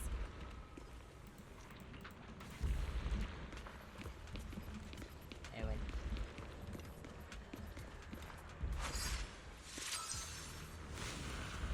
Thank you.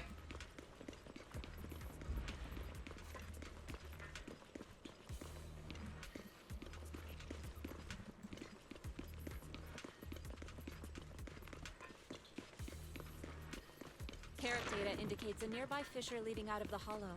Let's locate that first. Okay. Wise, according to the carrot data, this hollow fissure is the exit. Alright, let's get out of here.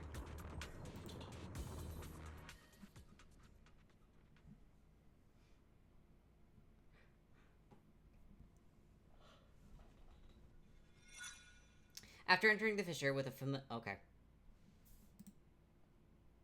Shifu, we finally made it. But this is the sea? Looks like we're still a distance from Waifei Peninsula. How do we get across? Well, given our current options... Wise, can you swim?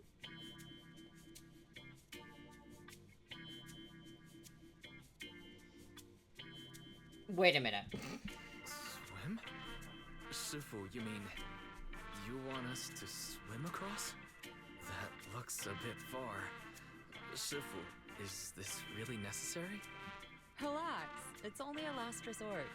The crash made a lot of noise. I'm sure someone will come and investigate. Besides, there's a waterway toward Phylum Heights nearby. We should be seeing ships around. Thank goodness. Thank goodness. I really thought you were going to swim over. Over there, a ship. The two wait for help. They are brought aboard promptly by the passing cargo ship. After traveling for a while, the ship slowly docks by the shore.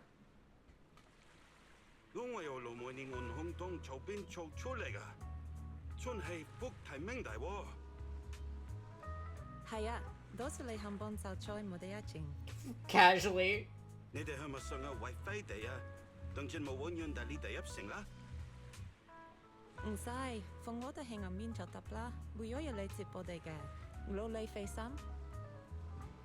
Sorry, what were you saying? I didn't understand a word. Oh, it's just a local dialect. Don't worry about it. I contacted your senior earlier. She'll come pick us up here. My senior? Right. Rinkwei Summit has many disciples. There must be others before me. And since Belle and I only just became disciples today, does that make us the juniors of juniors in Rinkwei Summit? That's right. I have a few other disciples. Since you joined last, you are indeed everyone's juniors. But don't stress over it. Just treat them normally. You can also ask them for help if you need anything. Shifu, what are my seniors like? I'm curious. Patience. You'll see soon enough. I like her personality. It's nice. So, this is the place. You said someone will pick you up? Yes, I've contacted my disciple. She's on her way, so she should be here soon. Sorry to keep you waiting, Shifu. Fufu's here. Huh? Who's this? Aha! So you must be the little junior Shifu spoke of. Oh wait, you seem kind of familiar. Have we met before? quite remember. Anyway, let me introduce myself again. I'm Jufufu, and I'll be your senior here. Shifu was being all secretive before. I see now we have quite the interesting junior here. You've got nothing to worry about with Senior Fufu around. If anything comes up, I'll handle it. Thank you, Senior Fufu. Thank you so much, Senior Fufu. If I have any questions, I'll be sure to ask. Uh-huh. Ask me anything. Food, entertainment, training. Oh, I know a great tea house nearby. Fufu, let's continue the conversation when we've returned to Suibian Temple. We've just exited a hollow. I'm sorry, Shifu. I got a bit too excited. I'll take you to the temple now. Oh, would it be okay if I show Junior Wise around on the way back? Sure, I'll leave that to you. Then I'll see you back at Suibian Temple. Don't stay out too long. Got it. Oh, right. Let me pay the boat fare first. Thank you for helping us. How much do we owe you? Young lady, it sounds like you're all from Suibian Temple, yes? It's not my place to take your dennies, no. Huh? But it's what we owe you. I can't take your dennies. People like me wouldn't be alive if it weren't for you all back then. Anyway, you should go back and rest now. Oh, and make sure you steer clear of the hollow from now on. All right, we got it. Thank you so much. If you need any help in the future, come find us at Suibian Temple. Thank you kindly. After everyone bids the captain goodbye, Shifu heads back to the temple ahead of them to deal with other matters. Well, Shifu's gone back to Suibian Temple, so I guess we're free to do whatever now. Come on, Wise, I'll show you around. There's plenty of fun to be had here.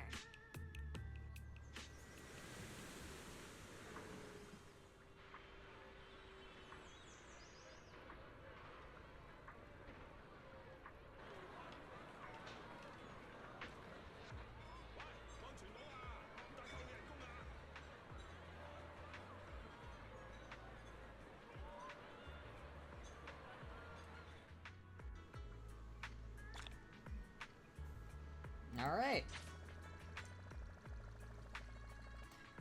I like that they have the car here now. Junior, the terrain in Peninsula is quite complex. We're currently in the upper level, and the nearest urban area is called Falum Heights. There's tons of unique shops there. You'll love them. When you're ready, we'll set off to go take a look. Let's go. Great, let me show you around. Junior Wise, this is your first time in Wi-Fi, right? Yeah, I've never been here before. Then stay close to me, or you might get lost. Junior, come over here quick. You can see lots of cool stuff from this spot. Look, that's the Lemon Hollow. Yeah. Is it because we're near the sea, the terrain's so open? It really does look huge. Yeah, it's quite a sight from here. Just hope it doesn't get any bigger. The city's at the foot of this mountain.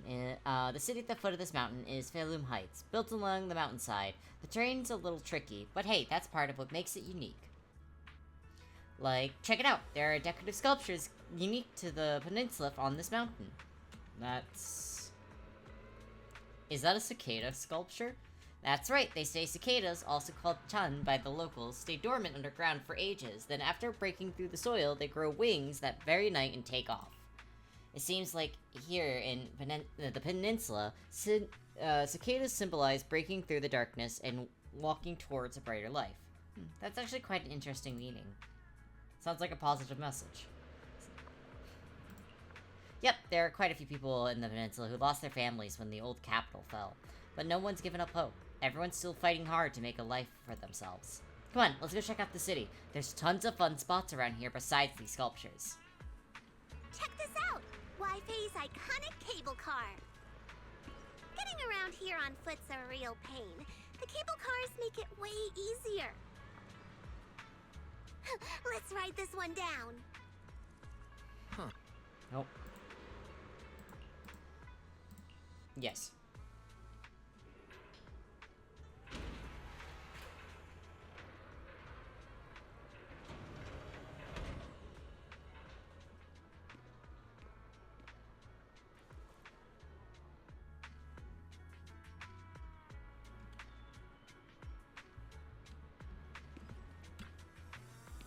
Hey Wise, how'd you like the cable car ride? Not bad. Not bad, and you get to see all kinds of street views along the way. Seems pretty interesting. I actually know of an even better spot for sightseeing. Come on, I'll show you around.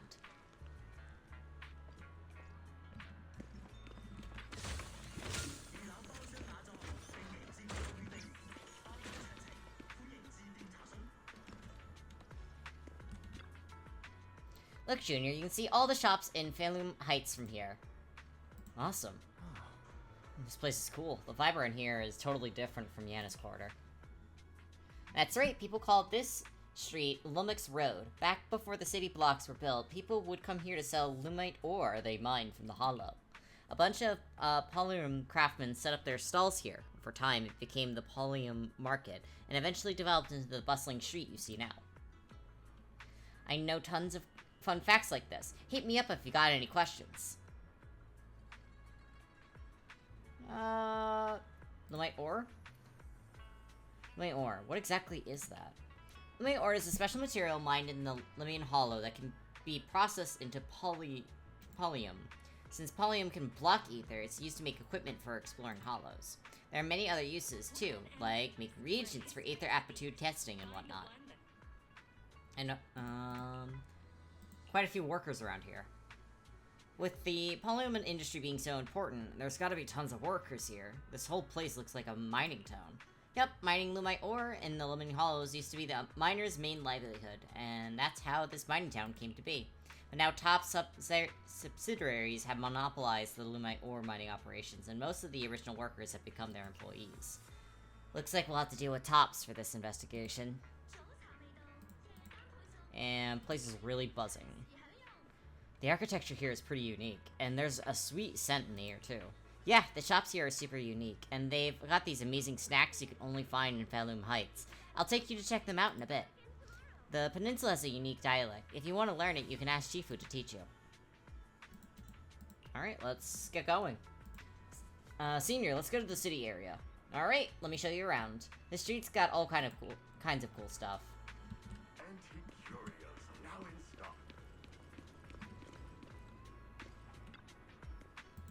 The market, just ahead. There's so many cool shops to check out. Follow me, I'll show you around. So, what did you think? Not bad, huh? Yeah, the view from up Fat there cat. was really something. Glad you liked it, Junior Wise. The streets here are really cool, too. Come on, I'll show you around. Oh my god.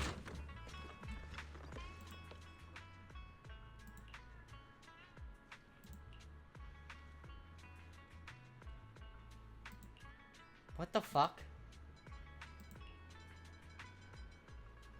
What about Kalida?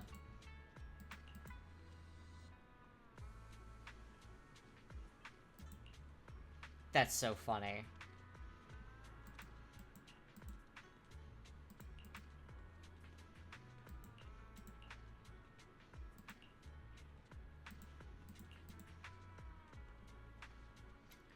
Doesn't your president need to help with promotion? Why isn't the president's image there?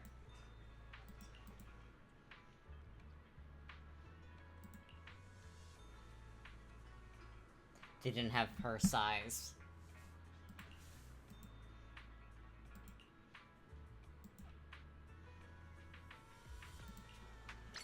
Oh my god.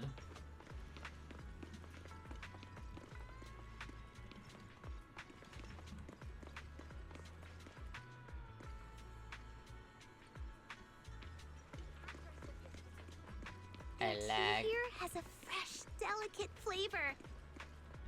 Hello. Nothing keeps you alert and quenches your thirst like a cup of green tea. Fresh tea leaves and now in stock. Come and have a taste. Yum Chai Sin's signature dim sum. New specials every day. Did I get my lines right? That's right, that's right. Remember to speak up when just greeting customers. And you can even try showing off your kung fu moves.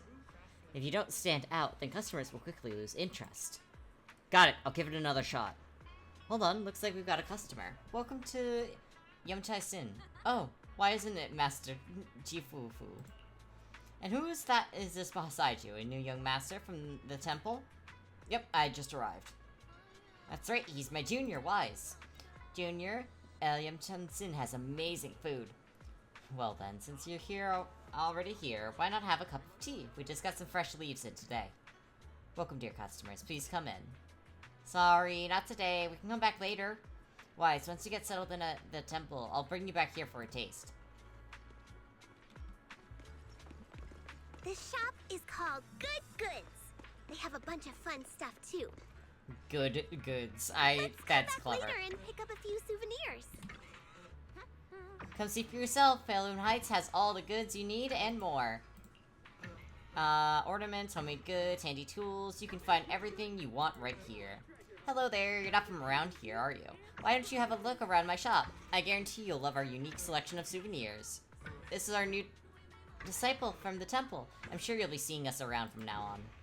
Oh, is that so? You're the little master from the summit. Well, then, just tell me what you want. I'll give you a special discount. Thank you. Oh, a discount. Well, we should head back to the temple first. I'll bring my junior disciple back to show him around later. Exclusive antique appraisals workshops available. Reserve your... Fluffy is full of adorable animals. I always have to fight the urge to go in when I walk past. Oh my god.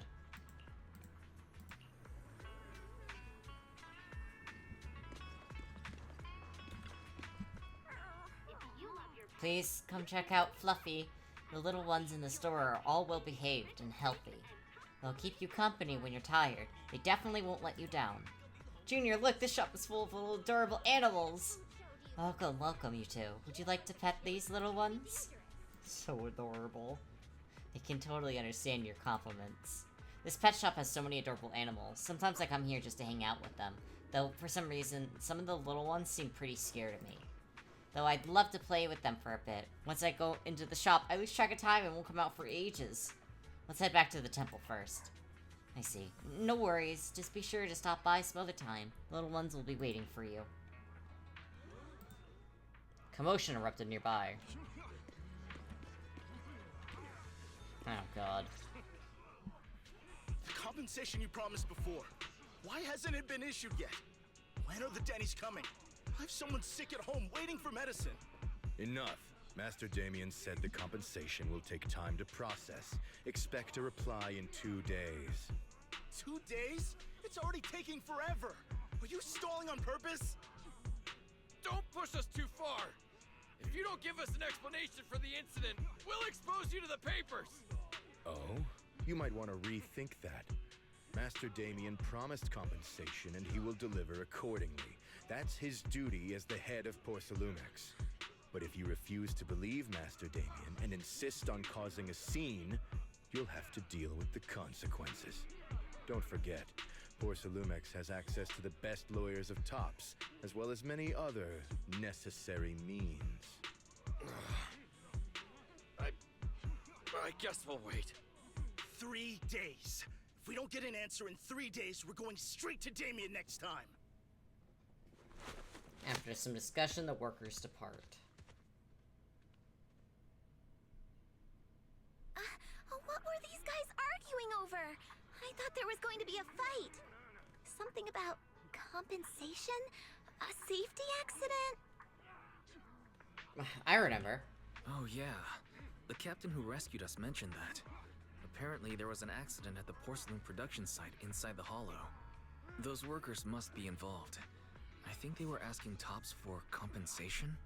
Sounds like that Damien guy's the one in charge around here. Seems like he's hiding something.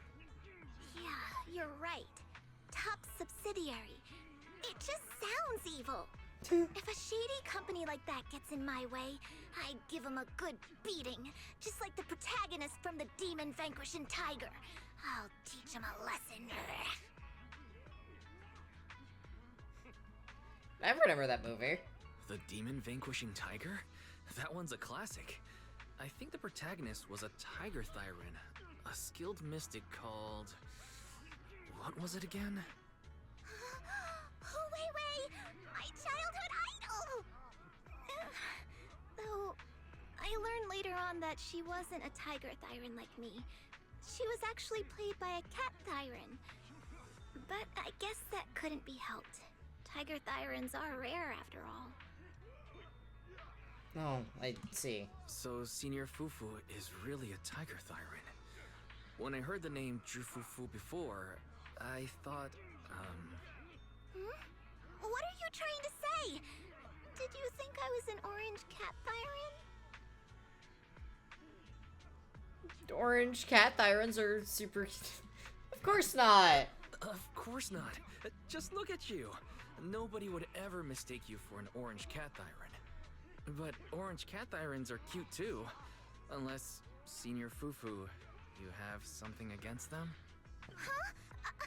No, that's not what I mean. I mean, orange cats look lazy and they aren't the best fighters. Not saying they're bad or anything, they're just not really my style. What I'm trying to say is, I don't have anything against them. Yeah, that's my final verdict as your senior. Anyway, let's stop there with the orange cats and hurry back to Swabian Temple. Everyone's waiting for us.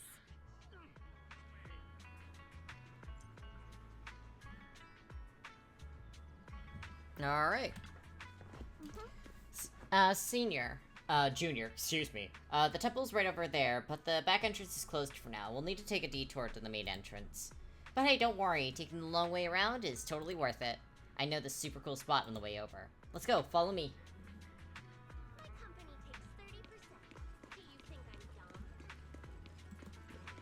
What the fuck? My company takes 30%. Do you think I'm dumb? I like overheard that in the background, man. Junior, over here, quick. See that cable car down there? It's a signature feature of the peninsula. You can hop on and ride straight to the Hollow's porcelain processing area. But that one's Top's equipment. Regular folks don't have clearance to ride it. Cable car into the Hollow? Go straight into the Hollow? What's the deal with that? In theory, with the spatial distortions in the Hollow, it would be impossible to build any fixed transportation infrastructure like this. Yeah, that's usually how it works, but this is a stable feature in the Lemon Hollow that hasn't wavered at all for years. It was the first discovered by miners who were extracting limonite ore, and they used it as a shortcut. Later, Tops invested money to build cable cars here for large-scale mining operations. It's definitely one of the local specialties. I see. You know so much, Senior. Of course, I am your senior disciple after all.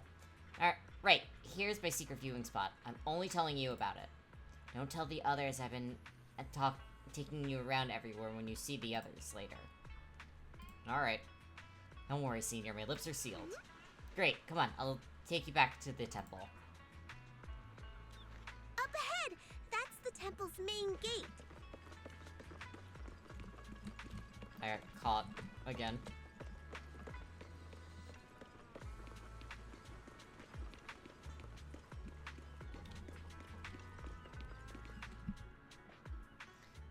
Temple is plain and sturdy. It appears as though it's been around for quite some time. Alright, let's enter the temple.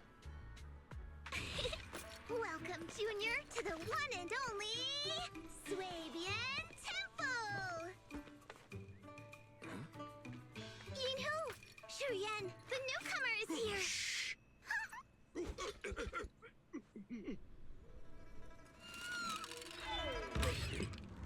Kitty! Catch it!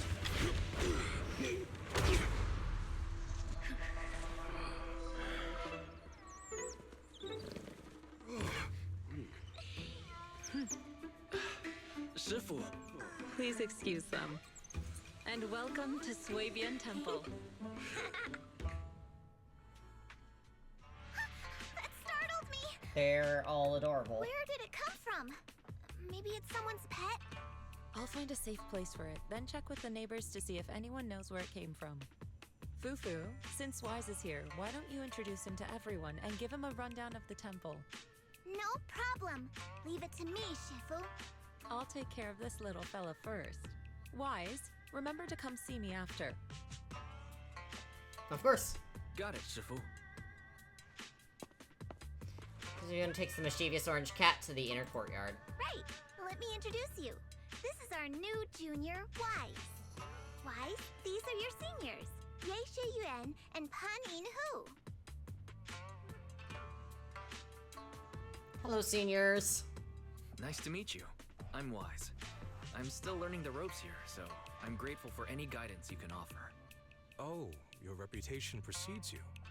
So this is the newcomer that Shifu has been mulling over. Very good. You look full of energy.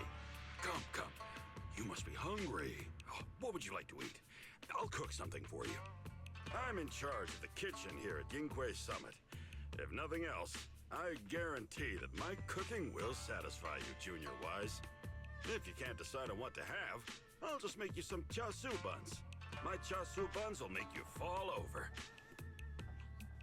Is it ordering time? Oh, wonderful.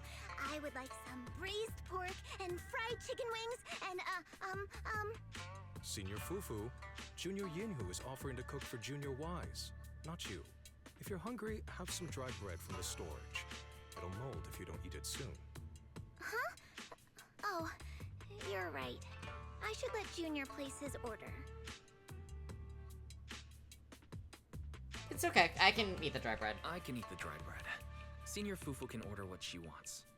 Why put yourself through that? Just let Senior Fufu take care of them. That's right. Senior Fufu will stuff it all down, even if she has to pinch her nostrils. Hey, you two! I'm not a garbage disposal! Please, Senior Fufu, try to show some empathy. Junior Wise and Shifu just fell into a hollow and require ample rest and nutrition to recover. Speaking of, we've flown in that airship before and haven't had any issues. So what happened this time? Shifu even took out a new accident insurance policy just before her trip. Awfully convenient, isn't it? And all this was part of her plan to claim insurance, Denny's. No. Yes, this makes sense. Nope. Don't let your cynical imagination run away with you, Senior Shuyuan. Yinhui Summit's finances aren't that terrible. Junior Wise, pay him no mind. He tends to question everything. But I must ask, what exactly happened to you and Shifu? Someone set up an ambush. I couldn't tell you out in public, but our airship was attacked. Attacked? So it wasn't an accident? Yeah. That's right. Shifu inspected the airship afterward. Looks like someone deliberately hit it with a rocket. How dare they attack members of Yunquei Summit? We'll teach them a lesson once we find out who they are. This attack might be an attempt to obstruct our investigation. Junior Wise, I heard Shifu say you are Faithin, the famous proxy, yes? Now that you're part of Yunquei Summit, our hollow investigation progress will surely speed up. It's possible that someone out there didn't want to see that happen, hence the airship ambush. The operation was also arranged in secret by the mayor, yet somehow, someone learned of it. According to the original schedule, you and your sibling were supposed to take the airship to Waifei Peninsula together. If it weren't for Shifu changing it at the last minute and deciding to escort you personally, things might have taken a grim turn. I see. I see. It's a good thing she was there. That's right. Shifu decided to go because her reading of the trip showed signs of danger. Seems her divinations were as accurate as ever. But with this airship crash, I bet a lot of people are aware that Yinghui Summit has returned to Suibian Temple now. Don't worry, Junior Yinhu. With Shifu here, those scoundrels won't dare to come pick a fight. Returned? What do you mean by returned? Don't you live here? This isn't where Yunquei Summit's main sect lies. Suibian Temple is just one of our older bases. Ever since the old capital fell, hardly anyone's come back here. We reconvened in secret this time per the mayor's request to investigate Lemnian Hollow. We tried our best to tidy up the place ahead of time, but the accommodations are still less than ideal. Please accept our apologies, Junior Wise. It's fine. I see. It's fine. I'm not too picky about living conditions. Thank you all for going through the trouble. We have other core members of Swabian Temple. Right now, they're out on their own investigation missions. I'll save the introductions for when you meet. Senior Fufu, Junior Wise must be tired. Shouldn't we let him rest? I'll prepare the food in the meantime. Oh, you're right. We should let Junior Wise rest first. There's no need to cook for me. Thank you, Senior Yinhu. But there's no need to cook for me. I'm really not hungry. I'll take a look around and get familiar with the place instead. Okay. Yeah, this is a little bit of an older... Oh.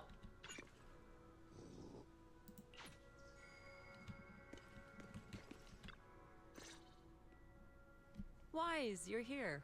Have you met the others? Did they leave a good impression? We've met. Senior Fufu introduced me to two of them. They've been very welcoming. Glad to hear it. I'm afraid we can't hide Yunquei Summit's return to Swabian Temple any longer. Not after the airship crash.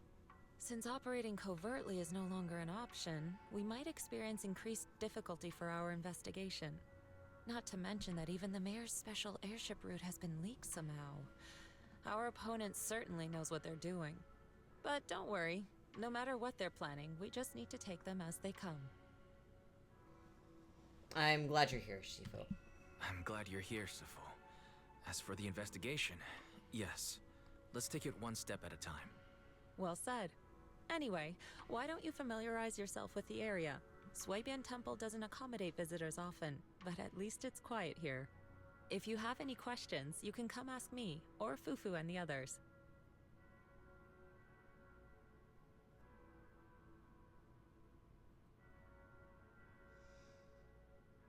Speaking of, I actually do have a question. Shifu, why is this place called Swabian Temple? Swabian means something like casual or whatever in the local dialect. The name came from a senior member of Yunquei Summit. It's said that when she was scouting for a base location, she spent an entire week here surveying the feng shui. When the original landowner then asked her why she was spending so much time there, she said she was just casually looking. In actuality, she was trying to hide the fact that this place had outstanding feng shui. Eventually, she bought the land to build the temple. The workers kept joking about it, and the name Swabian Temple stuck.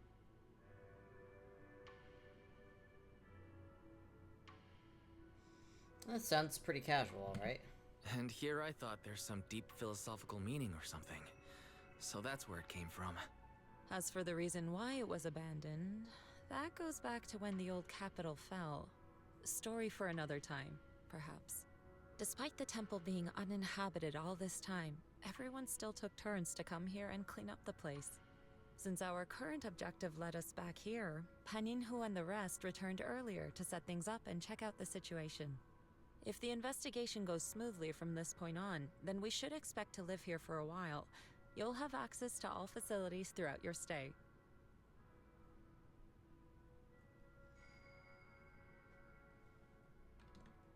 I understood. Understood. I'll casually look around too. You're a quick learner, aren't you? One more thing. Now that you are a nominal disciple of Yunquei Summit, as per tradition, every newcomer must receive a reading for blessings and to ward off misfortune. Come find me when you're ready. Oh. Alright, Wise, let me introduce you to the pillar of Swabian's temple. Okay, Shifu. So where's this pillar? Is this his pet? No, this is the pillar. I'll show. Huh? I understand. Wait, no, I don't understand at all. How is it the pillar? I forgot to explain. During all these years we were away, Ashul stayed at the temple, reading fortunes and offering guidance to worshippers. The temple's maintenance and expenses all depended on his business. Oh, wait. I see. See, what exact? I have even more questions now. Why is he doing fortune-telling? Maybe it was the corruption he suffered or something. I noticed he was super sensitive to ether when I was raising him. Later on, his ability to perceive fate became quite extraordinary, so I set him up with this little shop, helping others while helping himself. So really is a senior at the temple. Thank you for all your hard work. If you want to get your fortune told, just shake his dragon turtle, and your fortune for today will be revealed. Don't worry if there's anything you don't understand. I'll break it down the divination for you.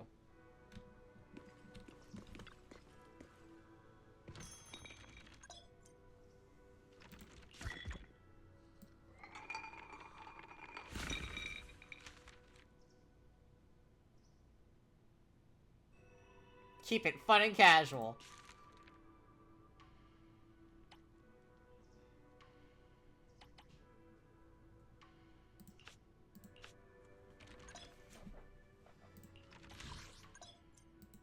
Okay, so it was a greater fortune.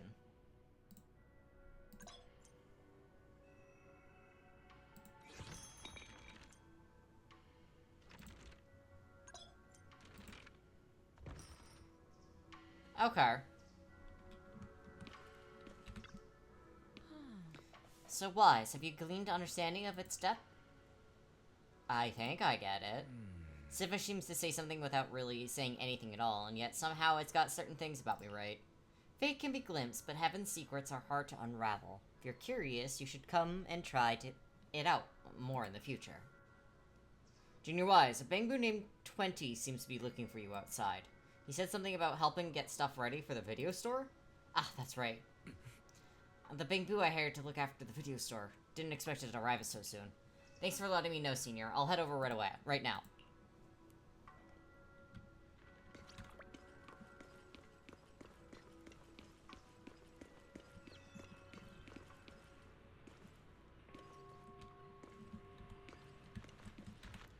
Okay, so we're doing it this way, I see. Why is he here? Remember me? It's me, 20. Thank you for hiring me again. You're like my savior. No way. Ever since your sister asked me to help run this branch, I've been waiting right here. I remember all the tips for running the shop. I'll leave it to you then. Thanks so much for letting me watch the store this time. After Chin Master brought the videotapes, I immediately sorted everything by category. He said you can go and check out his stall when you have some time. Yeah, I should go thank Tin Master. Leave it to me. The business is in good hands.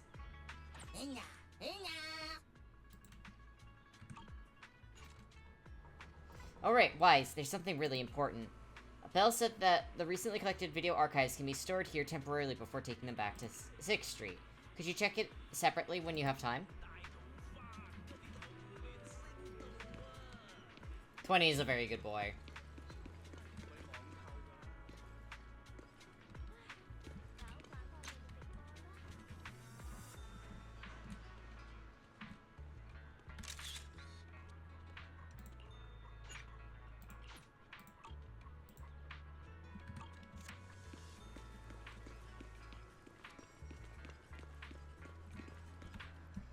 Oh, so you're the manager that the Tin Master from 6th Street mentioned. The goods you requested for delivery have arrived.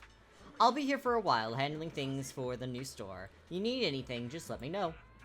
Thank you, Tin Master. No need to thank me. A friend of 6th Street's Tin Master is a friend of mine, too. Speaking of which, want to try my coffee? The beans brewed in mountain spring water have their own unique flavor. Looks like everything's in order. I'll have a Tin Master special.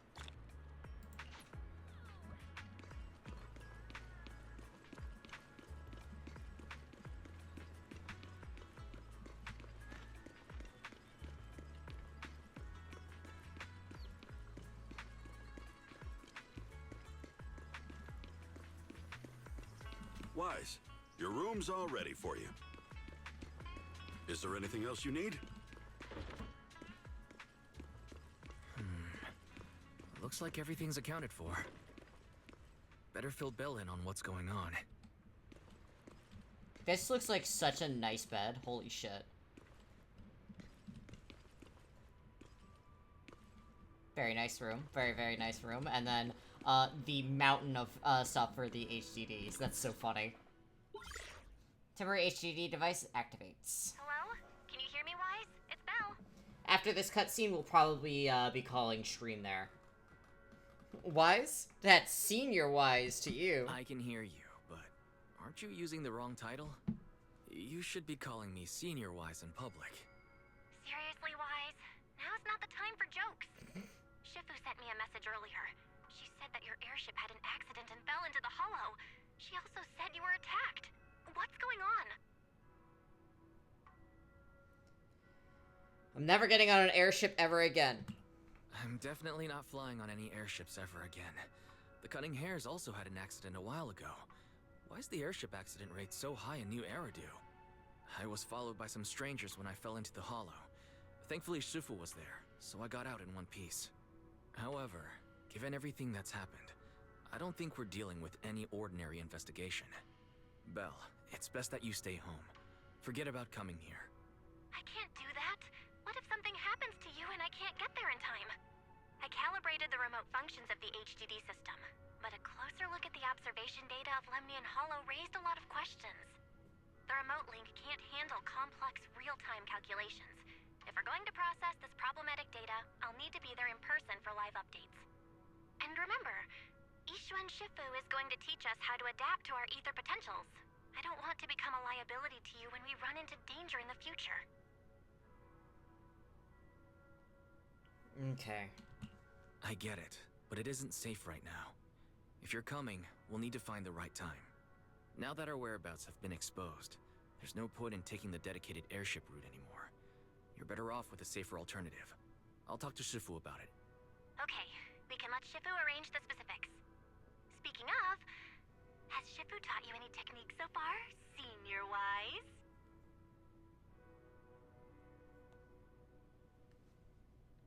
I can fly. Of course. Shifu taught me Runkoi Summit's secret cloud riding technique. Thanks to that, I was able to land safely during the airship crash. Hold on, are you serious? You're not pulling my leg, are you?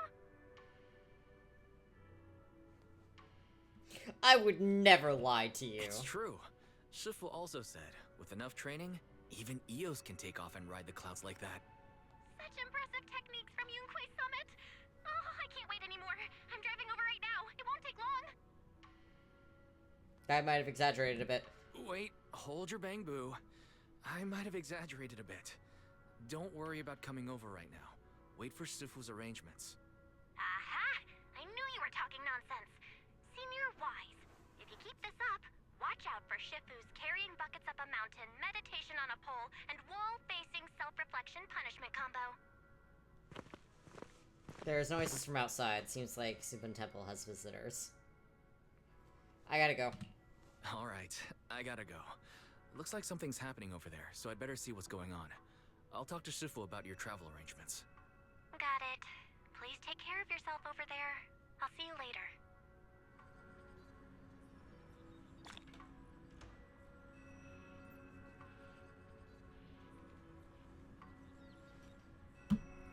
Alrighty.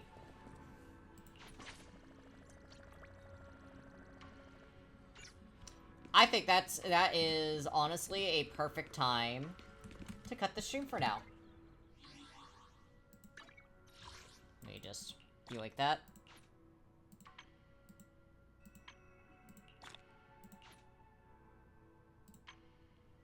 Okay. Alright, everyone. I hope you guys enjoyed us getting back to some Triple Z. It's been way too long since we last played. And I've been seriously missing it. So, I'm very happy about this. I'm very excited to continue streams again tomorrow. We are going to be doing our long form game, which right now is going to be Final Fantasy VII. We should be good to go. So, I will see you all tomorrow. I hope you stay safe. I hope you stay hydrated. And I will see you all next time. Bye-bye!